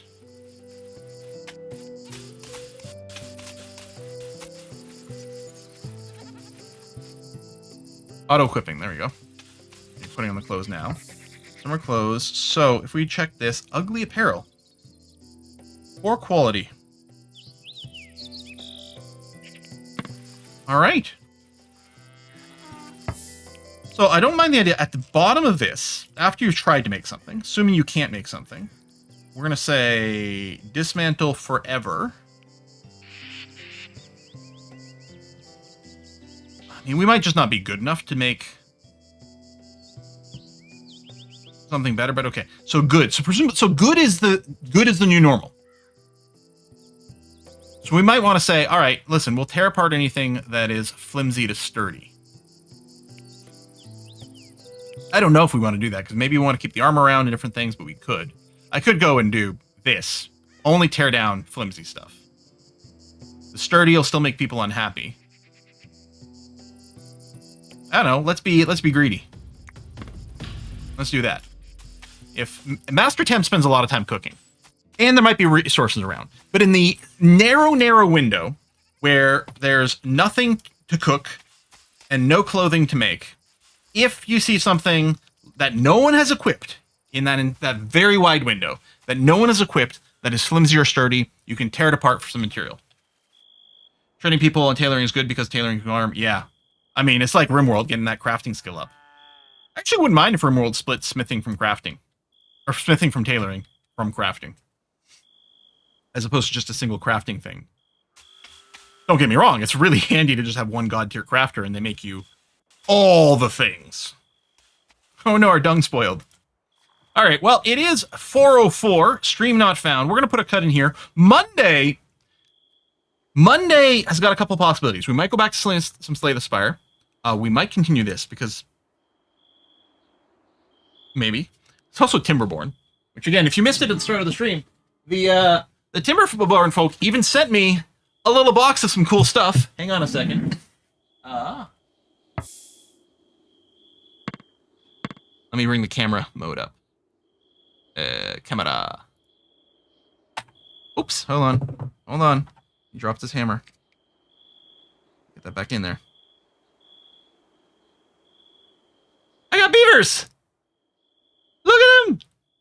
They're so cute! And Timberborn was definitely in the possibility for today, but so was Going Medieval, and it has been much longer since we tried Going Medieval. And yes, UI annoyances, which might, sometimes they're just, I prefer it one way, and that's where it comes from. And, maybe it could be fixed by modding or something. Some of them I do think is a little bit weird. Overall, today's experience was great. Not a lot of combat, like Drama Llama, that, to be fair. But again, we are playing on a bit of an easier difficulty, so that might be a big part of it. I probably should get a big wall over here. We, at the very least, have to get through winter, or try to get through winter and see if we've screwed ourselves or not. That would be a bit of a thing. So we'll have to see. As usual, if you are a Twitch subscriber, a YouTube member, or a Patreon supporter, you can link your Discord to those accounts and get in on Discord, and that's where we often will have discussions about what to play. I think we are getting like a desirability paths over here, right? Where people are walking and they like cut down the grass. I love that kind of stuff a lot. Maybe we can plant some flowers in here. I don't think we've got that kind of decoration unlocked, but going forward, we could look into something like that. Anyway, we're going to wrap it up here, folks. Stream going to get demonetized now. Quill showed some fine viewers. We're going to go and raid A Kiss for Luck. Give them some love, and I'll see you on Monday for something. Off topic, but quick pitch for RimWorld run in the future. Condensed Carnage and RimWorld using the Tiny Planet mod plus Rimwar or Empire mods. Rimwar. Oh, is this where you can like take over other sites and stuff? Okay, I'll try to keep that in mind. I'll take a look. Thanks a lot, everyone. I'll see you on Monday for this Timberborn, Slay the Spire. I don't know, man. Or there'll be some other game that catches my attention because that's the way it goes. Bye-bye.